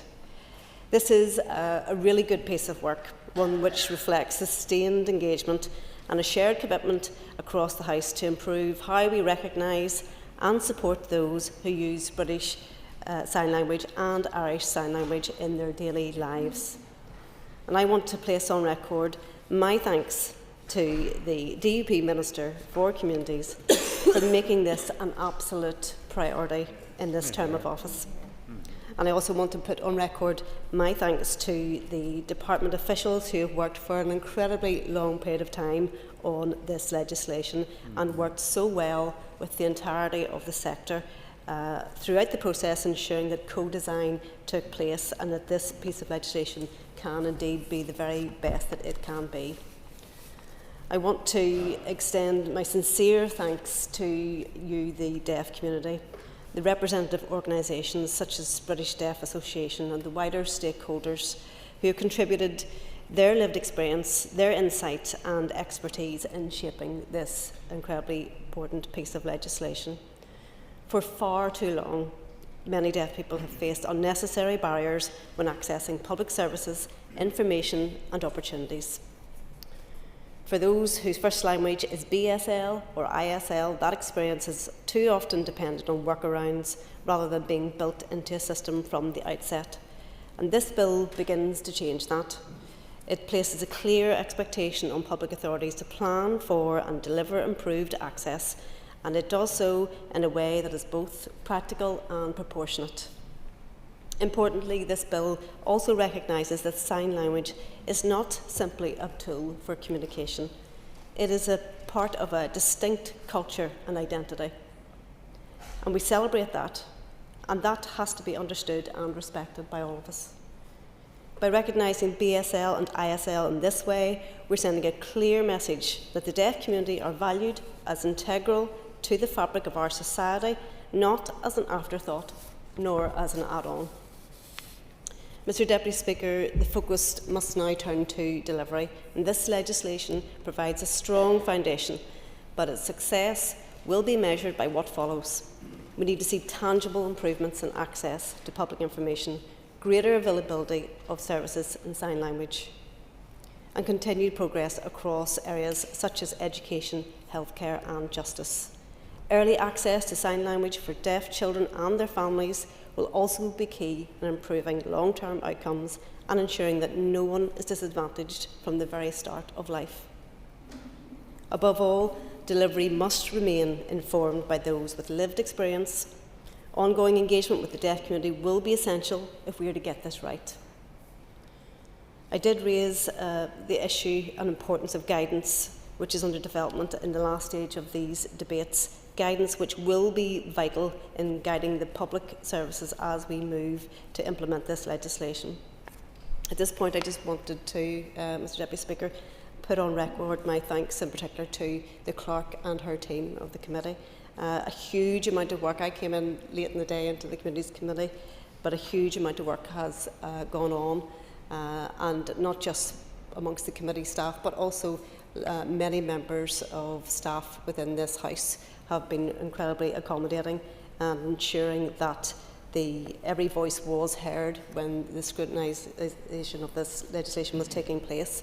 It was no mean feat, and we thank everyone who was involved in making that as best as it could possibly be.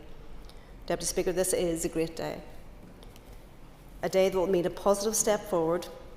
It is about fairness, it is about inclusion, and it is about respect. It is about recognising the importance of language and ensuring that people are not excluded because of it. So I have great pleasure in supporting this bill, and I look forward to seeing the difference that it will make in the many years ahead. So thank you very much.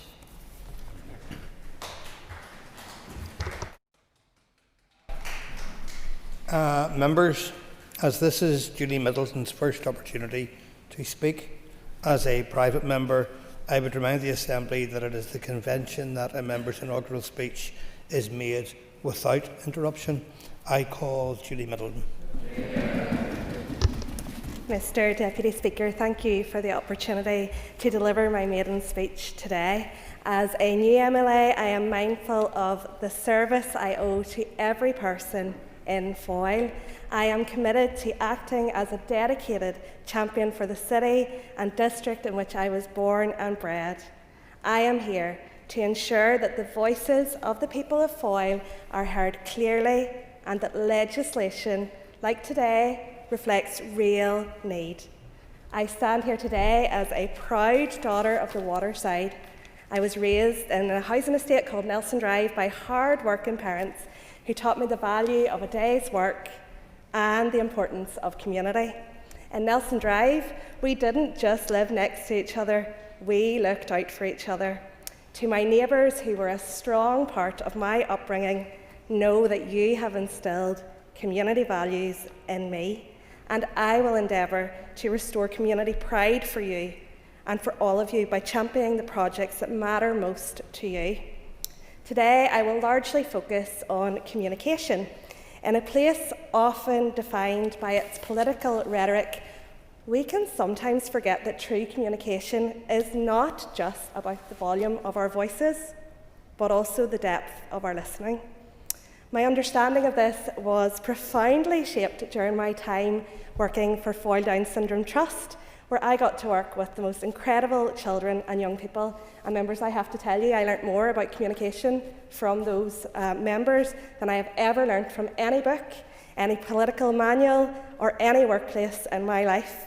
And I will bring what I have learnt to this chamber today and every day. To communicate effectively is to be honest about the challenges we face.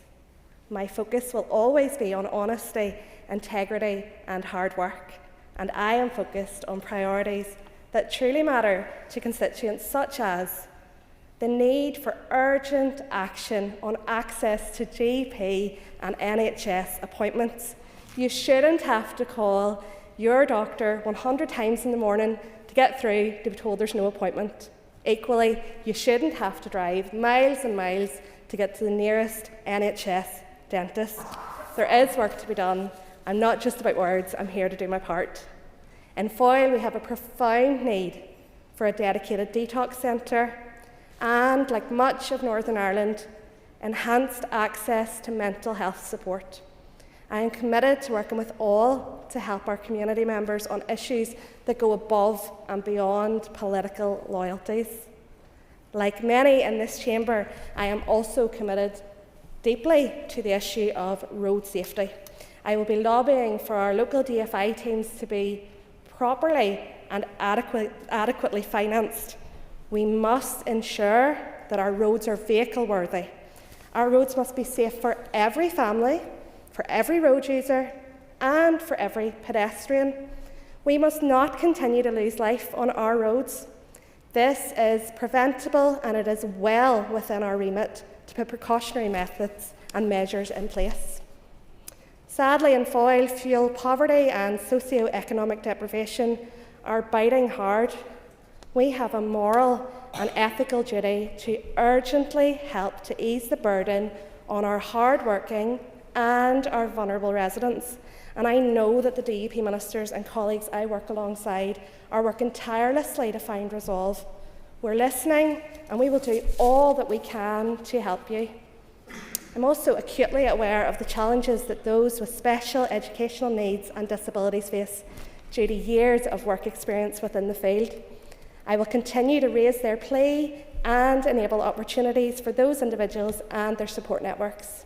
I will speak about your challenges, your successes, and importantly, with your help, I will explain what you need to help you better integrate into work, independent living, and so that you can have ownership over your journey through school, life, and work. This chamber needs to also be a voice for those escaping and enduring domestic violence and abuse. We must all continue to advocate for tougher sentencing, better protections, and importantly, we must come together to ensure that we bring Jade's Law into our legal framework. For too long, silence has been the shield of the abuser. I will use my voice to shatter that silence. I will meet with support groups, I will ask the difficult questions, and I will ensure to do my part to ensure that our laws protect the most at risk. Foyle is a place of immense talent, yet we face systemic challenges, and I'm here to help drive socio-economic development, ensuring that our infrastructure and opportunities match the ambition of our people. My focus is so clear. I want to ensure that our talent, our youth and people of all ages don't have to leave the North West or Northern Ireland to find opportunity. Mr Deputy Speaker, I cannot speak of the strength of Foyle without mentioning our churches. They are more than just buildings. They are social and spiritual anchors for my constituency.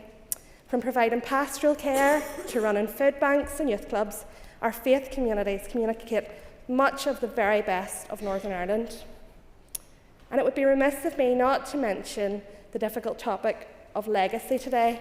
And there is much conversation and much work that must be carried out. But ultimately, truth matters. And we cannot stand and watch history be rewritten or victim stories stamped out.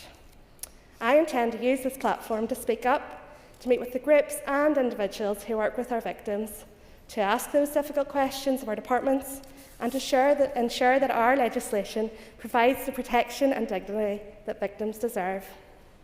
And Mr Deputy Speaker, I must be very candid today. Stepping into public life as a new female MLA has brought challenges that go beyond the policy debates of this House. Sadly, I am very certain that I am not the only female MLA in this chamber, irrespective of political party, who, on a daily basis, faces harassment, always hidden behind a screen.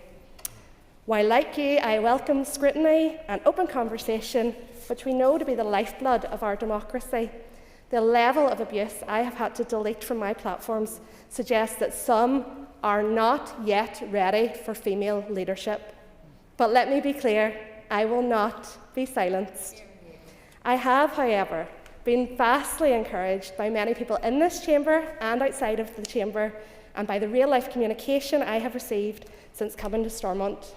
The letters, the handshakes, the hugs, the comments, the messages and the conversations with people young and old who genuinely want to see Northern Ireland work. And I am here to work. I will speak up fearlessly for the North West, meet with every group that seeks to better our community, contribute to legislation that makes life fairer for the people of Foyle. I want to see Foyle thrive. I am ready to work alongside all of you to legislate and to lead. I am ready to listen, and above all, I am ready to serve. I'm proud of my Ulster Scots heritage, and I believe that by celebrating our diverse cultural expressions, we build a more confident and inclusive society. In that spirit of inclusion, I want to express my full support for the Sign Language Bill brought through to final stage today by my colleague Gordon Lyons, MLA. This is a landmark moment for the deaf community, ensuring that your primary language is recognised and respected in law. Today marks a day where we can see dignity, inclusion and equality, and we will recognise the language and communication used by you, our deaf and deaf-blind community members. I am in awe of the well-established linguistic, cultural and social communities that have been built through sign language, and I am thankful that our Communities Minister will be bringing the law up to date to support and recognise those from the deaf and deaf-blind community. Today we see British Sign Language and Irish Sign Language as languages in their own right, and I'm so thankful to be here today as this happens. And to all those in the public gallery from the deaf and deaf-blind community, I commend you for your determination. This is your day. Congratulations. Thank you.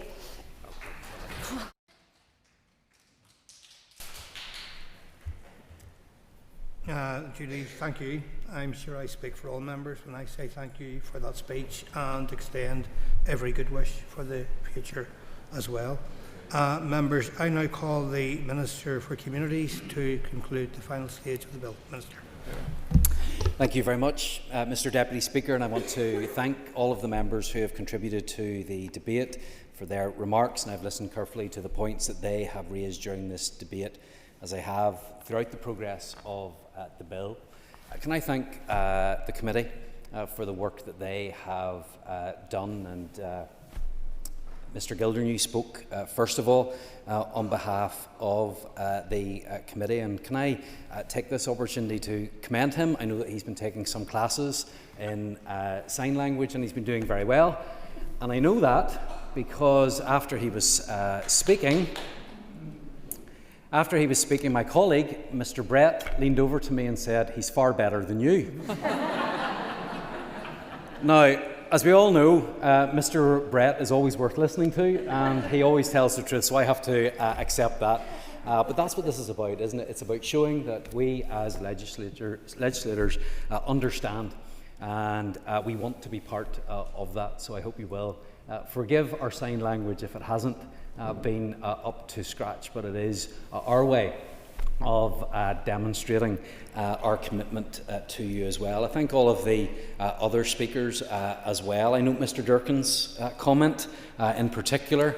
He said that I do not normally compromise, and I am more than happy to compromise when someone else has a good idea. It just so happens that most of the time my ideas are maybe a little bit better, Mr. Durkin, but I say that in good humour. But I do welcome the opportunity to have worked with him and with other members of the committee to get this legislation to this stage today, and that is something that is positive. I know many people in the gallery are here for the first time today, and this has been a very positive day. We've all been in agreement with one another. We've all been getting on with one another. There's been very good mood in here. That doesn't always happen, by the way. Maybe your presence here today is what has changed that. Maybe you should come along more often. But no, we have all got on, and we are agreeing today because we have the same ambition and the same goal to make sure that your languages are recognised and that you have that equal access to services. And so I'm absolutely delighted for the opportunity to be able to bring this legislation forward and also to wind in this debate today. And I think that this bill has benefited greatly from the scrutiny it has received, not just in this chamber but throughout committee stage and in its engagement with the deaf community and other key stakeholders. That engagement has strengthened the bill, and I believe that it has ensured that it more clearly reflects both the spirit and the practical requirements of recognising and supporting deaf sign language users in Northern Ireland. I welcome the positive scrutiny of the bill by the committee and its approach to meeting the needs of the deaf community throughout all its evidence gathering sessions, online and in person. I'm pleased that my department, through its support for local deaf organisation Hands That Talk, played a part in the preparation for that process. This approach, I believe, should be held up as an example of how legislation should be developed. So I thank the committee, and of course I would like to thank the committee clerk and her team. This bill has been refined as it has progressed through the House, and I know that that has involved considerable effort. So I'd like again to thank the bill clerk and her staff and the Office of Legislative Counsel, in particular First Counsel, who's worked closely with my officials. It would be entirely remiss of me not also to acknowledge fulsomely the part my officials have played, some of them for well more than a decade, in their work to support the deaf community, to listen to them and understand their needs, and to shape and support the passage of this legislation to meet those needs. Their work will, of course, continue through regulations, guidance and implementation. Quite simply, this bill would not have been possible without their perseverance and their hard work. Now, Mr. Deputy Speaker, I know that it is not in order in this House for me to single out anybody in the public gallery or in the officials' box, but I hope you will allow me to break the rule on this occasion, because I do want to single out Tommy Macaulay, who is in the box here today with us.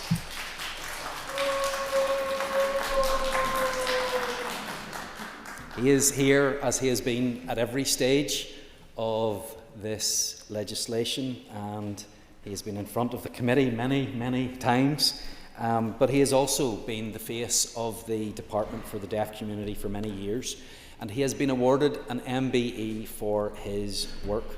So, Tommy, thank you on behalf of everyone in this chamber and in this gallery, because what we have here today would not have been possible without those many, many years of work. Now, the purpose of this bill is clear: to provide formal recognition of British Sign Language and Irish Sign Language, and to place duties on public bodies that will lead to improved access, fairness and inclusion for deaf people across our society. This is a bill with dignity, equality and participation at its heart. Members have rightly emphasised the importance of clarity around public bodies' responsibilities. And I want to reassure the House that my department is committed to providing leadership in this area. The statutory guidance that will follow this legislation is being developed in close consultation with the deaf community and with departments, ensuring that it is practical, proportionate and focused on improving real-world outcomes. It will also be consulted on. By improving access to public information and services, we're not creating special treatment. We're removing obstacles that should never have existed in the first place. I'm particularly encouraged by the emphasis throughout this process on partnership. The success of this bill will not rest with one department alone. It will require cooperation across the executive, engagement with public bodies and, most importantly, ongoing dialogue with those who use sign language in their daily lives. This bill is grounded in the lived experience, leadership and advocacy of the deaf community in Northern Ireland. It reflects not a single moment, but a long continuum of effort. Mr. Deputy Speaker, as we know, in the public gallery today we are joined by members of the deaf community. And many of them have campaigned down the years for this moment. They have lobbied, petitioned and requested the rights that this bill will bring. As I mentioned in this place last week, they have shown remarkable patience, and I know at times they have also despaired. But they have shown leadership for their community and continued their campaign for recognition. And I sense that they are standing on the shoulders of giants, past and present. Those individuals here today represent many, many more deaf people throughout the years whose contributions were never formally recorded. And their leadership, formal and informal, kept sign language alive through decades of exclusion leading up to this moment in time, the realisation of the Northern Ireland Sign Language Bill. And I'm sure I speak for this House when I say to the deaf and deafblind community that we acknowledge, respect and have learned from your deaf history. We have responded to your day-to-day experience to inform this legislation and its goal that future generations do not inherit past barriers. As we look ahead to implementation, I want to be clear that this bill is not the end of the journey. It's a significant step forward, but it's also a foundation. My department will continue to work with colleagues across government and with stakeholders to ensure that recognition of sign language translates into lasting positive change. And I trust that it goes without saying that my officials will continue to work with the deaf and deafblind community to ensure that this legislation works for them, and I wouldn't have it any other way. Mr. Deputy Speaker, this bill has enjoyed strong cross-party support at every stage, and I think that that is something that the Assembly can be proud of. And I do want to again recognise and acknowledge the speeches that have been delivered today. And can I also take this opportunity to congratulate Julie Middleton on her fantastic maiden speech as well. Julie, you had an extraordinary privilege today. You got to speak without being interrupted.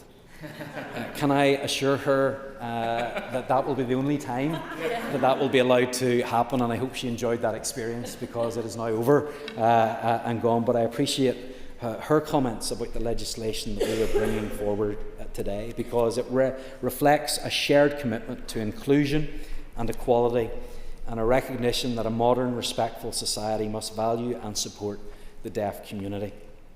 Finally, when I introduced this bill, I was presented with a copy of a booklet called The Long Road to Recognition by the authors John Carberry and Brian Symington. The booklet takes us on a journey through time, signposting key events in deaf history along the way, but not all the way to legal recognition of BSL and ISL. The authors have been driven by their desire to complete the booklet. The final chapter in that long road to recognition remained unwritten until today. And to all of the members in this chamber, I say that we are very, very fortunate, because we are the legislators who have the power in our hands to change deaf history, if I may borrow the title of the BDA documentary.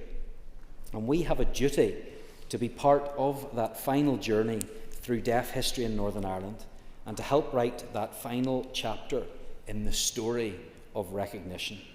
We have a duty to the current generation of deaf and deafblind people, and a duty to the future generations of the deaf and deafblind community.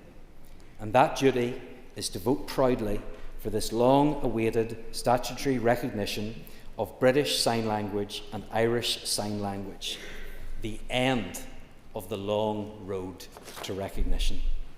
So finally, to the deaf community, I say,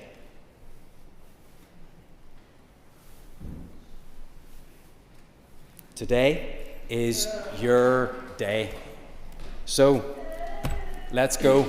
I commend this bill to the House. Thank you. Minister, thank you. The question is that the Sign Language Bill do now pass. All those in favour say aye.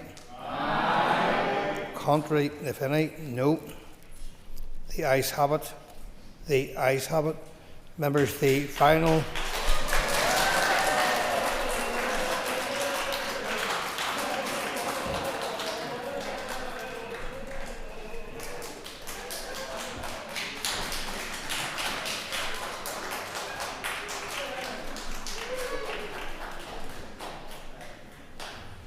Enjoy the moment. There's a little bit more to come. The final stage of the Sign Language Bill has passed. The bill has passed.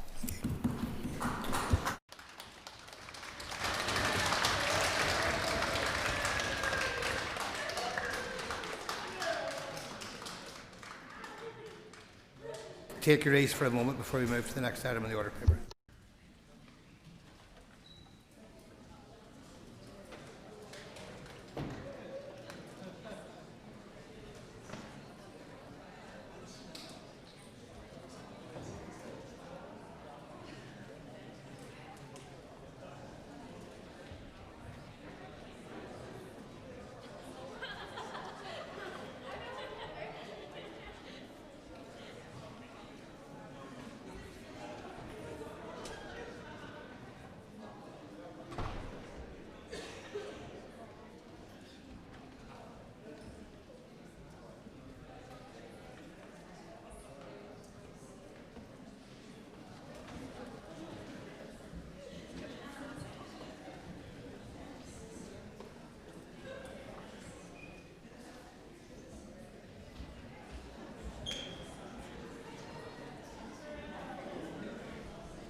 Members,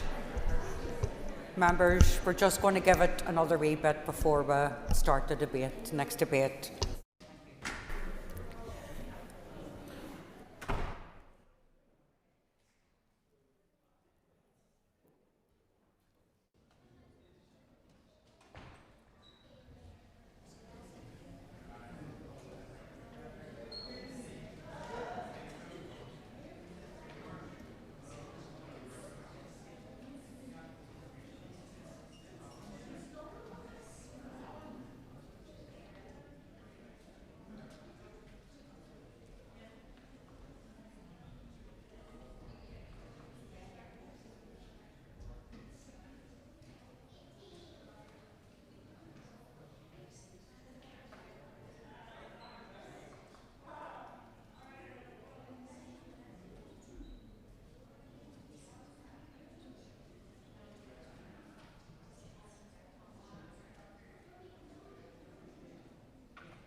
Thank you, members. The next item of business is a motion on tackling barriers to accessing an NHS dentist. Clerk, could you please read the motion? That this Assembly expresses alarm that the percentage of the population not registered with the National Health Service (NHS dentist) in Northern Ireland has increased significantly over the last 10 years, with only 50% of adults now registered, is concerned that in the last year alone, patient registrations have declined by over 17%, highlights that the number of NHS dental treatment claims are down over 33% on pre-pandemic levels, believes these trends pose a grave threat to access to vital services as well as oral health outcomes more generally, notes, in particular, the practice of registrations lapsing due to non-attendance and the challenges this presents for individuals in need of urgent and preventative dental care, recognises that underfunding, coupled with rising practice operating costs, have contributed to the dental payment model, which is no longer viable, and the most rapid shrinkage of NHS dentistry anywhere in the United Kingdom across all trust areas. Further recognises the need to improve access to affordable dental care for both registered and unregistered patients, regrets that the cost of service review of general dental services has still not been published by the Department of Health, and calls on the Minister of Health to accelerate the development of an action plan for the reform of these services, including expediting dental payment reform and specific measures to address barriers to accessing dental care in all communities. Thank you. I call on Diane Dodds to move the motion. Moved. Thank you, Diane. The Business Committee has agreed to allow up to 1 hour and 30 minutes for this debate. The proposer of the motion will have 10 minutes to propose and 10 minutes to wind. As an amendment has been selected and is published on the Marshall list, the Business Committee has agreed that 15 minutes will be added to the total time for the debate. Diane, please open the debate on the motion. Thank you. Thank you. Minister, National Health Service dentistry is facing an existential threat.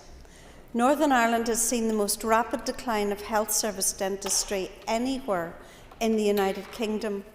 Registration with an NHS dentist has plummeted to the lowest level in a generation, dropping by 17% over the past year alone, and by 389,000 individuals since early 2023.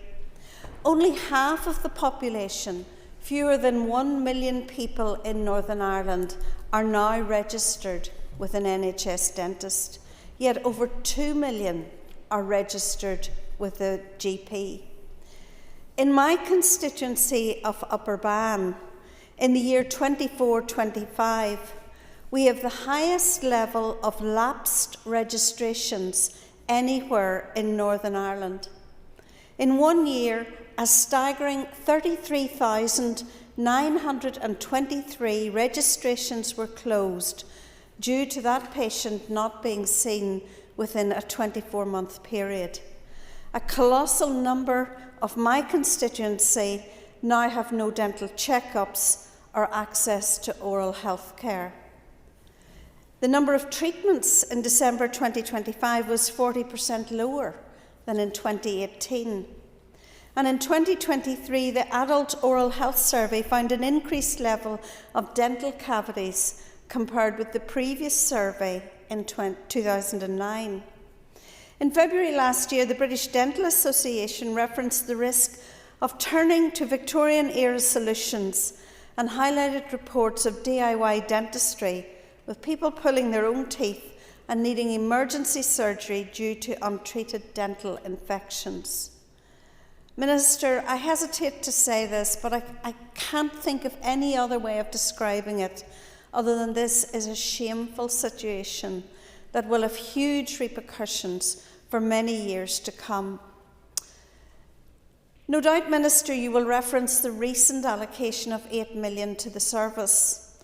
And I would be grateful if you could confirm that this money became available because of an underspend in the allocation due to the lack of NHS dental activity.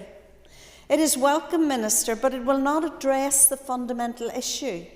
It is not sufficient, and it will not stabilise a service that is crumbling around us with significant impacts on families and communities. We need to see published, without delay and in full, the cost of service review led by Professor Kieran O'Neill. This was commissioned back in December 2024, and the findings of that review should form the basis for early engagement with the profession on realistic remuneration for dental care and procedures. With barely a year remaining of the Assembly mandate, the focus must be on making substantial progress. A failure to prioritise dental care will ensure that the service will become totally unviable, and there will be huge ramifications.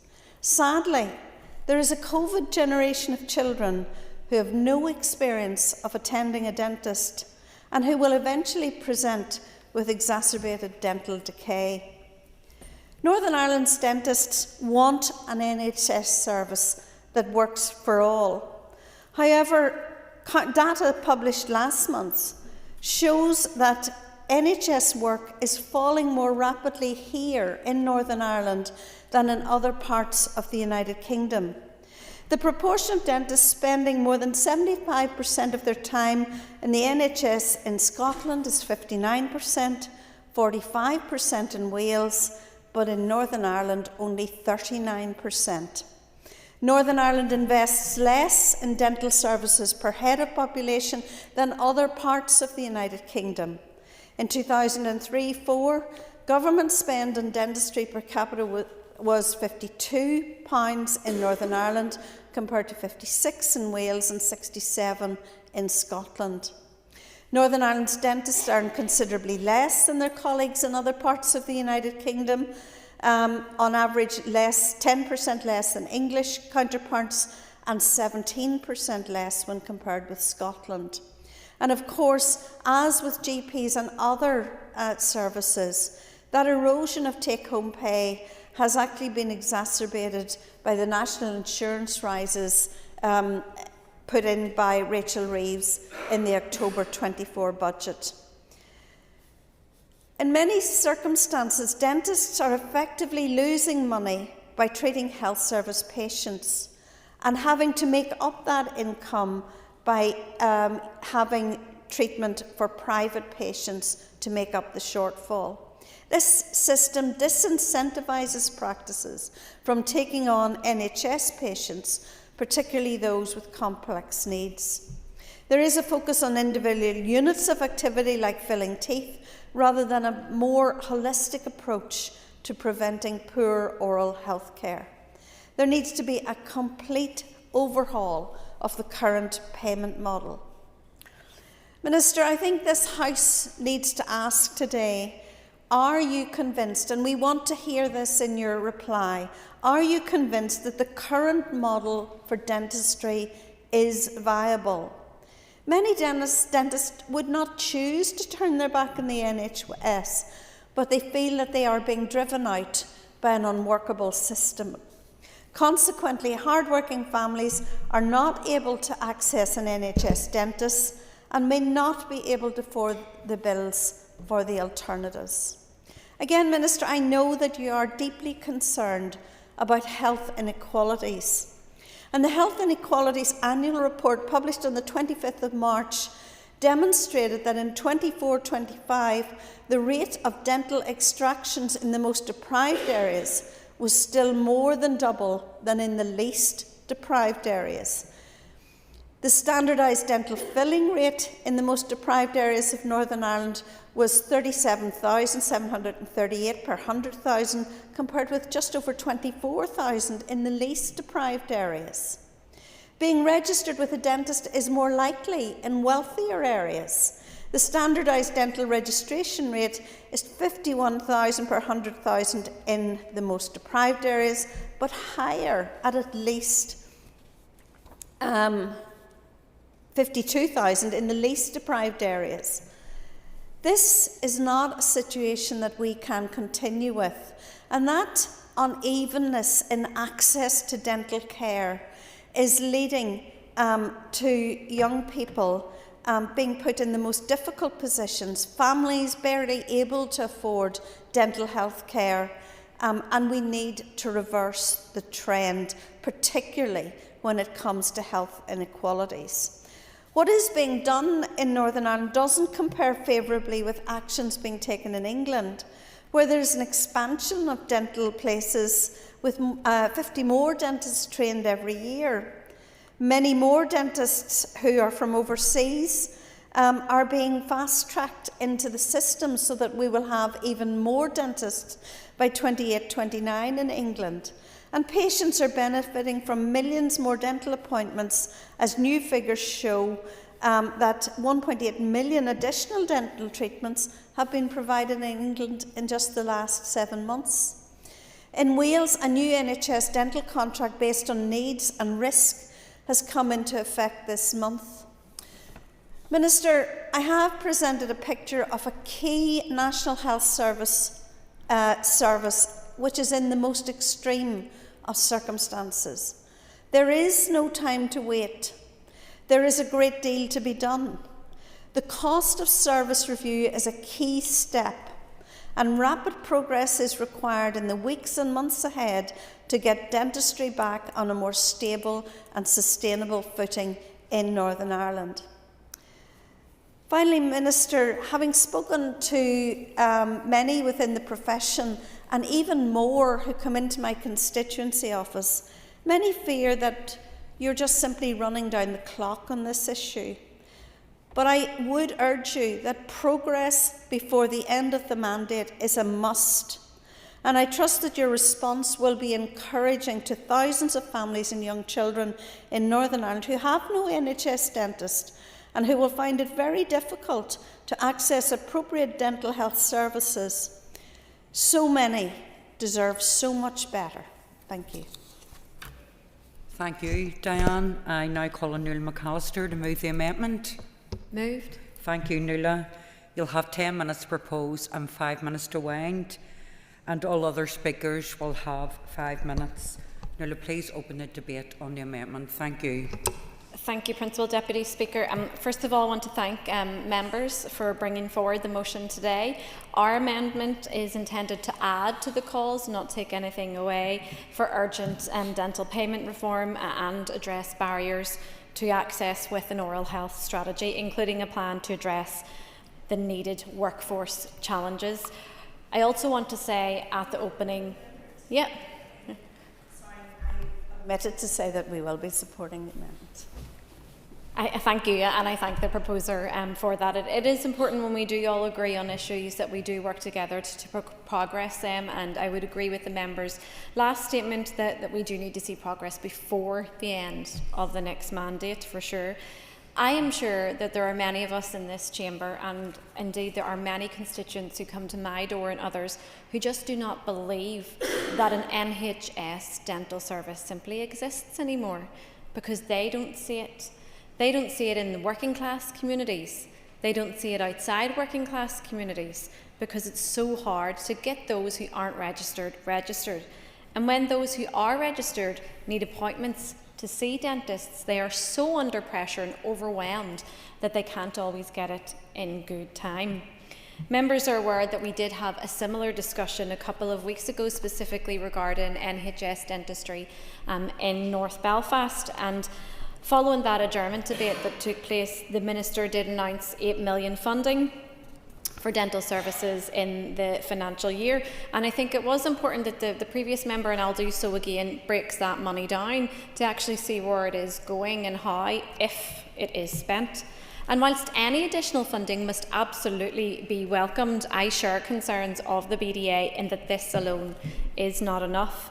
And many of these measures must be caveated given the previous experiences that this sector has in the delivery of that funding. The 6 additional dental foundation training places are a positive development. Yes, it may not be enough that we need, but we must welcome the addition. However, I would welcome clarity from the Minister on whether this has been done with the intention of those places continuing in the coming years, and if we could possibly even build on it from there. One of the issues that the previous speaker also touched on was about in England and Wales, fast tracking of overseas dentists here in Northern Ireland. Actually, those who train overseas are finding it really, really difficult, 5 years plus. I believe I assumed it was a system right across the UK to actually get registered with as a dentist to practice here in Northern Ireland. Given we are having such difficulties in getting those registered dentists to register with the NHS, perhaps the Minister could take on that issue as well for the end of this mandate to resume either negotiations or correspondence with the GMC, I believe it might be, it could be wrong in that, to see if we can perhaps fast track or even half or take a year off. I mean, 5 years is a very long time, given you have undertaken all of the professional development in your own country. But I will leave that one with the Minister. I don't expect an answer today because I appreciate I've just brought it. I also must welcome the targeted intervention in the Western Trust, and it is a show of good faith regarding the need to address specific challenges in those rural and certain geographic barriers, but it's important that we do see the outcomes of that targeted intervention and what we can to build it on, especially in all of our rural communities. I know that many members, it is easier for me in an urban constituency, but many members here from those rural areas do speak of the particular delays and issues there. Continuation of the enhanced child examination scheme is another example which I do want to welcome. However, there is a reality here that it does not actually address the issue of registrations.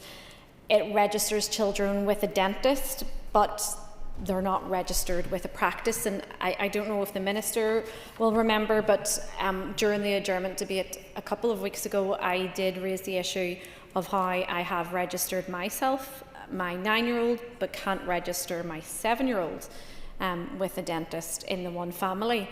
In an urban area in Northern Ireland, I mean, we might be in a lucky position to be able to pay even higher fees outside of an NHS dentist. It's a child at age 7. If there's an NHS dentistry, all children should be able to get it free of charge. The continuation of the 30% enhancement to fees for priority treatments was part of the reason why the BDA could not commend the investment to their profession last year, and so continuing this without change is questionable at best. The Minister will know that the activity enhancement payment is something that I do keep coming back to. I raised it during the Adjournment debate, during correspondence, during written questions. The rise from 1.6 million last financial year to 2 million for the current year, whilst it is positive, we need to actually get clarity on if it has been distributed. I have, as I said, submitted many written questions, and I hope that we can have the answers here today. And that clarity, the lack of that clarity, combined with the fact that only half of the funding allocated to mitigate against national health insurance contribution rises is yet to be allocated, just kind of raises questions and complete understanding of why the BDA cannot commend any additional investment when there is questions as to whether it will actually be spent. I appreciate there are many challenges that the Minister faces given the executive budget being agreed, but from those just 2 points that I have previously raised in the statement where there has been money allocated, we are not seeing it being spent in a way which will actually tackle the barriers to an NHS dentist. We hear a lot about shifting left, reducing inequalities and reducing pressure, and we also have to take into account the effect that because you can't access dentistry, especially as a young child as well, doesn't mean that you will never go to a hospital, because we are seeing more children who have poor oral health and end up needing inpatient care to actually receive treatment. So it does have an impact on inpatient care too. It's important to ensure that playing a key role in dentistry care is education, and I was glad to hear the Minister during the adjournment debate outline the additional practices that are taking place amongst primary schools, but we need to get that into the home as well, so that the parents and those who look after our young people and themselves understand what it means to have good oral hygiene. And that's in part of an oral health strategy, because the profession can feed into that as well as workforce issues. It's about educating the public too. We need to stabilise the service, we need to get more dentists registered within the NHS, but ultimately we need to be able to pay dentists for the service that they are carrying out. If you are paying dentists £10 for a procedure that costs $20, how is that a way to do business? If we had any sort of business here in Northern Ireland, whether it was a coffee shop, whether it was hospitality or retail, and there was any sort of investment, we wouldn't ask them to pay more just to exist. But that's what we're asking of dentists, and it's not supposed to be a business, it's supposed to be free healthcare. So if we want to move on to ensure that we stabilise and keep an NHS dentistry, we need to stabilise that service, but also invest in it for the future. Thank you. Thank you, Nuala. I call Philip McGuigan. And there's absolutely no doubt that in recent years an increasing number of patients have struggled to access NHS dentistry services here in the north, as more and more dentist practices are moving towards privatisation due to a lack of investment and rising costs across the sector. This is an issue that constituents contact me and my office about regularly. So too do representatives from the dental profession, and they have been very clear.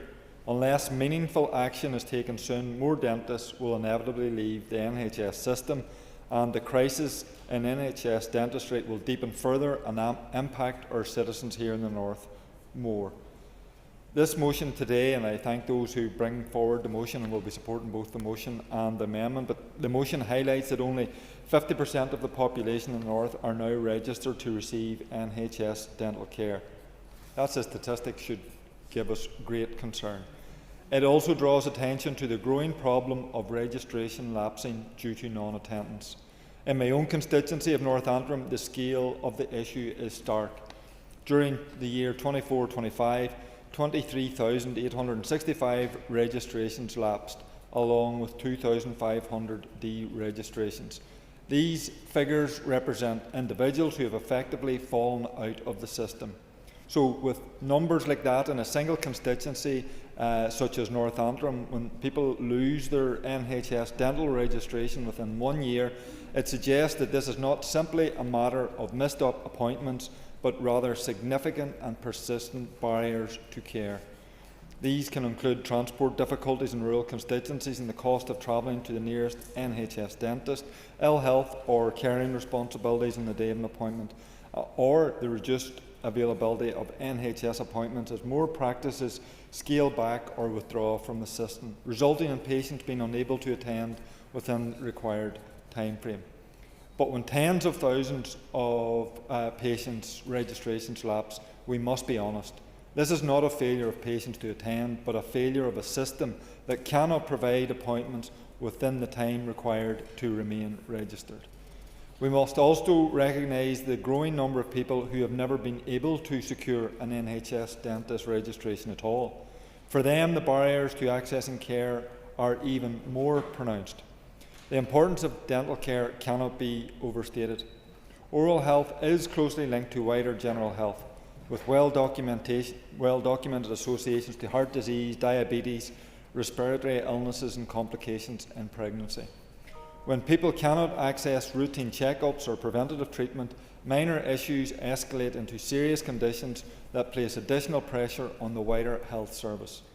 We know that the loss of further NHS dental practice will disproportionately impact those on lower incomes and children who may then go without regular checkups and preventative care for many, many years.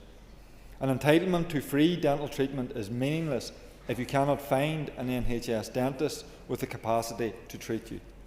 Our public health service was created to reduce health inequalities, yet we are witnessing those inequalities widening across the board. With private health care becoming increasingly evident, nowhere is that shift more visible than within dentistry. Access to dental care cannot be based on ability to pay, and we must speak with one voice on this to ensure that it doesn't. The Minister's announcement last week of the £8 million investment is welcome. However, like the funding announced last year, it is focused predominantly on short-term stabilising measures that in themselves highlight the urgent need for sustained action and long-term reform. The Health Minister must bring forward a plan to stabilise NHS dentistry and prevent the complete collapse of this service. He must publish the cost of service review of general dental services without any further delay. It is essential that the NHS dental contract is revised to reflect the true cost of delivering modern dental care, ensuring that practices aren't pushed towards privatisation or out of financial necessity. Everyone deserves to be fairly paid for the work they do. The Minister has committed in his 3-year plan for health and social care to develop an action plan for the reform of general dental services by April 27, but we're now almost halfway through 2026 and time is running out. I am increasingly concerned that by April 27 we may not have any dental health services left. I urge the Minister to work closely with dentistry representatives to address these access across these issues, workforce challenges and the growing crisis within NHS dentistry, and to restore public confidence in this vital part of our health service. Thank you, Philip. I call Ellen Chambers. Principal Deputy Speaker, I very much welcome the opportunity to contribute to this important debate today. There isn't an MLA in this building who won't be aware of the challenges our constituents and indeed our own families have been facing in relation to NHS dentistry. The frustration felt by our constituents is very real and entirely understandable. It is not just the challenge of finding a dentist in 2026 willing to take on NHS patients, but also the scale of change in registration data, which is really concerning. But we also need to remember that Northern Ireland is not alone in facing these pressures. Across these islands, NHS dental systems are under strain and are demonstrating similar trends. The legacy of the pandemic, workforce challenges and contractual models have combined to create a perfect storm in every region and corner of the United Kingdom. Our dental practices are largely independent providers, a bit like our GPs, but perhaps with even greater autonomy. And despite the major shift from NHS to private dental work in recent years, most dentists, if not all, care deeply about their patients and want to deliver better oral health for them. And for those still delivering NHS care, I recognise the current General Dental Services contract bears little resemblance to today's economic and clinical realities. Registrations have also lapsed massively in recent years, there is no doubt about that. But we need to remain mindful that a huge number of patients have been removed for simply not engaging, despite many having had little reason to. That is one of the most challenging issues of all, and one which understandably can create a real sense of unfairness. So yes, the concerns raised in today's debate are very valid, but so too is the Minister's proven efforts on the issue. In recent weeks, the Minister has again not sought to downplay these challenges. Crucially, he has taken real tangible steps within an almost impossibly constrained financial environment. An additional £8 million investment in health service dentistry this year is not insignificant. It has targeted support, enhancing fees for priority treatments, sustaining child examination schemes, and providing direct support to practices that continue to deliver NHS care. We're also seeing investment in access through emergency dental clinics and dental access scheme, targeted at those most in need, including unregistered patients requiring urgent care.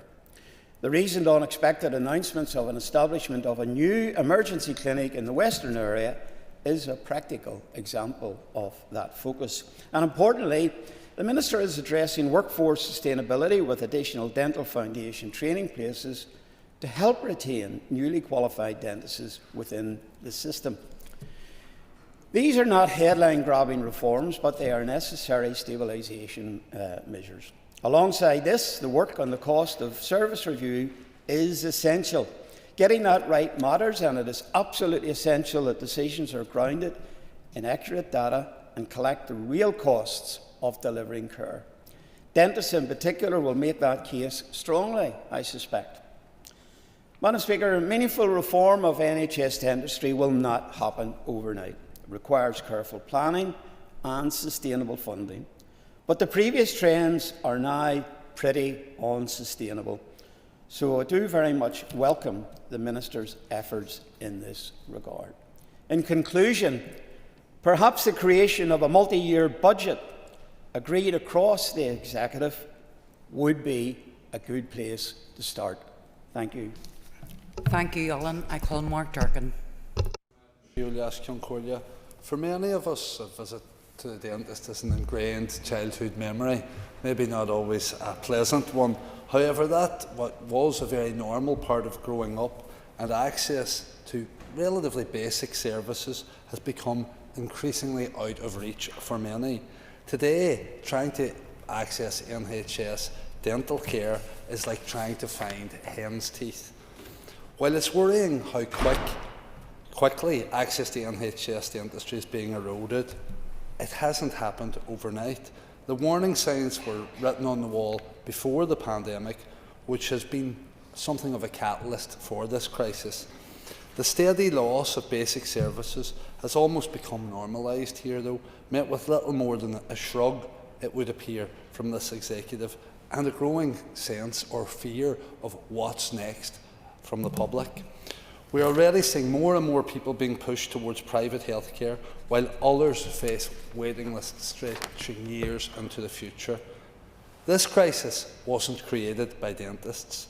It's created by a system that no longer works.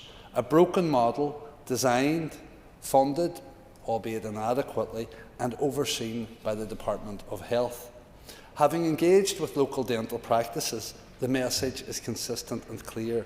The issue isn't a lack of willingness to care for patients, it's that the current model is no longer financially viable. In many cases, practices are being paid less than it costs them to deliver treatment safely. One local dentist explained to me that for the Strand Road postcode in Derry, they receive £1.77 per month per child. That's to cover all examinations, x-rays, orthodontic assessments, general anaesthetic referrals. If they needed 10 appointments in a month, that fee still has to cover all the care required.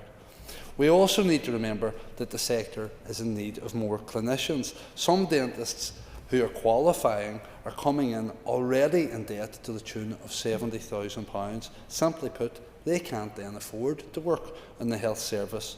We've reached the absurd position where providers can effectively lose money by delivering basic care.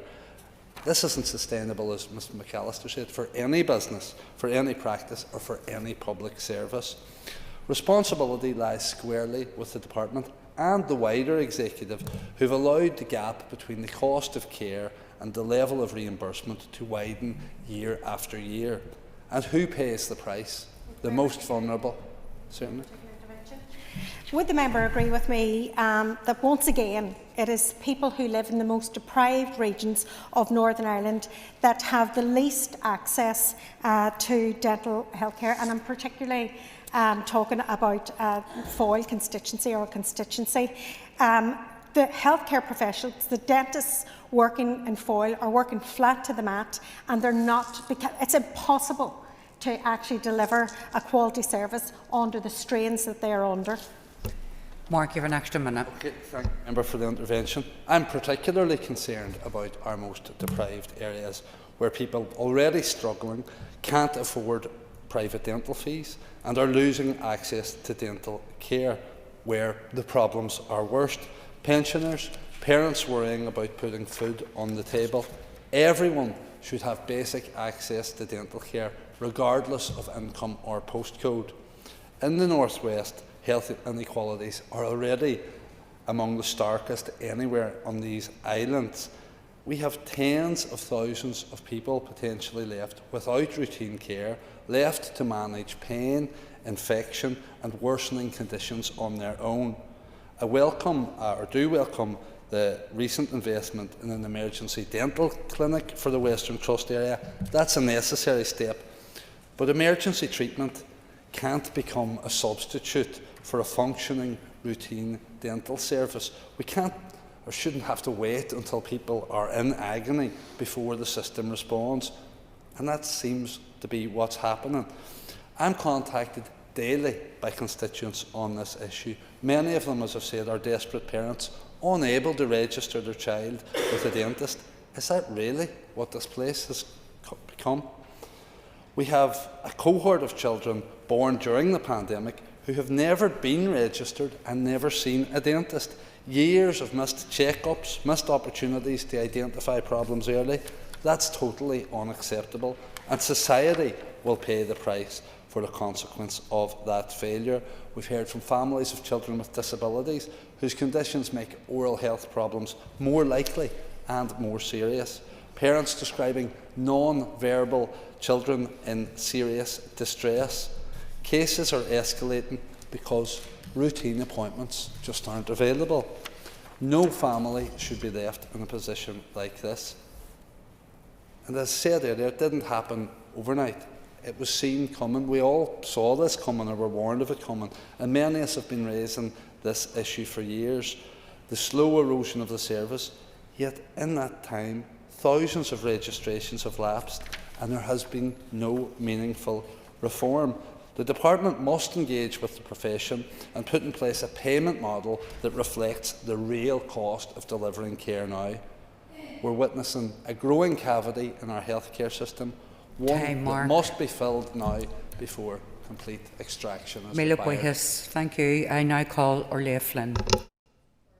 And what we're discussing here today is not just dentistry, but it's about equality and it's about access to a basic health care. Our constituents deserve a health service that works for everyone and not just those who can afford to go private. The reality that people are facing is deeply concerning, and it's already been mentioned. We know that only around half of adults here are now registered with an NHS dentist, and that clearly points to a system that is moving in the wrong direction.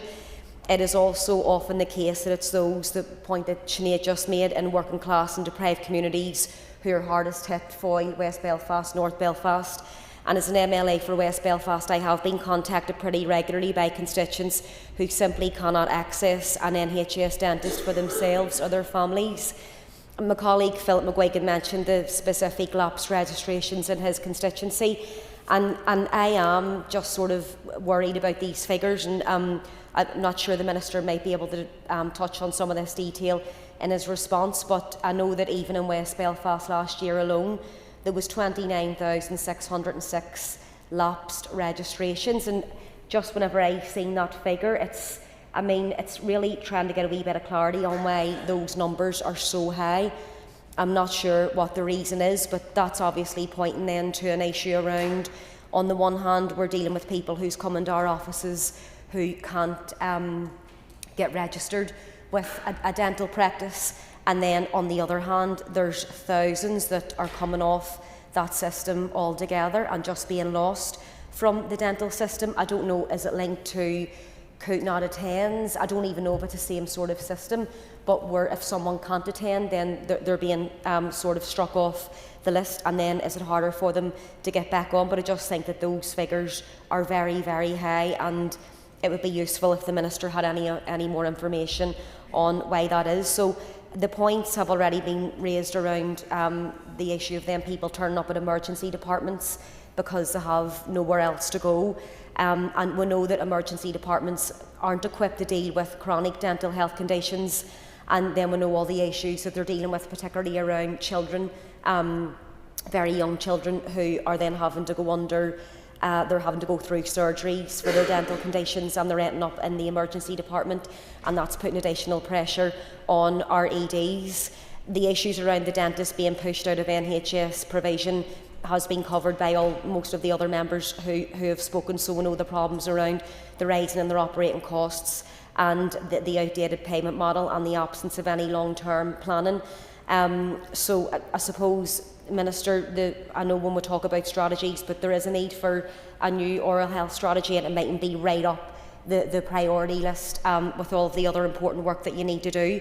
But I think we do need some sort of timeline on how we're going to get this work pushed forward, including then trying to support the workforce planning and then the reform of the dental payment system. They're all very important and all very necessary pieces of work.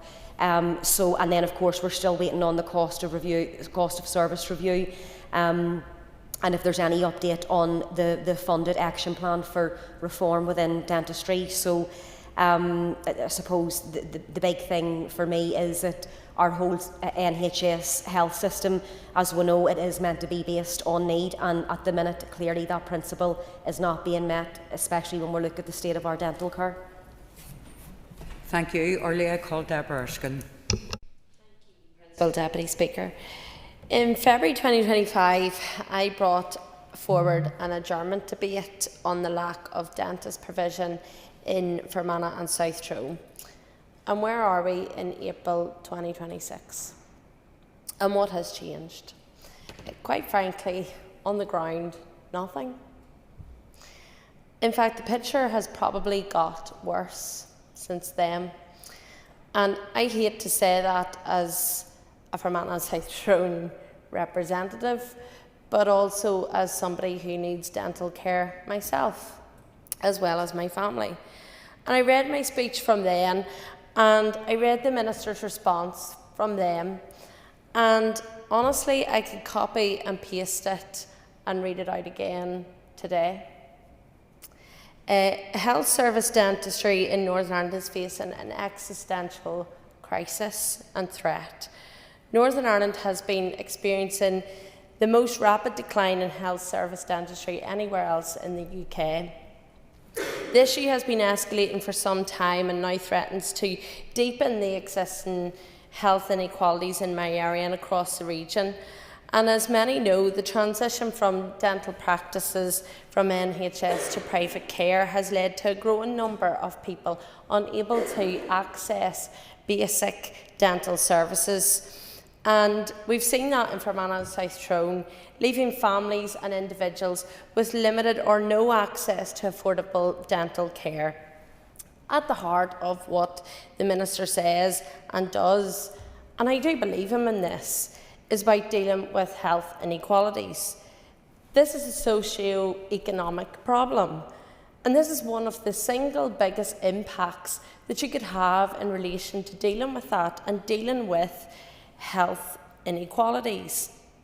Because socio-economic determinants are a key factor in leading to poor oral health, as has been heard today. And with increasing numbers of private dentists, many of my constituents are being priced out of accessing health care. It's not just about clean teeth. Visiting your dentist is crucial to detecting oral cancers as well. And visiting your dentist can actually save your life and can detect other illnesses as well. So there is a need to look at all in the round whenever you're talking about healthcare and dental care. Dentists feel the pressure. They have been sounding the alarm and they need action. The piecemeal announcements may sound great, but the cost service review must be published. We need to see the root cause of the issues that are going on beneath the surface. And last year, I raised one of the fundamental points in terms of dental provision in my constituency, and that's the emergency dental care. And I do welcome that there has been an announcement made that there's one forthcoming for the Western Trust area, but we need detail. And we need to know when that will come. We need to know the time scale. We need to know what investment that will look like in my area. And I'm going to say, I hope that that is in Fermanagh and South Tyrone, that emergency dental out of hours service, because at the minute we are relying on goodwill of dentists in my area to provide that cover. The current out-of-hours dental service is run by, I think, 13 practices, and it accounts for 65,000 patients. And on a weekend, you are literally relying on their goodwill to provide that treatment in my constituency. We need to address the growing health inequalities. And as a local dentist said to me, that they keep their NHS lists to a minimum to be able to to pay for their overheads. But they do still see NHS patients, but this is getting harder because it is at a cost to them. And when we look at the situations that could arise, it is scandalous that a 16-year-old with face swelling that may come in an emergency situation, the money that they're making on that is zero, but they're still having to provide a service. And how can you turn away patients? I mean, you can't do that. So the Health Minister needs to realise that words are no longer enough. We need to act on this. The figures are stark, and I thank my colleagues and the amendment for coming forward on this today. Thank you. Thank you, Deborah. I call Timothy Gosson. Thank you very much, Principal Deputy Speaker. There's much in this motion that members right across this House will agree on. The figures are stark. Only around half of adults in Northern Ireland are now registered with an NHS dentist. Registrations have fallen sharply in the last year. Treatment levels remain below what they were prior to the pandemic. However, I do disagree with some of the ways the issue is presented in this motion. This is not simply a problem of barriers to access. Rather, this is the slow collapse of NHS dentistry in Northern Ireland. No amount of warm words about access will change that reality. The fundamental issue is that the current model is no longer fit for purpose. Dentists are not leaving the NHS out of neglect or indifference. They are leaving because, quite simply, they cannot afford to stay. Rising costs, workforce pressures, an outdated payment system that does not reflect the true cost of delivering care. In areas such as Ballymena and Ballymoney, small independent practices are being bought over by larger groups. The model changes. NHS patients are dropped, and the only option offered to many people is private monthly plans, often starting at £12 per month. We are seeing a public service replaced by a private system. We are also seeing the strain on the workforce. Dentists are leaving practices due to stress and pressure. Remaining staff unable to absorb the demand. Patients travelling significant distances simply to find a practice still offering NHS care. And in many cases, the nearest option is no longer in their hometown or their neighbouring town. They have to travel further afield. There is another dimension to which cannot be ignored in this debate. At a time when the system is already under severe pressure, additional regulatory burdens are being layered on. We have changes relating to dental amalgam driven by EU-aligned rules, which will create further complexity in supply and cost in the future. That is happening here in Northern Ireland in a way that does not apply across the rest of our United Kingdom. So while we are struggling to sustain NHS dentistry, we are simultaneously making it difficult to operate. That is because of the Irish Sea border, which some in this chamber denied the existence of to return to Stormont, and which others have recklessly championed throughout. Thank you, Principal Deputy Speaker. Thank you, Timothy. I call Jerry Carroll. And I declare an interest. I have a sibling who's a dentist, practicing dentist.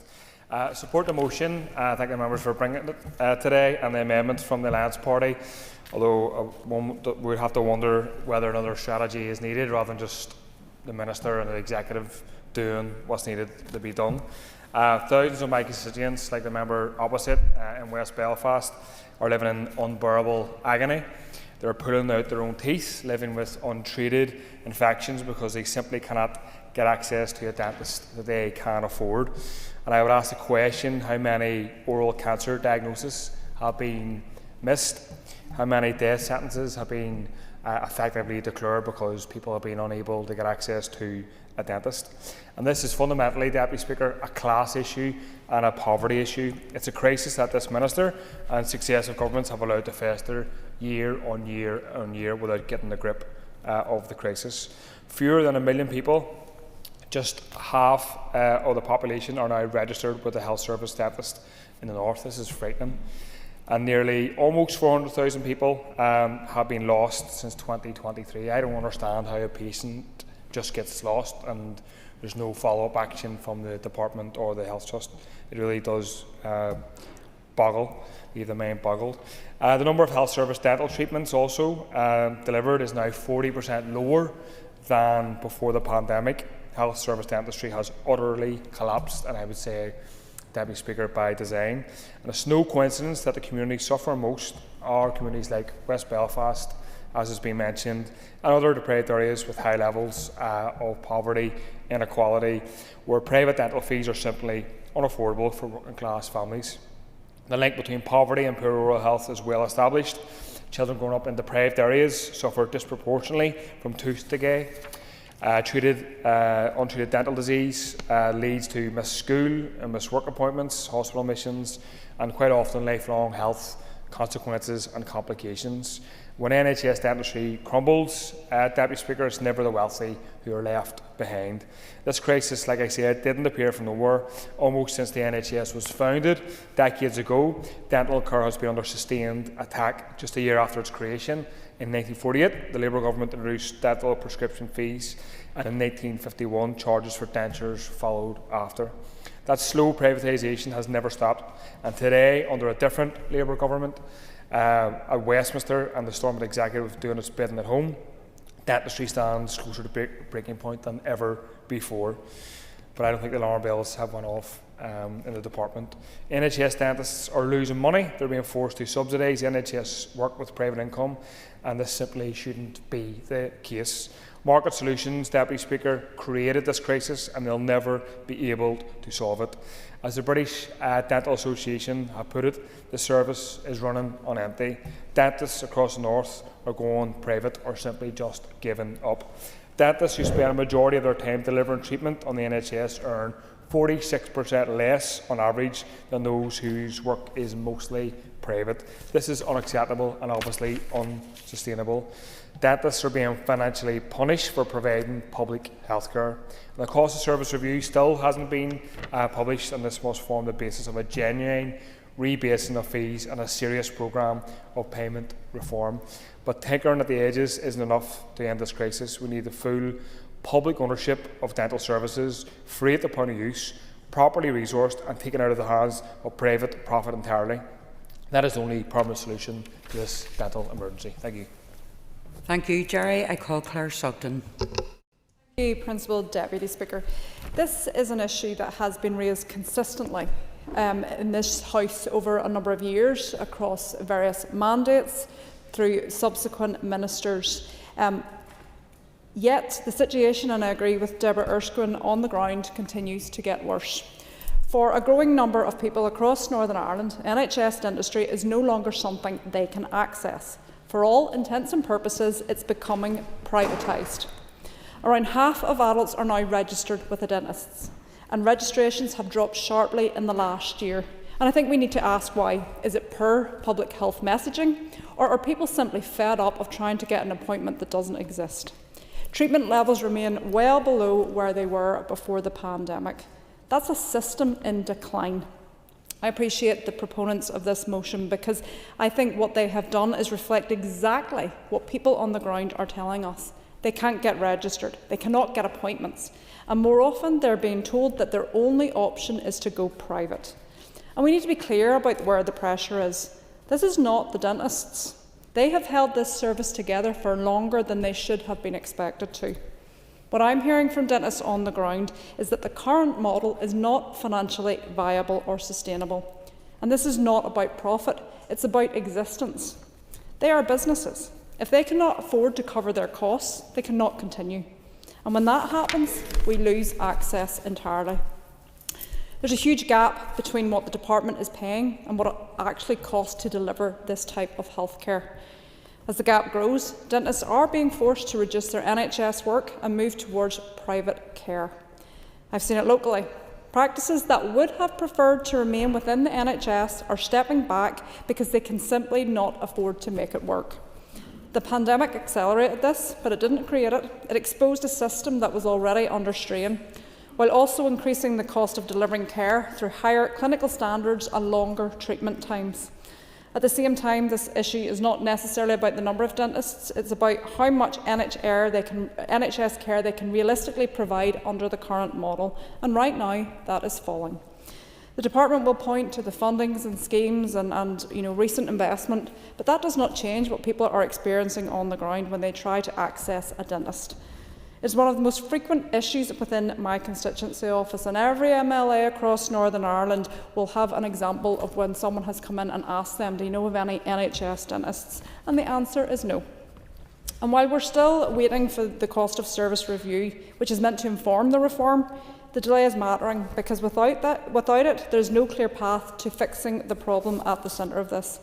Look, I accept this is not unique to Northern Ireland, but we're a devolved administration. We have the ability to act. And over a number of years, that action has not come at the pace or the scale needed. Dentistry is not optional, it is part of our health system. When people cannot access routine care, problems are delayed and become more serious, and that places further pressure on a system that is already struggling. We spend a lot of time dealing with the consequences of poor health, and dentistry is one of those areas where if we intervene earlier, prevent problems, we can reduce that pressure. It's investing to save, a phrase that this executive would do well to take into consideration. Because when access drops, we lose opportunity. And like so many issues, and others have said it, this is not felt equally. Those in the most deprived areas experience worse outcomes. So this is an inequality issue. For a First Minister who talks about being the Minister of Inequality, her government is not demonstrating that.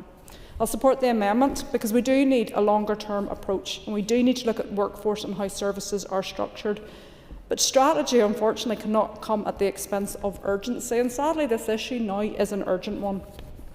The issue in front of us is whether NHS dentistry remains viable. If the payment model does not work, the service will continue to shrink regardless of what our strategy says. So I will support the amendment, but it must be matched with immediate action, Minister, not let's leave it until the next mandate because we know what happens there. This means publishing the cost of service review without delay. It means putting in place a payment model that is sustainable, and it means taking steps now to protect access for NHS patients. Because if we continue on the current path, we will not just have a system under pressure, we will lose part of it, we will lose large parts of it for our population. And once that's gone, it will be very difficult to rebuild, and that's why we need action now. Thank you. Our next speaker is the Minister of Health to respond to the debate, and Minister, you'll have up to 15 minutes. Thank you.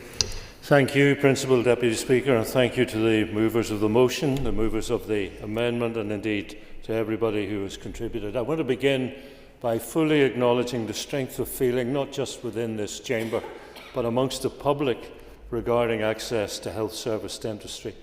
The concerns are legitimate, and the concerns are widely shared. And the figures highlighted in the motion are indeed stark, as is the scale and pace of decline in dental registrations within the health service here.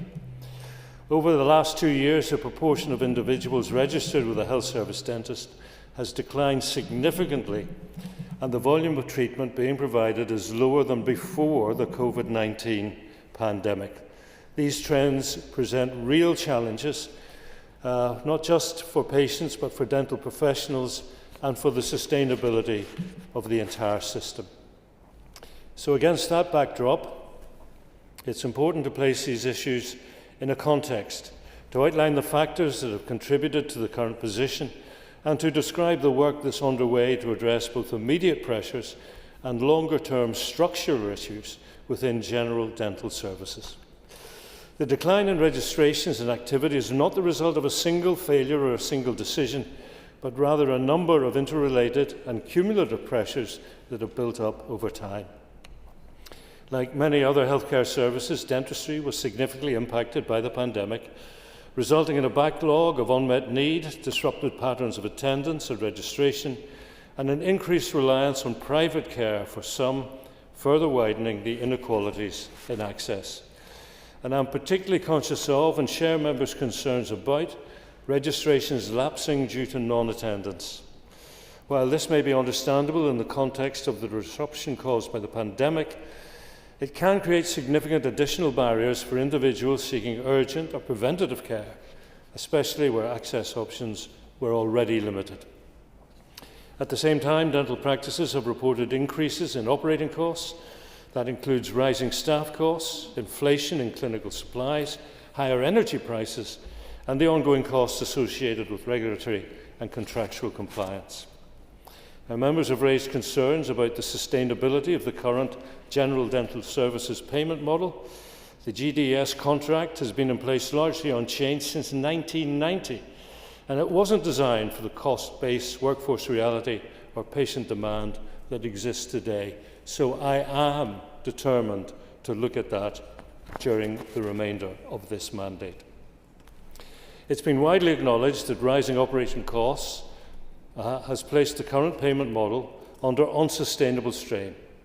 These pressures have contributed to a contraction in health service dentistry across all trust areas in recent years, and at a pace that's faster than elsewhere in the United Kingdom. This has been compounded by workforce challenges, including difficulties with recruitment and retention, and by the increasing attractiveness of private practice as a mechanism for some providers for managing their rising costs. So I commissioned the Cost of Service Review precisely to provide a robust, evidence-based assessment of all those challenges. The purpose of the review is to ensure that decisions on dental payment reform are informed by a clear and accurate understanding of the costs involved in delivering health service dental care in Northern Ireland. Now, I recognise the sense of urgency from members regarding the review and its publication, given its importance to both the dental profession and to this Assembly, and I share that urgency.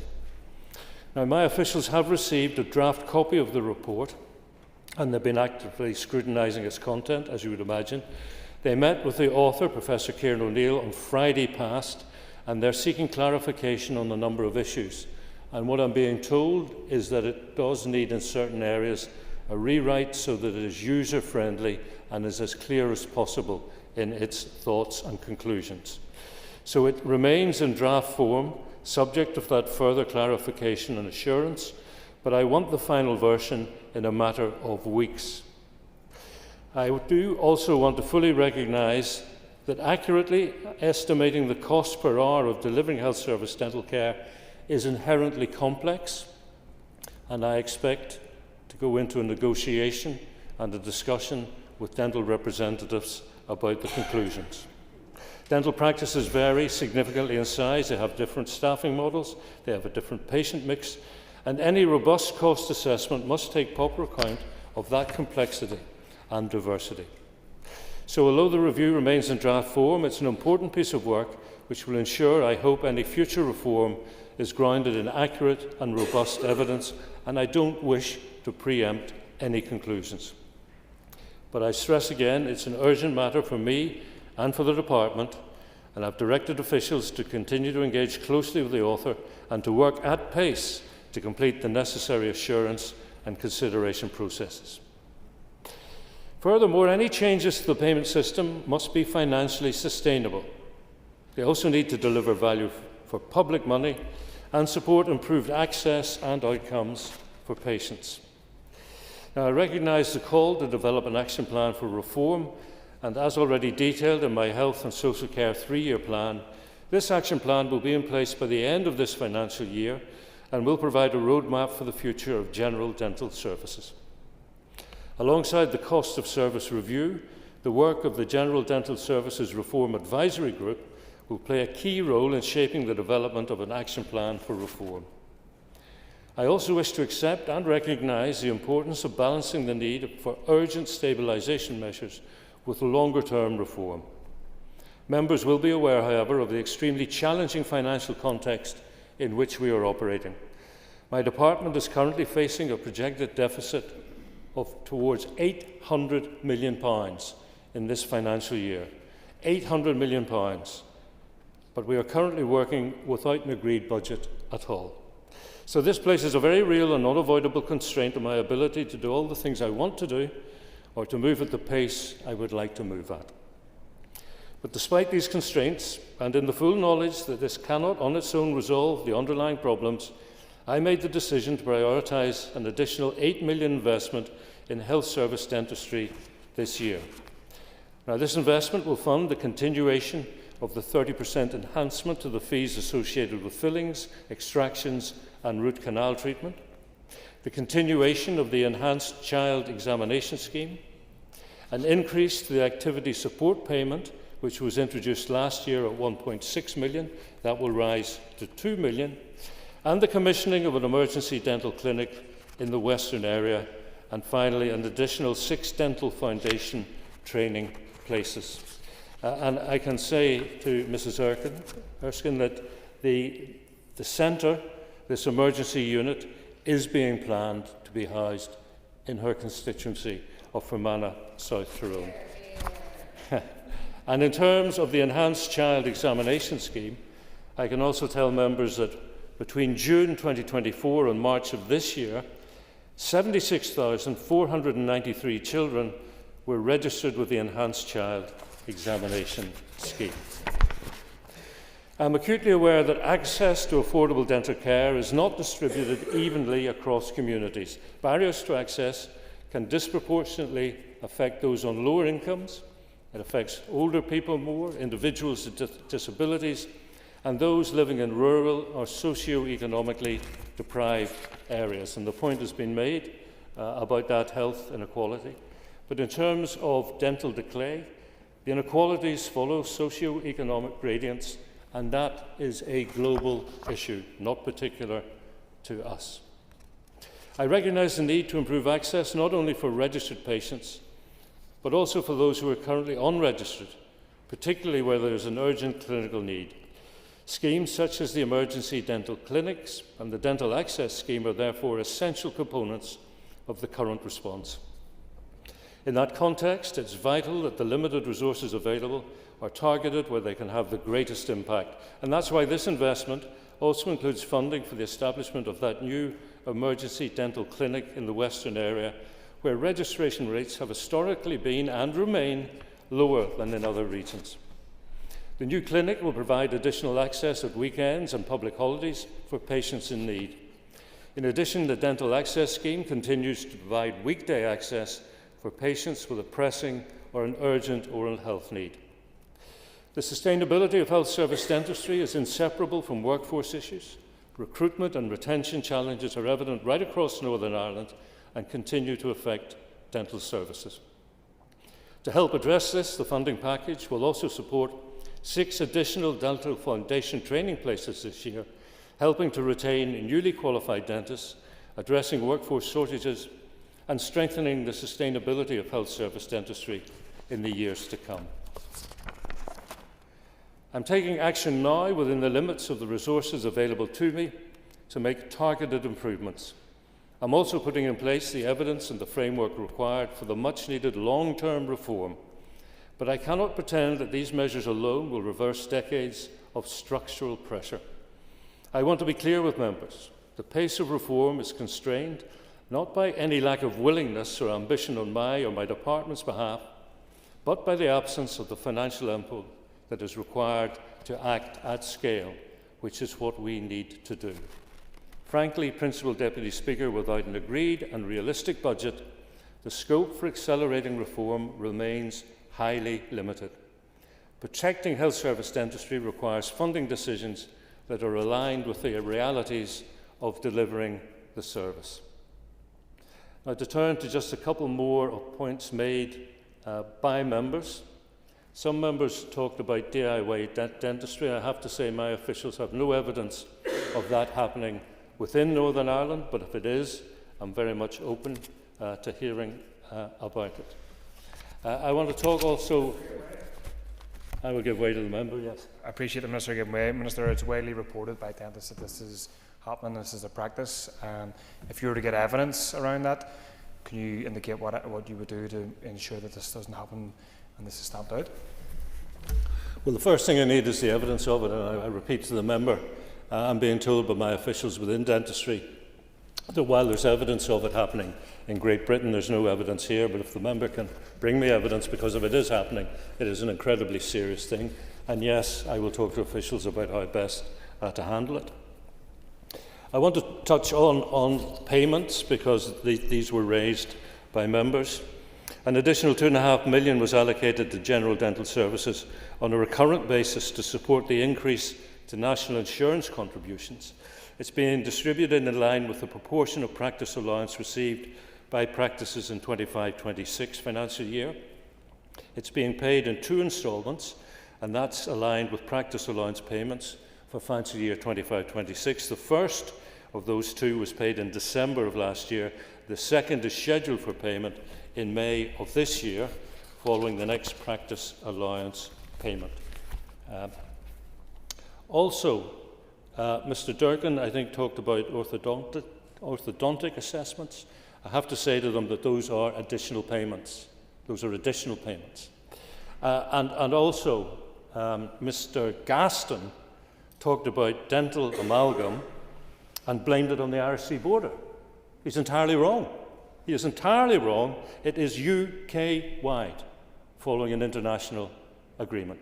And I'm happy to put that correction on the record.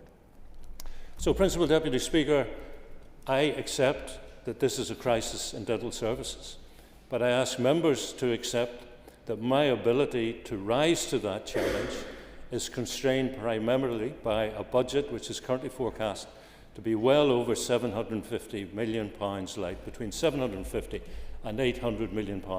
So some very hard choices are going to have to be made. And I know the Chairman of the Health Committee talked about stabilisation isn't good enough. I agree with him, but it's the essential first step. Thank you, Minister. I now call on Donny Donnelly to wind on the amendment and advise you, Donny, you have 5 minutes. Thank you. Thank you, Deputy Speaker. I'm pleased to speak in support of this amended motion, and I welcome the opportunity to wind. Members across the Chamber have reflected on the seriousness of the pressures facing NHS dentistry and on the very real consequences for the constituents who can no longer access the care that they need. There has been clear recognition during this debate that it is not a short-term pressure nor a localised difficulty. This is a deep structural problem that now requires a serious and strategic response. Many of the comments from around the debate today were strikingly similar, so I'll not go into all of them, but a few of them I think deserve to be highlighted. The horrible idea that people are doing DIY dentistry on themselves is absolutely harrowing. I think it was raised by Diane and by Jerry. I can't get that idea out of my head, and I hope that there is no evidence, but if there is, I think we should be taking urgent action. Yep, certainly. There's not likely to be evidence of it if the department's not collecting it. So it's difficult to address an issue if we don't have that data. So what would you recommend from your experience and even suggest to the Minister in respect of the information that we anecdotally know but needs that data to be backed up? Donny, you have an extra minute. Thank you. I think it's anecdotal. and if dentists are seeing teeth that have had impacts on them as well, or if people are saying that they've done this or they've heard that other people have done this, I think it has to be reported to political reps. Jarrett? I appreciate the member agrees further to that. And does the member agree with me the best way to get the evidence? People aren't going to provide videos, obviously. Patients aren't going to provide videos. We should be listening to dentists and listening to what they say, and does he agree with me that's the best way for the department, the minister and the House to find out whether it's happening or not? Yes, he's exactly right. Yeah. And certainly, I hope it doesn't exist, but if it does, we need to take urgent action. So. Orlia then mentioned that people without dental care are ending up in A&E, and that's another impact on our secondary health care system. Mark Durkin mentioned the loss of services have become normalised, and you're absolutely right that is the case. People accept that now as part and parcel. The motion rightly highlights the deterioration in access to NHS dentistry and the consequences for patients across Northern Ireland. And our amendment calls on the Minister not simply to accelerate an action plan, but to develop a new oral health strategy. As we have heard, the British Dental Association has been clear that NHS dentistry in Northern Ireland has shrunk at a faster rate than anywhere else in the United Kingdom. It is also warned that the absence of meaningful workforce planning over many years now is compounding that crisis. Issues like reforming the payment model are essential, and the Minister, in his submission there, he did suggest that he intends to address the contract that has been in place since 1990, and that he will have the cost of service review with himself in a matter of weeks. I know that funding is also an important part of this, and I want to reflect on the Minister's recent written answer to a question I'd asked him about a 2.1 million reduction in expenditure in NHS dentistry. I'd asked the Minister about the impact of that reduction on NHS dentistry services, and his response was registrations have decreased by a further 17.1% in the last year. This reduction has led to a reduction in the cost of registration fees paid to dentists, and in turn a reduction in the cost of treatments paid during the 2025-26 financial year, and a realisation of savings of £2.1 million. Deputy Speaker, would anyone here credibly present that as a genuine saving?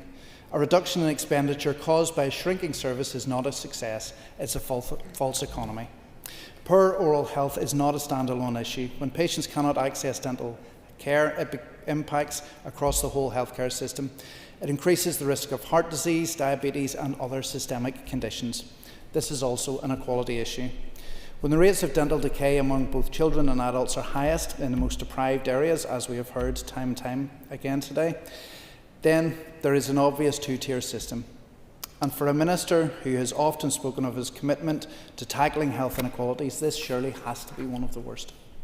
Closing that gap means prioritising prevention. It means increasing access to NHS dentistry.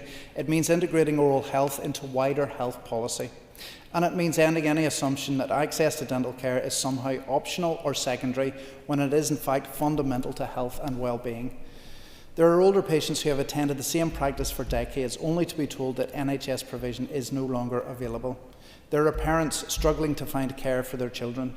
There are adults putting off treatment until the pain becomes unbearable because they cannot find an NHS appointment and cannot afford the private fees. And we've heard some of the options that people are trying for themselves. This is not sustainable, and this is not acceptable. We need to stop managing decline and to start leading reform. Thank you, Deputy Speaker. Thank you, Danny. I now call on Alan Robinson to conclude and wind on the motion. And Alan, you've got 10 minutes. Thank you. Thanks very much, Principal Deputy Speaker. Hopefully today we have a bit of a record whereby we had a couple of hours debate here earlier with the Sign Language Bill, and we had unanimity there, and hopefully today again we may have unanimity, particularly on a matter of such significant importance.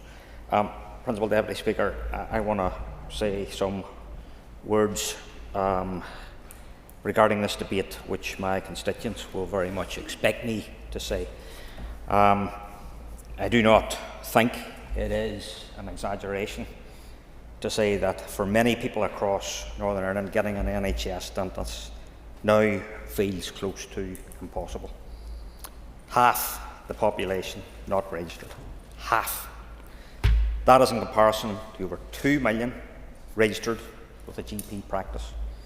And it's getting worse, not better. As others have said, in the last year alone, registrations have dropped again by a 17% margin. And all future projections point one way, downwards. At the same time, the number of health service treatments being carried out is still nowhere near where it was before the pandemic. So when people hear that things are recovering, I have to say that's not what the public are experiencing on the ground for dentistry. What our constituents, and I say or, every one of us, experience, and every one of us in this House today vouch for this, is that people are ringing practice after practice, and they're being told, we're not taking NHS patients. What they're experiencing is putting off treatment until the pain becomes unbearable. And what they're experiencing is a growing sense that unless you can afford to go private, sadly, you're on your own. That is not how our health service is supposed to work. And people quite rightly ask, why are they paying national insurance for? But we said all this just a year ago. It's rinse and it's repeat. I have to be very honest in here, Principal Deputy Speaker. I don't get job satisfaction saying the same things and nothing changes. I can understand when the public say they're sick to the back teeth. That's if they have any teeth left.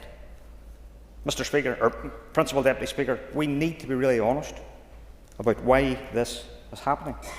This is not because dentists don't want to treat NHS patients. It's because health service dentistry is no longer viable.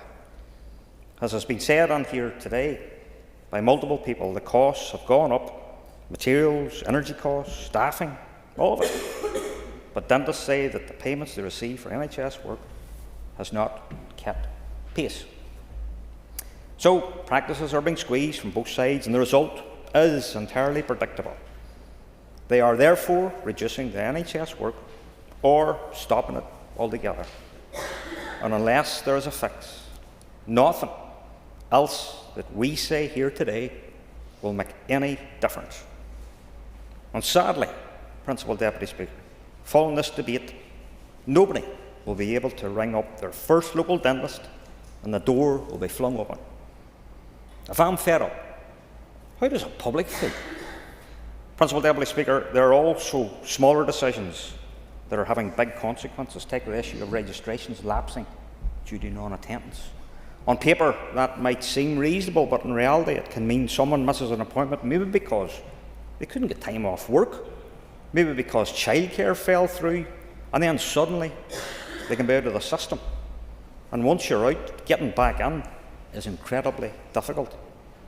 Effectively locking people out for reasons that often have very little to do with choice just isn't right. There's also, as we have mentioned here today and many times before, the wider cost of all of this. When people cannot access dental care, it has that knock-on effect. What could have been a simple check-up turns into an emergency. What could have been prevention turns into intervention. And we all know where those patients end up, sometimes in GP surgeries, sometimes in hospital settings that are bursting at the seams. Principal Deputy Speaker, that is why the continued wait in publishing the cost of service review of the Department of Health is so frustrating. We've been waiting, dentists have been waiting, patients have been waiting, and without it, we're trying to fix a huge crisis without having the full picture. We really need that review, and we appreciate the Minister did say today that he is expecting a rewrite, and he wants that within weeks, and I do hope that that rewrite, once he receives it, that it is published. As I say, we need that review published, an overhaul of the current practice system, and dentists want a payment model that reflects the true cost of providing care.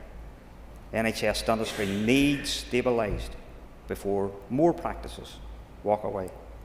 Because if the department doesn't get to grips with this, we in this province are drifting quietly but steadily towards yet another two-tiered system. One where those who can pay get seen quickly, and those who can't are left waiting or simply go without. And once that line is crossed, Principal Deputy Speaker, if it hasn't already, it is very, very hard to come back from. Can I just end by referring to the words of a local dentist from East Londonderry, which I received recently.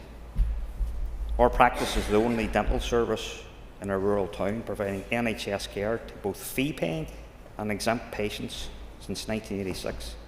We are deeply committed to serving this region. However, the future of NHS dentistry feels increasingly uncertain. We face financial concerns, staff shortages, and personally growing pressure as the sole practice owner. When another practice leaves the health service, those patients then turn to us. Recruiting and retaining staff has become nearly impossible, as we can't compete with private practices offering higher salaries and better working conditions. Adverts for dentists do not attract a single inquiry. Our team often faces verbal abuse from patients struggling to access NHS care, and we are unfairly blamed for the wider decline in NHS dental services. The rising cost of running regulated service is a significant challenge, and the current NHS contract doesn't reflect these realities. Patients rely on us as their only access to routine dental care, but as demand increases, the situation worsens. We cannot increase NHS registrations without diluting the care to our current patients, risking the well-being of my staff or affecting our ability to cover costs. I have no option but to increase my private provision or close the doors altogether. Without better support, the cost to society will grow, and we already see more people turning to dental tourism, which brings further cost to the public purse where remedial treatment is needed. And that dentist concluded by saying the system needs urgent overhaul before there is total collapse. Once practitioners leave, they are unlikely to return. That is the words of a dentist from East Londonderry.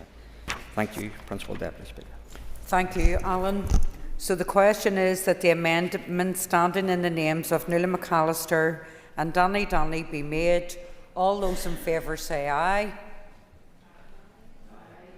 Contrary of any noes? The ayes have it. The ayes have it. The question is the motion as amended be agreed. All those in favour say aye. Contrary of any noes? The ayes have it. The ayes have it. Members, could you take your ease before we move on to the next item? Thank you.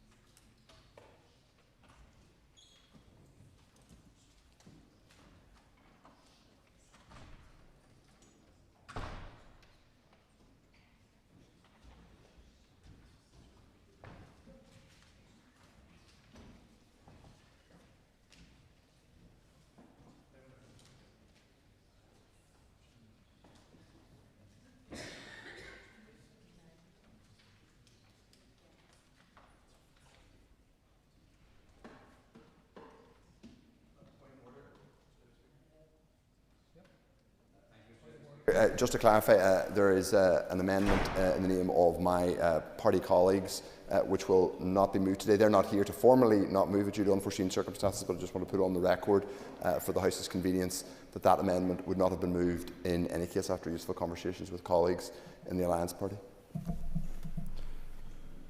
Thank you for letting us know, and we'll refer to it from the table, but that's noted and appreciated. Thank you. Members, the next item of business is a motion on support for special educational needs coordinators. Clerk, please read the motion. That this Assembly recognises the crucial role of special educational needs coordinators in supporting children and ensuring they can access the support they require to thrive in education, acknowledges that the majority of SENCOs are also teachers and many currently do not have the time within contracted hours to deliver both roles, expresses concern at the excessive and increasing workload SENCOs are facing and the subsequent impact this is having on their mental health and work-life balance, further recognises the need to provide timely and meaningful interventions to alleviate pressures being felt by the SENCO workforce and ensure we do not lose valuable practitioners, further acknowledges that ongoing reforms such as the introduction of the SEND local impact teams and proposed changes to classroom support are, at times, placing even further pressure on SENCOs and must be adequately resourced and implemented with a child-centred approach, calls on the Minister of Education to undertake a review of the workload of SENCOs, which includes clear recommendations, including considering the viability of ensuring the role, where appropriate, could be exclusively non-teaching, and further calls on the Minister to outline how feedback from SENCOs is currently shaping the implementation of special educational needs reforms. Thank you, and I call Michelle Guy to move the motion. Thank you. The Business Committee had agreed to allow up to 1 hour 30 minutes for the debate. The proposer of the motion will have 10 minutes to propose and 10 minutes to wind. As an amendment had been selected and is published on the Marshall list, the Business Committee has agreed that 15 minutes will be added to the total time for the debate. Please open the debate on the motion. Thank you, Mr Deputy Speaker. I am pleased to propose this motion today to give a voice to a workforce in our schools who are at the front line of the SEND crisis, our SENCOs. Myself and colleagues across this House have listened to SENCOs in our constituencies, in the Education Committee and across Northern Ireland. They have come to us often in desperation at the level of workload, the lack of support, the outworking of reforms, that their concerns about those reforms are ignored, and ultimately they feel that too often they are unable to deliver for the children they are advocating for. This creates an unbearable personal toll for many SENCOs, resulting in the job they love now impacting on their personal lives and their health. One SENCO in my constituency has had to go on blood pressure medication because of the stress they are now under. This pressure is a consequence of a broken system. When you speak to a SENCO, you'll end up asking yourself, how can one person possibly do this job, especially when you consider they often have to teach as well? The answer is simple. They sacrifice their free time, and for many they are now sacrificing their health.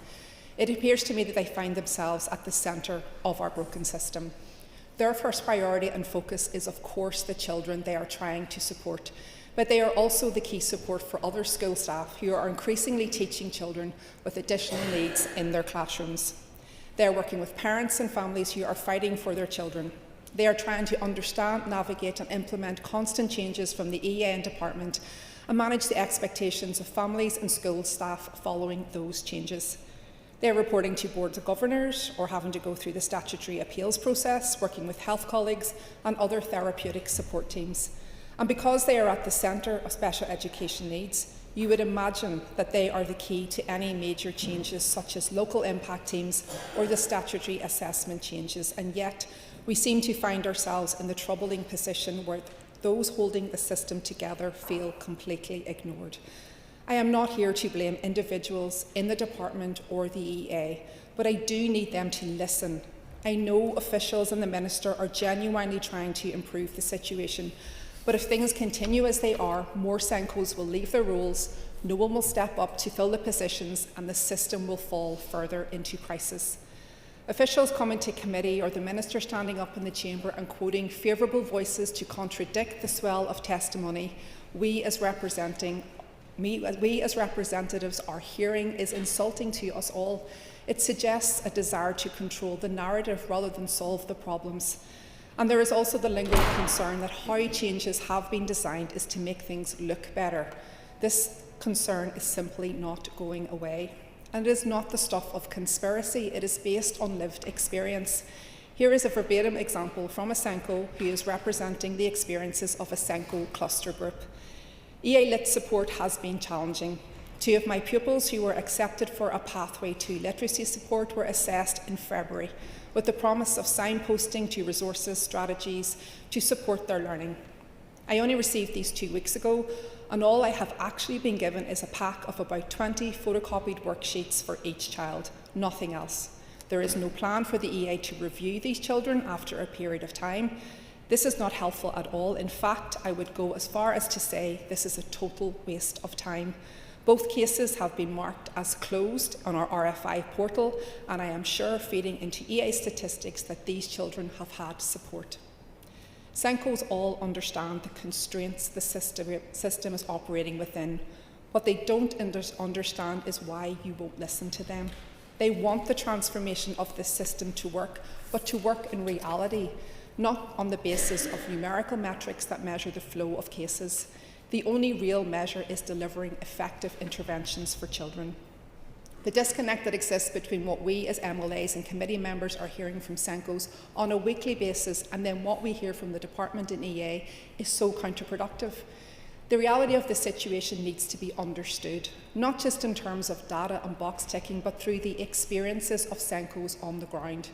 We need the EA and SENCOs saying the same thing, even if that means reflecting the problems. Paperwork, statementing and educational psychologist referrals are recurring themes that illustrate this disconnect.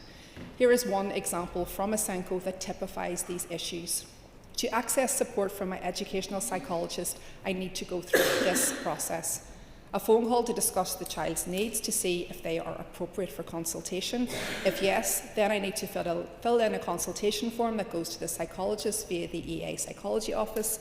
Once it has been approved by the psychologist, I then need to complete an RFI. It feels like doubling or more of the paperwork that needs to be completed and leaves me feeling bound to my desk once again. Another SENCO cluster from the Northwest summarises the broader picture well. I strongly feel the voices of SENCOs are not being truly reflected or heard by the Assembly. SENCOs are facing an impossible role of multiple aspects of support, and she goes on. All the while we continue with the other duties we are assigned to, as the role is not viewed to be stand-alone. Alongside completing the paperwork and referrals that were required to access supports for our pupil, the increased bureaucratic demands of the role have become unsustainable following the recent changes in SEND transformation. And that last line is really important. They are not attributing overwhelm to the number of children, they are attributing it to the increased bureaucracy resulting from the transformation programme. On statementing, SENCOs with 15, 20 years experience have a level of judgment and expertise that should be trusted. This would allow processes to move quicker and appropriate support for the child introduced in a timely way. But there are growing concerns that statements are being denied when the need to proceed with one is clear. And I have a clear example of this from my own casework in Lagan Valley. A SENCO with around 20 years experience has never had a statement refused for a child, had one refused this year for the first time. While they went through the appeals process, I also requested a review of this decision with the EA. On the same date, the SENCO received a letter outlining that the statement process would go ahead. I received a contradictory letter from the EA explaining why the original decision to refuse the statement was the right one. How are SENCOs meant to navigate this? This motion calls for the Minister to undertake a workload review. I think that could be a short process which resets communications between our SENCOs and those leading the transformation programme corporately. I have to say there was hope coming into today that the Minister's workforce announcement this morning would provide something specific and meaningful for SENCOs. I even teased it with some of the groups that I had been in touch with, but ultimately it reflected how they already feel, ignored, marginalised and misunderstood. The SENCO role is very specific. It deals with specific processes and pressures related to the SEND system. SENCOs are clear what needs to change. Paperwork needs to be reduced and systems streamlined so they can spend more time with children, staff and families. The complexity of the role needs to be acknowledged through pay and the provision of non-teaching roles. The professionalism of SENCOs needs to be recognised and they need to be trusted in this system. And the support system needs to be properly invested in and implemented consistently. What the Minister announced today doesn't even attempt to address these things. Generic whole school admin support is not nearly tailored enough to help. Before I wrap up, I want to address the SDLP amendment, which I know you're not going to move, which is welcome. Just to say that I have no issue with the amendment, what it expressed, especially in light of the Children's Law Centre intervention last week, but the volume and pace of reforms coming at schools is overwhelming, and that will be illustrated today in this debate, but it's at the risk of doing more harm than good. Today is about SENCOs and their specific needs, so I appreciate you working with us to ensure that that remains the focus today. So to conclude my remarks, I just want to say that with a year to go in this mandate, I hope this is an area where cross-party support and focus can bring about improvements for these vital workers who dedicate their professional careers to support children, families and teachers. I think we all owe them a huge debt of thanks for holding together a system in crisis. Thank you. As pointed out in Mr O'Toole's point of order, the members who table the amendment are not in the chamber to formally move it, so it cannot be debated today. I will then call the next person on the list to speak, Danny Baker. To continue the debate on the motion, all speakers will have 5 minutes. Mr Baker. And I want to thank the proposers of the motion for bringing us forward. And Michelle, I think what you said there was spot on. You covered all of the issues.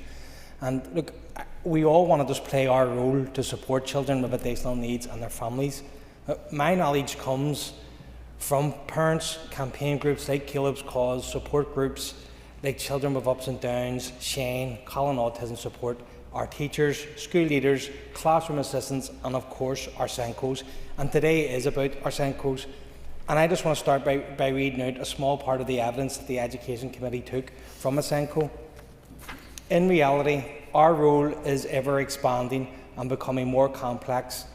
It feels more like being added to almost by the week, never mind by the month or year. We are the go-to person for everybody. We are there for parents, children, staff, the EA, SARS, external agencies, the Department of Health and the local impact teams. We are everyone's go-to person. Increasingly, our role is one of paperwork management rather than working with children directly. And we heard that just a number of months ago. The warning signs have been there for a long time. And the SEN reform agenda risks making the same mistakes all over again. Caleb's Cause is showing us the cost of getting it wrong at transitions.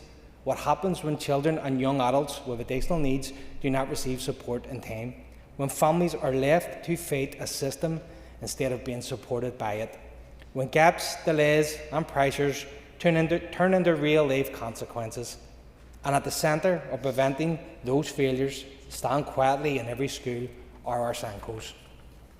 They are the ones who identify need, who coordinate support, who fight to make sure no child is left behind.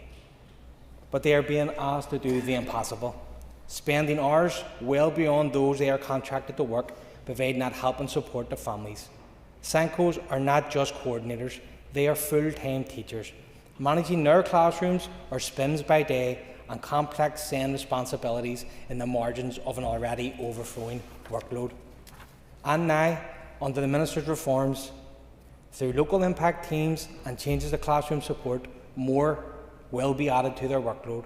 More coordination, more administration, more responsibility. What happens when SENCOs already overwhelmed are asked to carry on even more? The answer is not rhetorical.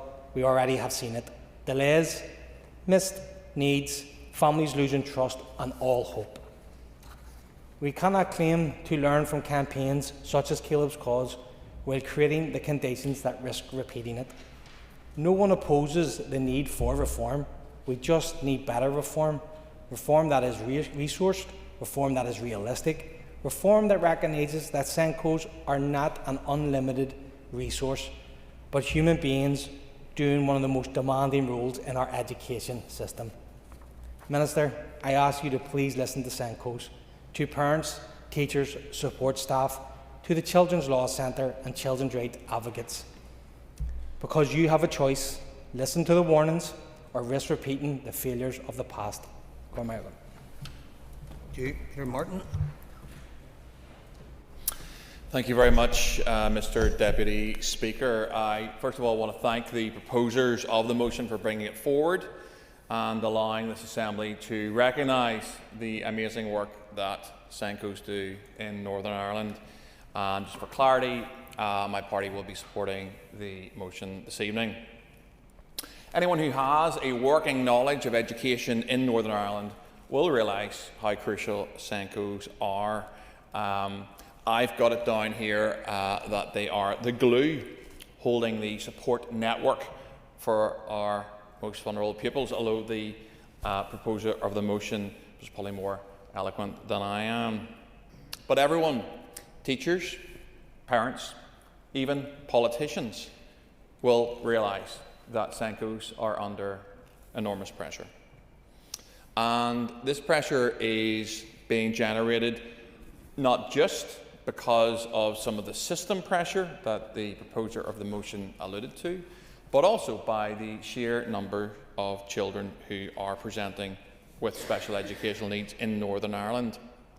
And Mr. Deputy Speaker, I want to also acknowledge at the outset that I accept the motion and that SENCOs need additional support along the lines that the proposer suggested.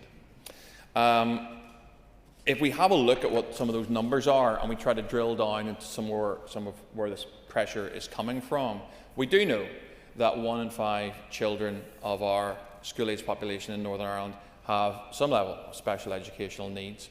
But an even more striking figure that I came across was the number of children attending specialist provision in mainstream. And if you scope that out over the last 10 years, that has seen a rise from about 1,600 children to 5,300 children.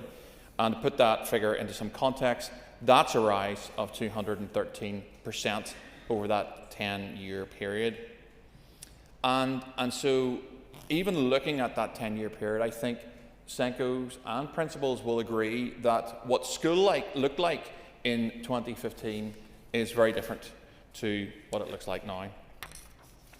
On the issue of local impact teams, which the proposer touched on earlier, these were introduced in September of last year and has made certainly an impact. There's been a change in the code and how that code is being delivered. I am pretty sure that I've heard it at committee and that EA have also stated that these teams do need to be better resourced. The proposer mentioned that in her opening statement, and I think members of the Education Committee would accept that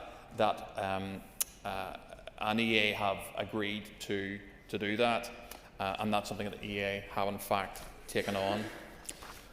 On the wider reform piece, which both previous speakers have touched on, Mr. Deputy Speaker, we are obviously cognizant of the letter from the Children's Law Centre, which came before committee last week, and the other signatories that were attached to that. I have to make clear that I don't agree with it, and I don't believe my party do either. I will just quote directly from the letter, which I have here.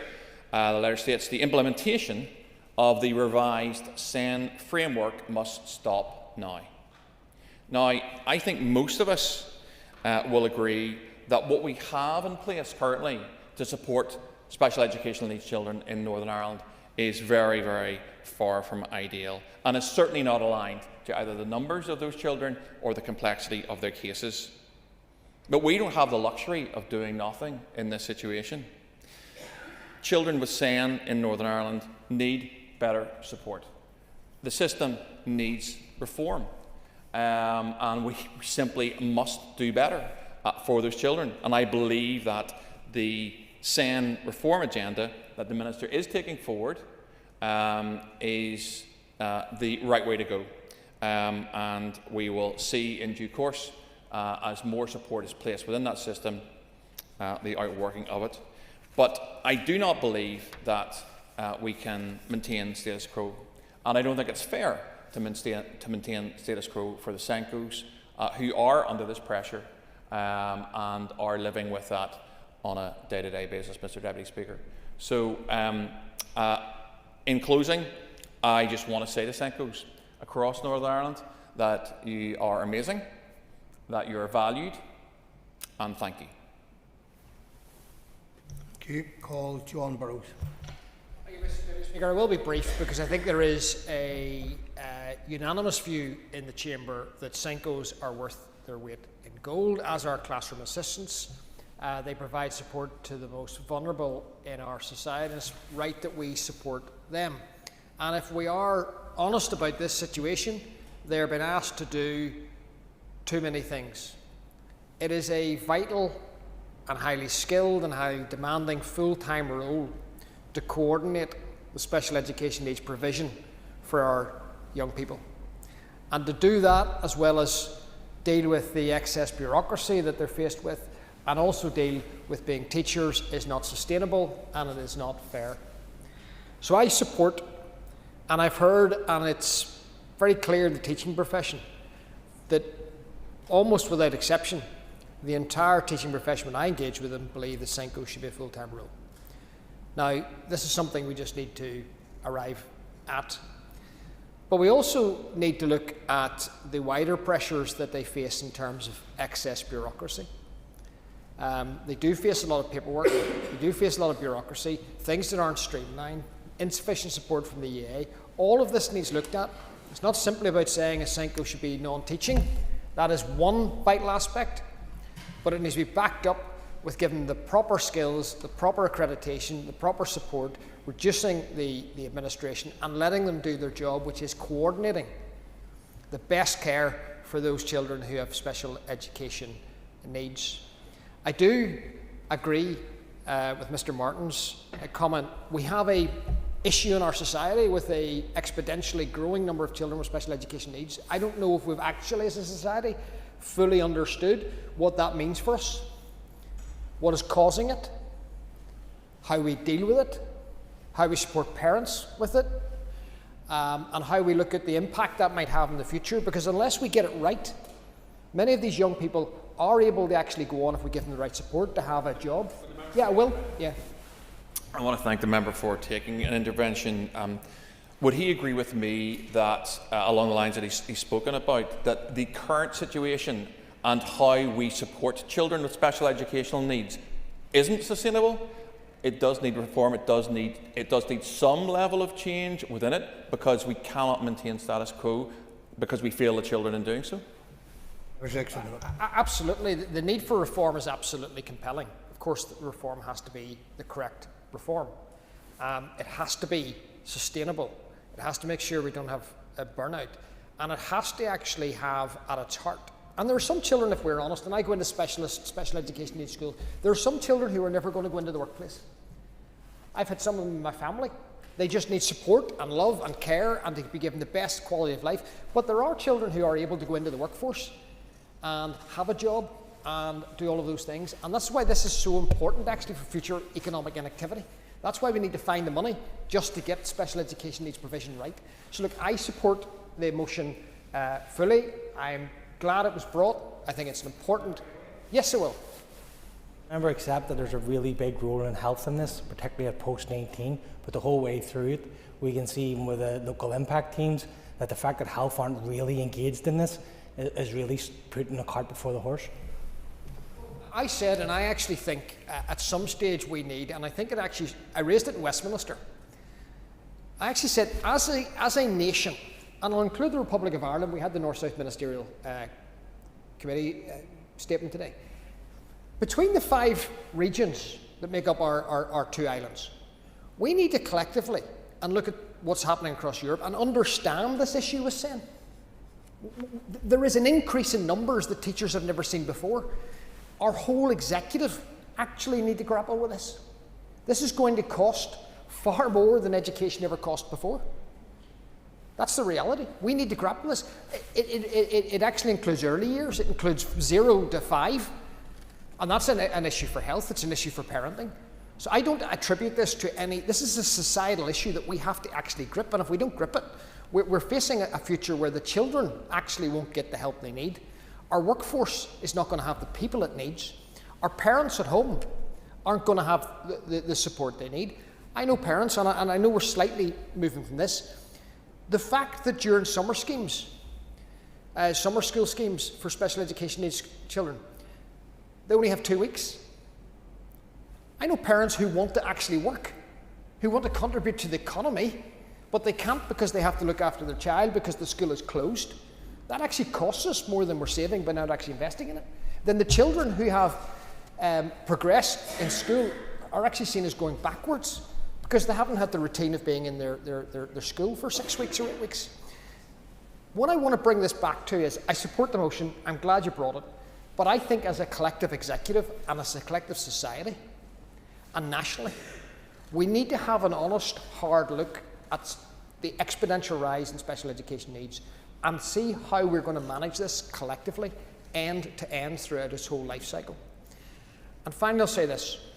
I am humbled when I go into schools and see the men and women who support our children with special needs. I want to thank them, I want to value them, I want to make sure they get that seen in their pay packets, in their terms and conditions, in the professional accreditation. I'm glad to support the motion. Sinead McLaughlin. Speaker, and can I thank the proposers of the motion, and the SDLP are supporting it, and it's a really important debate that we're having here this evening. It's well known that we have a crisis in the delivery of special needs education, underfunded, under-resourced and workforce under ever-increasing strain and pressures. Despite this, it is our SENCOs that provide an immeasurable service to our young people in schools, and they are the ones who ensure that best practice is maintained, working hard to support subject teachers, tailor lesson plans, adapt materials, implement individualised learning plans, and give children the acute and essential structured support needed for them to thrive.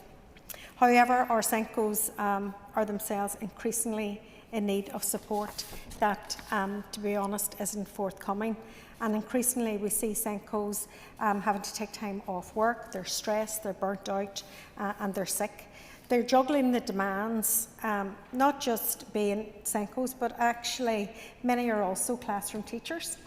And yet, despite being the backbone of the SEN delivery within our mainstream schools, they are not receiving the support that they need within those schools and within education itself. So let's be honest about the reality that we're facing. In the vast majority of cases, SENCOs are not just coordinators, they're also full-time teachers. They're trying to balance the demand of the classroom with increasingly complex administrative, pastoral and coordination responsibilities.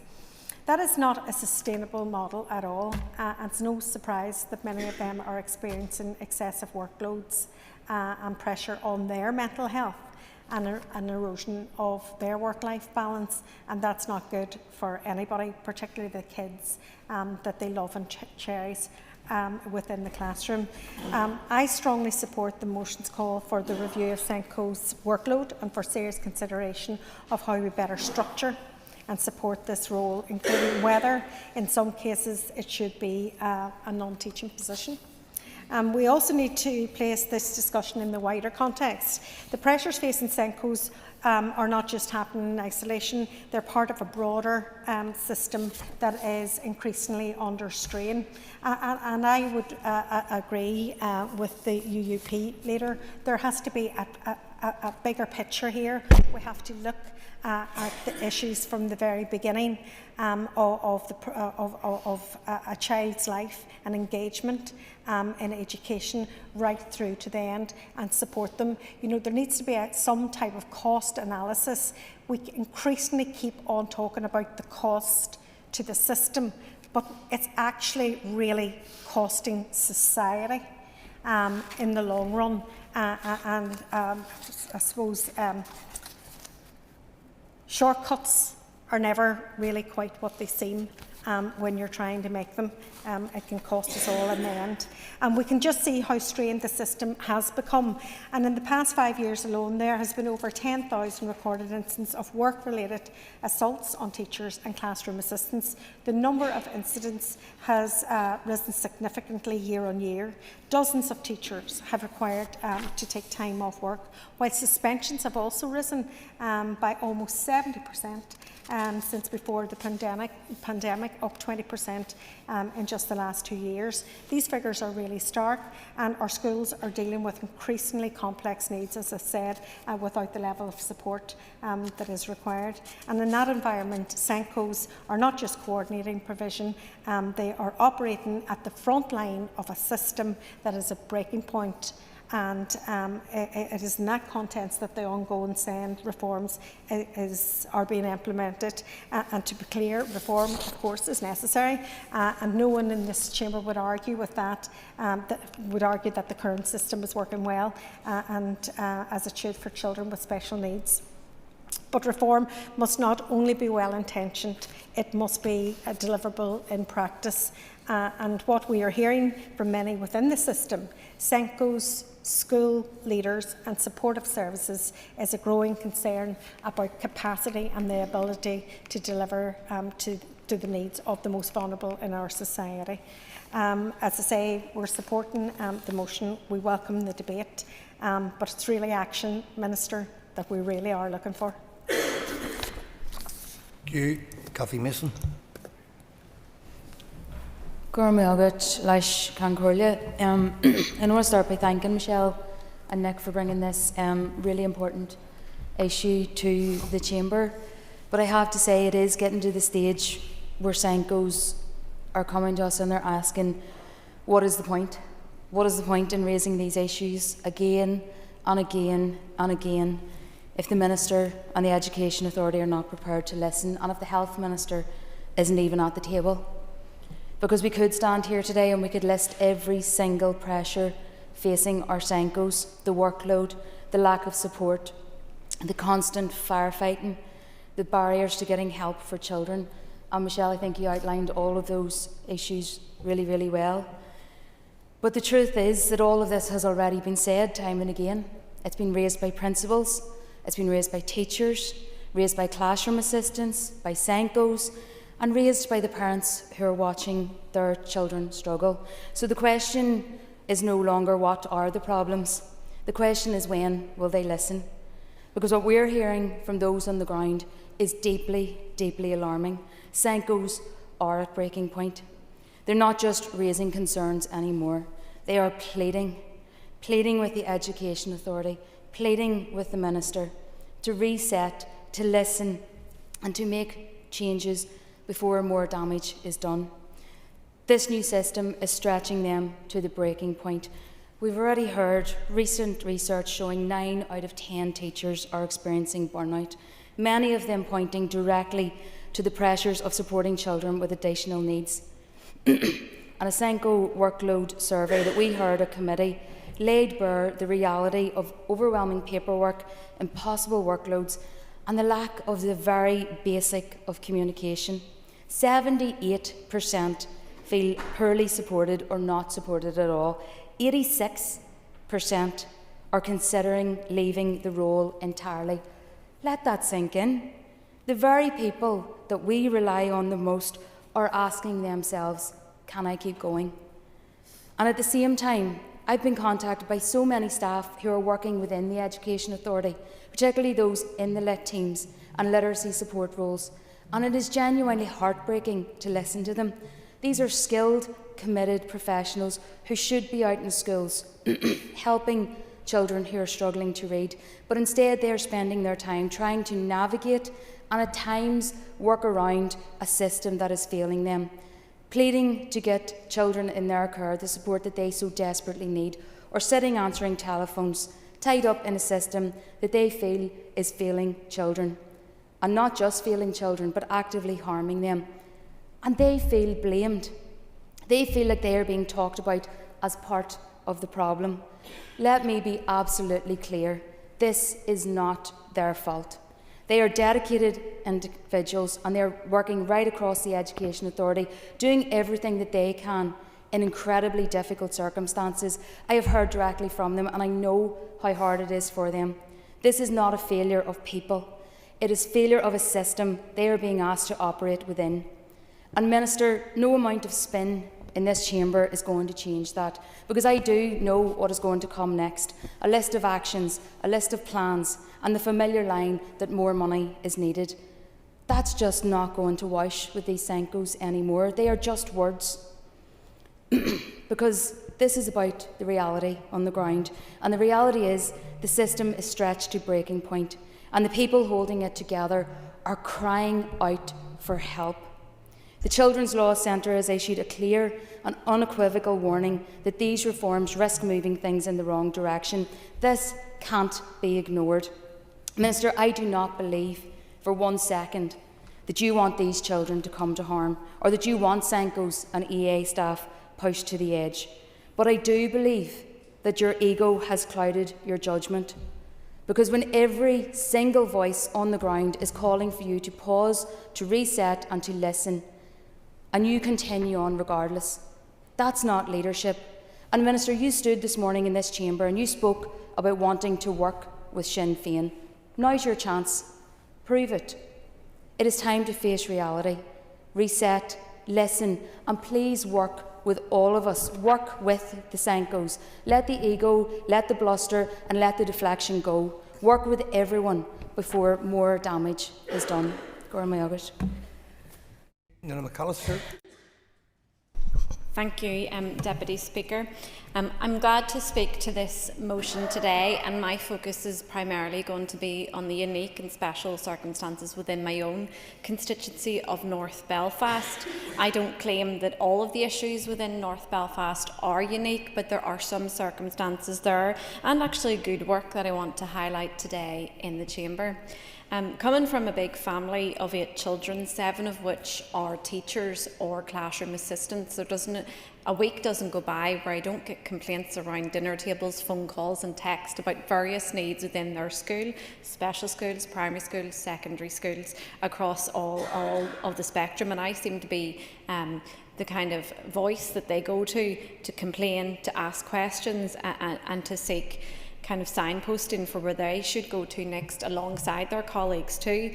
But so often we've seen the issues already within our constituency offices, and we often are brought these issues by parents, and it's something that I want to place a focus on here today, because the SENCOs in our schools have to have a relationship with the parents too, particularly when they're advocating for and behalf of a child for their individual educational learning pathways. And it's that relationship with the parents that often brings them to our doors to ask for our help, because so often the schools are just physically unable to actually facilitate the entirety of their individualised plan. And that's not because our SENCOs or our teachers aren't trying, it's because they simply do not have the capacity.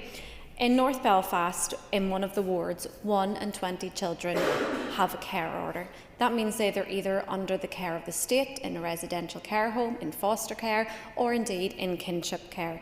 And now, whilst I recognise that the designated teacher for child safeguarding is usually a different person from the SENCO, they must collaborate and work so closely together with SENCOs.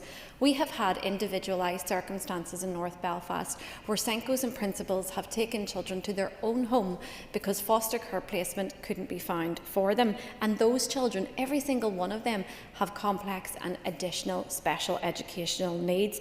That is just one snapshot and one story, but this can be replicated across many schools in North Belfast because it is an area of multiple deprivation and an area that does see more complex needs.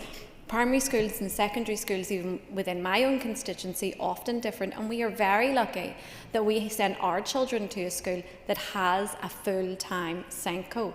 But even seeing that, I can already notice the difference that it makes for parents and children, but yet this teacher is still under extreme pressure and cannot get through her day without actually having those additional hours, speaking to schools or speaking to parents, ensuring that the children's plans where their intervention is needed, and I can come back to the annual intervention needed by the Education Authority has been a problem for SENCOs and parents too in reviewing the plans.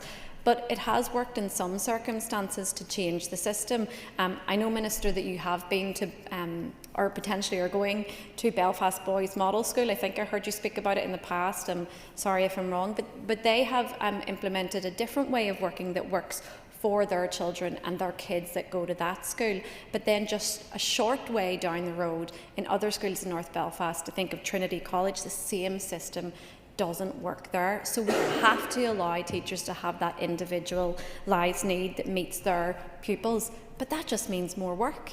Not that I want to red light goes on here. There we go. I want to thank the member for that intervention. She references the boys model, which is actually very forward thinking in how it deals with SEN in Northern Ireland. One of the first schools ever to actually adopt the use of classroom assistants, so they're just not all in one classroom. Would she accept that actually some creative and supportive thinking around how we deliver SEN and how we best support children with special educational needs is the way forward in Northern Ireland? There's an extra minute. Thank you. I can partially agree, because actually if you listened, highlighted after that there are other schools in my constituency where then that didn't work in terms of the same model of care that they're using in the Belfast Boys Model School. It's based on individual needs from what the SENCO can actually, working alongside the parents, address. You know, I would agree that rushed reform that overwhelms the system and overwhelms the very people who are providing it and concerns the parents who are worrying about it, and they come to us, and I'm sure that they come to you, is not better than having no reform. Currently, we need to get it right, and that's really important. It's about that individual needs. It's really a sad indictment. We have moved to a very base paperwork system because Senkos are simply overstretched, and they will tell you, as they tell us every day whenever they are in contact, that's not delivering needs, that's not being child-centred. Focus on bureaucracy, focusing on the paperwork, that is not meeting the needs of all children who need to have that special additional care within our schools. I am happy to support this motion today, and I am happy to see reform in the future of special educational needs provision, but reform that works and delivers and is child-centred and based on their needs now and in the future. Thank you. Timothy Gaston. Thank you very much, Deputy Speaker. No one in this House will need persuaded of the importance of special educational needs coordinators. Senkos sit at the very centre of our education system's ability to deliver for some of the most vulnerable children in Northern Ireland. In most of our schools, Senkos are not operating in a dedicated role. They are full-time teachers with full-time classroom responsibilities. On top of that, they are expected to manage complex caseloads of pupils with statements. They are expected to manage pupils with individual educational plans. They are expected to liaise with parents. They are expected to coordinate with external agencies. They are expected to oversee safeguarding concerns and, in many cases, act as de facto welfare leads within the school. That is not sustainable. It is no surprise that we are hearing more and more about burnout, pressure, and the risk of losing experienced staff from the system altogether. Teachers are telling me that in some classrooms there are multiple pupils with statements and many more with additional needs but without formal statements, all requiring support. That is the context in which Senkos are operating. So yes, a review of workload is necessary. Yes, we should consider whether in some cases the role should be non-teaching. But let us be clear, this cannot be approached with a one-size-fits-all mentality. Workload varies by school size, by level of need, and by the complexity of cases. A blanket policy imposed from the centre will miss the reality on the ground. What is needed is flexibility based on need and properly resourced. There is a fundamental contradiction at the heart of the current policy. On the one hand, we acknowledge the rise in need. On the other, there are proposals which would reduce one-to-one classroom assistance. You cannot increase need and reduce support and expect outcomes to improve. Ultimately, it is the child who pays the price. Before this debate, I was talking to a parent whose child receives one-to-one support in the classroom, which has resulted in remarkable progress in this last 12 months. That has followed a number of years when, even with a one-to-one, the support, the daughter struggled significantly. You cannot ignore the reality that there are children who need that support and that life-changing benefits of it may take years to manifest itself. Classroom assistants are an integral part of the support system, alongside Senkos and teachers. Yet many classroom assistants face pay disparities and do not reflect the vital role they play. If we are serious about supporting children with special educational needs, then we must be serious about valuing the staff who deliver that support day in and day out. You cannot build a system on goodwill alone. Fair pay is not an optional extra, it is a foundation. I have previously brought an amendment to this House calling for classroom assistants to receive pay over the summer months. That amendment was supported by the Education Minister, yet here we are at the end of April. Many classroom assistants will only get 2 weeks' pay this month because of the Easter break, and they look forward to the summer months when they will be paid at the end of June and won't see another pay packet again until the end of September. No one should be expected to live like that, and yet that is reality facing classroom assistants again this year.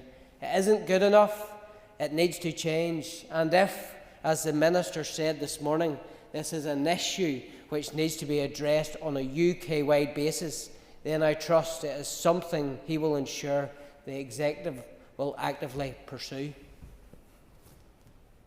Jerry Carroll. Deputy Speaker, and not too dissimilar from the member for North Belfast. I come from a big family, one of 7, and 3 of which are teachers, and the WhatsApp group is popping off, but I just want to declare that interest, including working in the SEN also. Deputy Speaker, the last motion we talked was about the crisis in the dental service, the dental system, and how underfunded and broken that system is. And as night follows day, we're talking about the education crisis, the education sector, and specifically the SEN sector. And just like that, it is unfortunately in a crisis, and the dental crisis wasn't caused by dentists or healthcare workers, and the crisis in education wasn't caused by education workers, SENCOs, or classroom assistants, or even by parents or guardians who dare to fight for every last resource for their loved ones, who here wouldn't do that. There is a crisis though, like I said, Deputy Speaker, and a failure to properly invest in SEN school settings. One vivid and stark example of this, I think it was referred to in passing by the member opposite, is the fact that these schools are forced to fundraise for outside their contracted hours in voluntary capacity, but fundraise to obtain basic equipment for the schools, usually for SEN schools, but sometimes other ones as well. And that's to fundraise to provide resource to allow children to get access to the developmental equipment they need, or for recreational purposes. And that's quite appalling and quite disgraceful, but shines a light on how the sector is really left behind and forgotten about. And I would ask the question of the Minister, through you, Deputy Speaker, how much energy and time is being used, is being invested by these workers to fight, to fundraise, to protect and stand up for their schools, instead of doing the job that the classroom assistants and SENCOs are paid to do and best placed to do. I want to pay tribute to our SENCOs and everyone working in education, mainstream and special education needs also. They are managing a crisis and holding things together, whilst also doing all they can to support our young people, to educate them, to provide that additional support that we heard. But they cannot, Deputy Speaker, continue to do that with budget cuts, mounting workloads, or the fact that schools as well have a cap on the number of children and young people that can be referred to educational psychologists every single year. So it's up to the SENCO to decide who needs support more than others. A shocking position for them to be in. This crisis, Deputy Speaker, will be made worse if the Minister gets his way with his SEND reform agenda. And it's not just me saying this. The Children's Law Centre, teaching unions, children's rights groups have really come out with an extraordinary intervention, which once again shows how out of touch the Minister is, Deputy Speaker. I would appeal to him to listen to the experts. They've said that you're going in the wrong direction, you're going down the wrong path, Minister, and that needs to change. Schools are given responsibility that they don't have the capacity or the funding to meet, and classroom assistants and SENCOs are continue to be overworked and underpaid. We also, Deputy Speaker, have to challenge the Minister's attacks on one-to-one classroom assistants, and that's what they are, tax. A whole school approach sounds great on paper or great in a ministerial speech, but it cannot be a substitute for individually specified provision. Parents hold up classroom assistant support as the gold standard for good reason. It works and has supported them. For many children and young people, their classroom assistant is the only thing preventing them from being left behind entirely by a broken, underfunded education system. So, Minister, you've got it wrong. Reverse your plans and don't proceed down this path. Thank you. Thank you. Now I call on the Minister of Education to respond to the debate. Minister, you have up to 15 minutes. Thank you, Deputy Speaker, and can I thank the member for bringing forward this motion, which I will be supporting. I welcome the opportunity to respond to it and want to place on record my appreciation for the critical role that is played by the special educational needs coordinators in our schools. I have witnessed firsthand the dedication, the professionalism and the positive impact that this vital workforce plays in the lives of children and young people with special educational needs. Not just in my role as Education Minister, but having been an MLA in Lagan Valley for 16 years, previously served as a councillor from 2005. I know very well how important our SENCOs are and how important they are to our schools and the important role played by our classroom assistants. Therefore, I want to take this opportunity to commend the remarkable work they do, often in exceptionally challenging circumstances. The SENCO role is without question a highly demanding one which has become significantly more challenging in recent years, as rising numbers of children with special educational needs coincides with increasingly constrained budgetary pressures. And yet, in the face of these pressures, SENCOs continue to show remarkable resilience and dedication, working tirelessly to ensure that children and young people in their schools receive the support they need. I know that it's not enough for me to stand here today and offer words of thanks to SENCOs for their hard work and commitment, not when so many have spoken candidly about the very real and pressing impact that unsustainable workloads are having on their personal and family lives, on their mental health and their overall well-being. I want to give clear assurances that these concerns are being heard and taken seriously. Urgent action is required, and my officials, working closely in partnership with the Education Authority, to deliver meaningful and sustainable solutions. In May 2025, I appointed an independent panel to undertake a comprehensive review of teacher workload, showing my determination to address this issue. And earlier today, I published an action plan which will translate the panel's recommendations into practical, deliverable measures that support well-being, professional autonomy and sustainable workload practices across schools. Alongside this, the forthcoming Special Educational Needs regulations place a clear statutory duty on boards of governors to ensure that SENCOs are provided with the protected non-teaching time necessary to fulfil their role effectively. This represents a significant and tangible strengthening of support for SENCOs across all schools. And since 2021, the Department for Education has provided £92.5 million in funding to enable schools to release SENCOs from the timetable, allowing dedicated time to prepare for the implementation of the new regulations, including the introduction of personal learning plans. Newly appointed SENCOs are able to avail of specialised SENCO induction training, which they report is highly valuable in building confidence, role clarity and practical understanding of SEN processes. Furthermore, last month the EA delivered dedicated leadership management, health and wellbeing training for primary school SENCOs.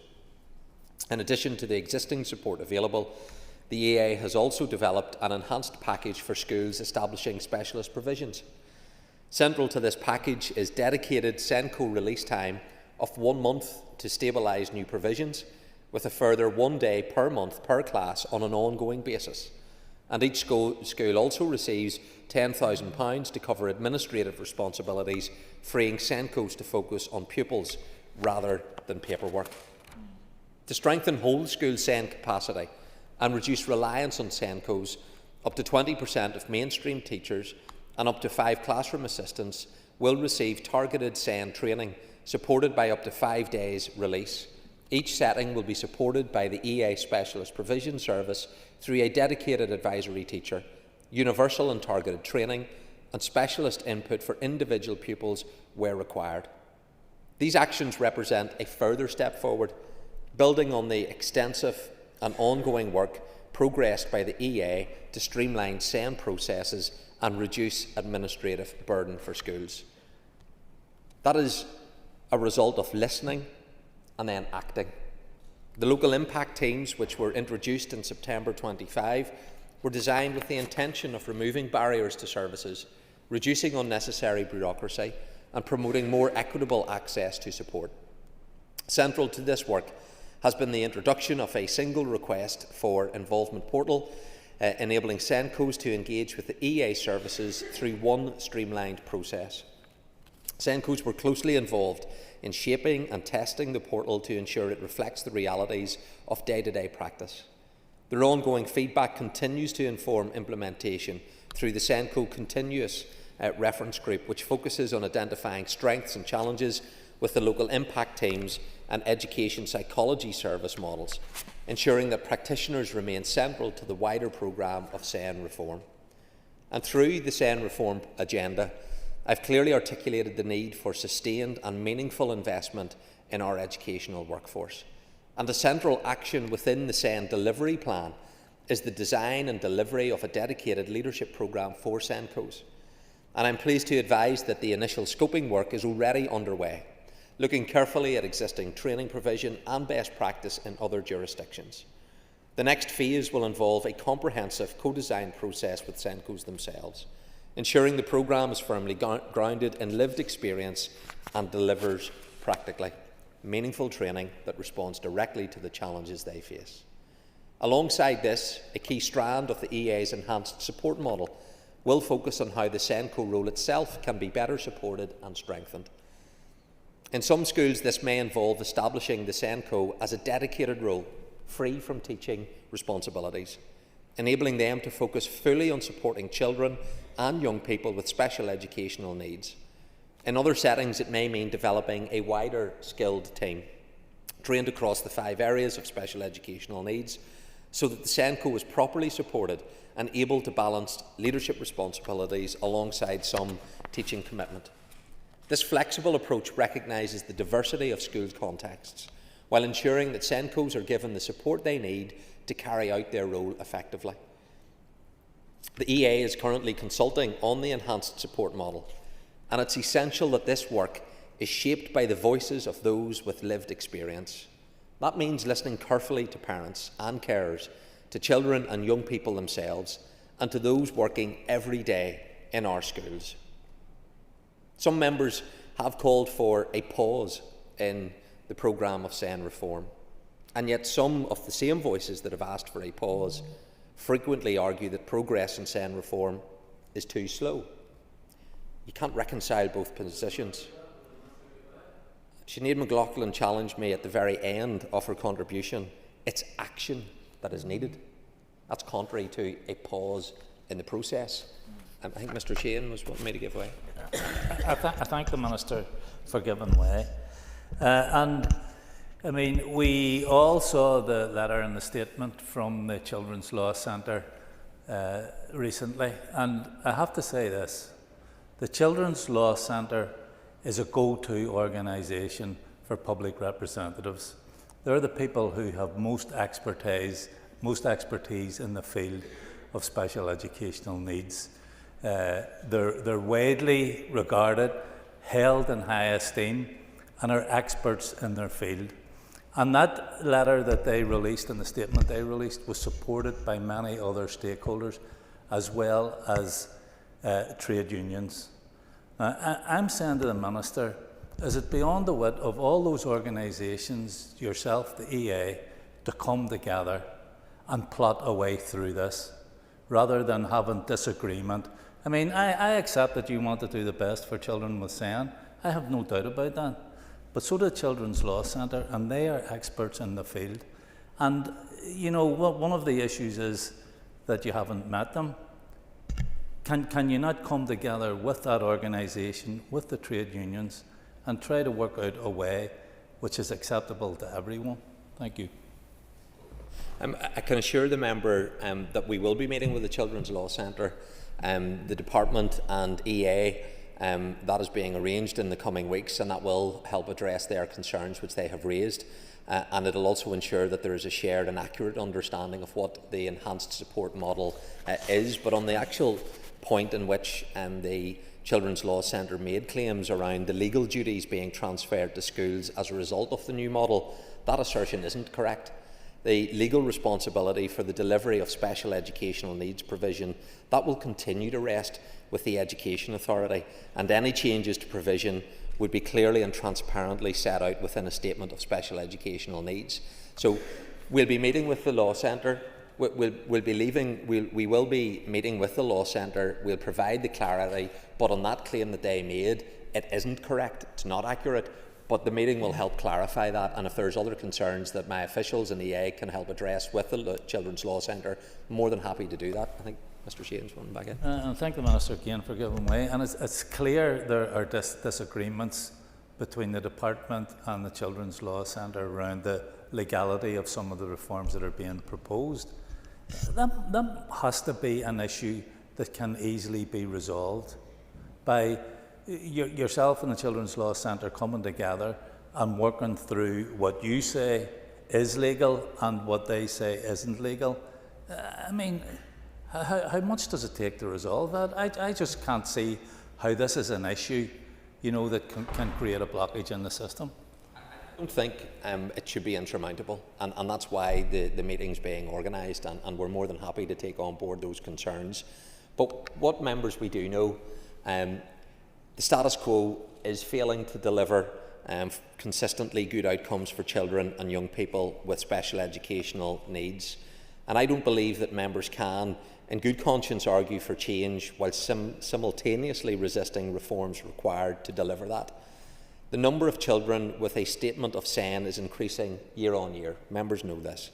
The funding requirement is growing by £5 million every month. That also isn't sustainable, particularly when we know that there are better ways to deliver support. And I want to assure members that every change that's being made would be firmly grounded in the best interests of children and young people, and it will be evidence-based. It will deliver clear and measurable improvement, and it will remain fully compliant within the legal framework.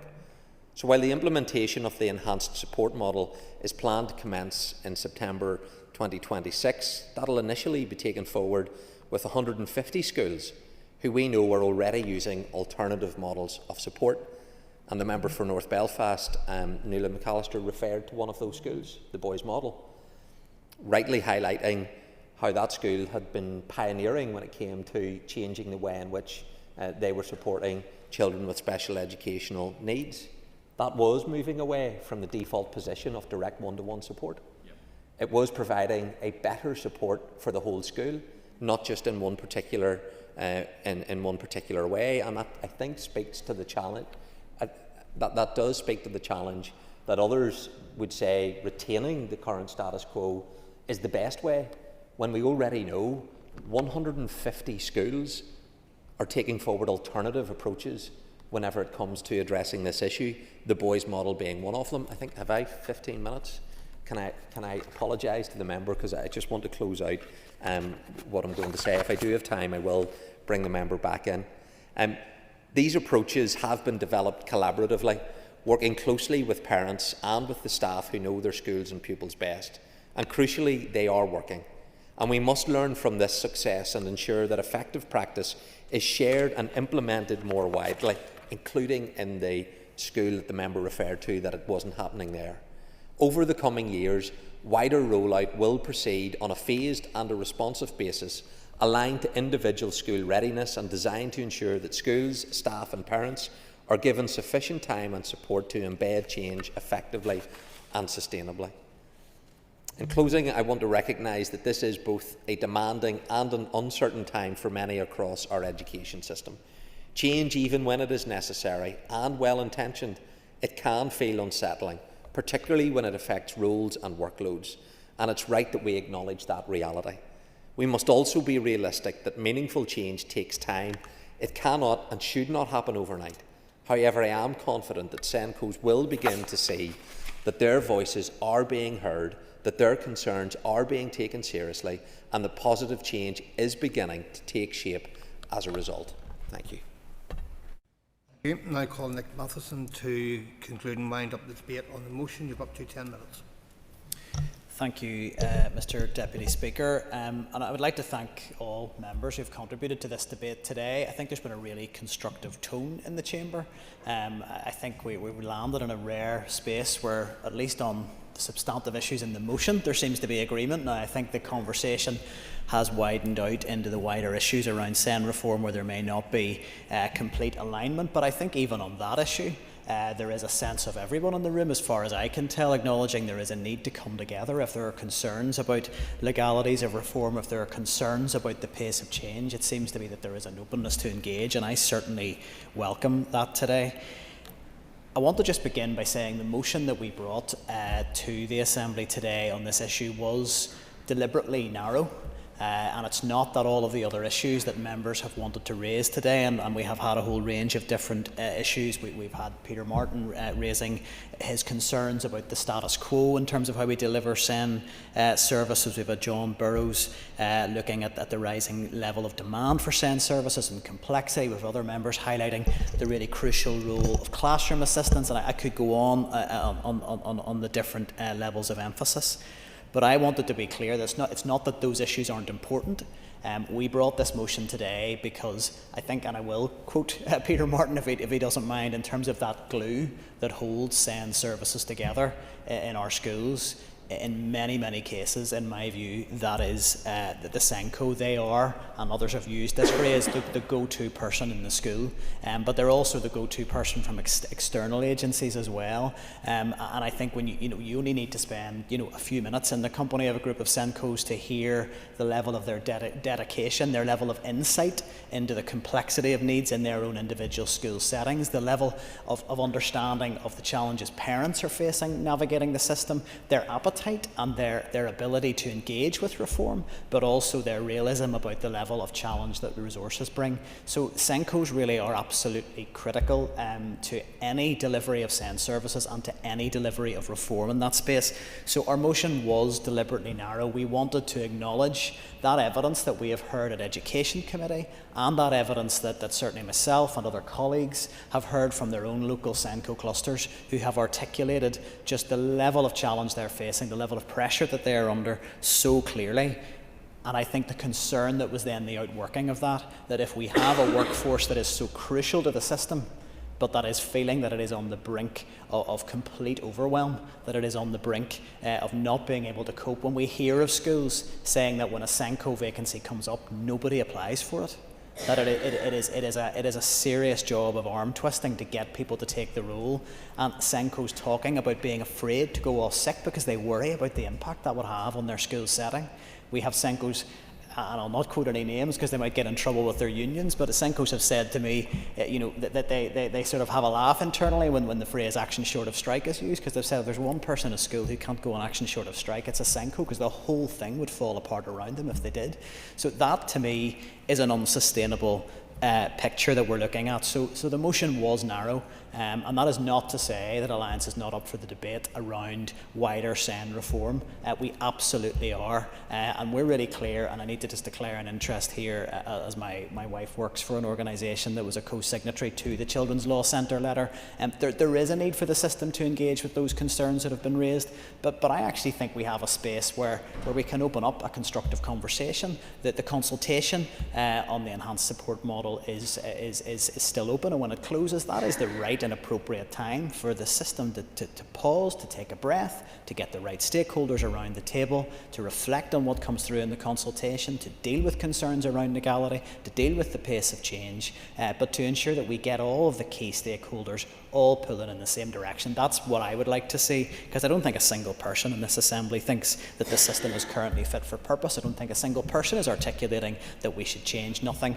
There may be different levels of emphasis on how we do that, but the need for change is vital, and the need for change is vital because our children who rely on SEND support services are being failed, and we need to address that. And I genuinely do take hope from this debate, because I think there is a sense that all of us, whatever the different levels of emphasis might be, want to move in that direction.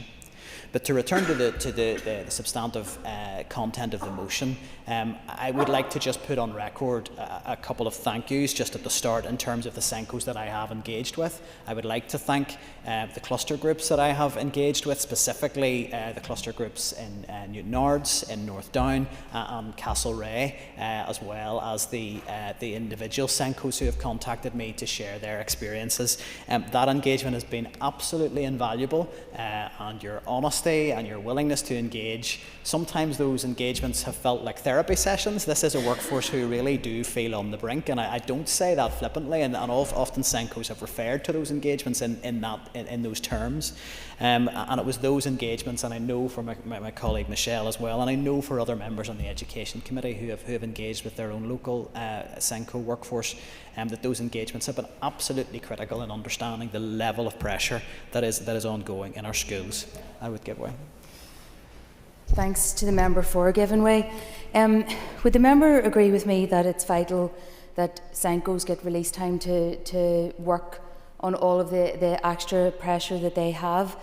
But would he agree with me that school leaders need assurances that the SENCOs that currently do have that release, they will have an earmarked budget for that next year, that will continue on?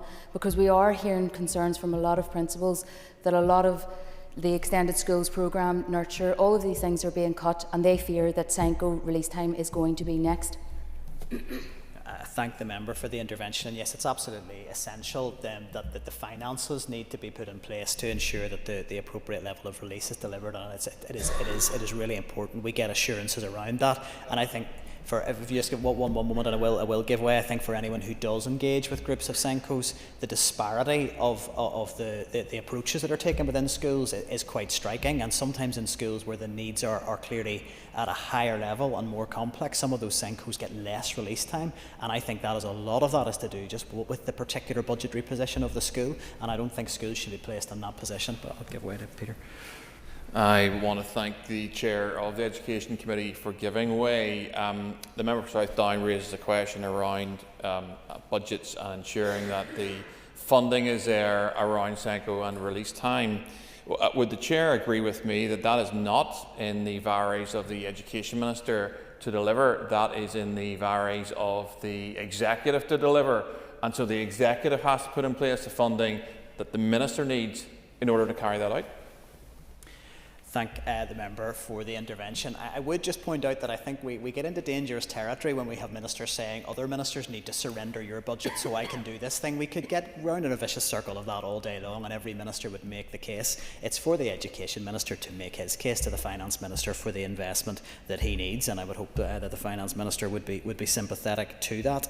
I'm conscious that I'm short on time. I did just want to put on record, and Claire McGowan and Anita Stewart have been referenced, who gave evidence to Education Committee, and I just want to say very bravely, there are a lot of people who would be very, very nervous about coming to a public forum like the Education Committee and to effectively raise concerns with the working conditions that they're operating in, and to put that on the public record with their employer watching effectively in terms of the EA and the department. So I think they deserve huge credit, but I actually think their engagement in committee has led to a positive engagement with the department on these issues, so that they really do deserve credit. But as time is short, I want to really just turn to the asks in the motion. And I think this is maybe the concern that I have. While it's nice to have the warm feeling in the room when everybody agrees, and when we have our non-binding motions, everybody can do that. But I am just a little concerned in terms of the Minister's comments that there was no specific commitment to a review of SENCO workload, and I would like to have heard that, and that is something that I think through committee and through other channels I would like to pursue, because SENCOs were really clear when we were engaging with them and consulting with them on the text of this motion and what their challenges were, that they were clear that sense that there needed to be a real system overview of what are all of the different factors that are coming to bear that are impacting their workload, and how can they be mitigated, and how can they be better supported. So I really would like to have heard a commitment on that front, and we will continue to look for that. But I do think, and I hope Senkos will take heart from this today. I don't suggest in any way that a non-binding motion will solve anybody's problems overnight. But I think at least we have agreement, and that gives us a platform to push for accountability to ensure that there is delivery on addressing Senko workload. And I just want to put on record there is need for a much wider debate, and I think we are coming to that critical point about, okay, what is, when the rubber hits the road, what does this really look like when we want to deliver SEND reform? But I am clear, we are not going to deliver meaningful SEND reform. We are not going to meet the needs of children unless we support Senkos to do their jobs. They are critical to the whole system, and we need to support them. Thank you. Thank you. Members, the question is that the motion standing on the order paper be agreed. All those in favour say aye. Contrary, if any no. The ayes have it. The ayes have it. Members, item 6 on the order paper. Point of order, Mr McAllister. Apologies, Deputy Speaker. I should have declared an interest that my partner works at the Children's Law Centre, and I know that we've referenced it many times. I neglected to do so in my speech. Thank you for raising that. That can be noted. Members, item 6 on the order paper, the adjournment. As advised earlier, the Speaker has been notified that the proposer will not be speaking to the adjournment topic on the order paper today.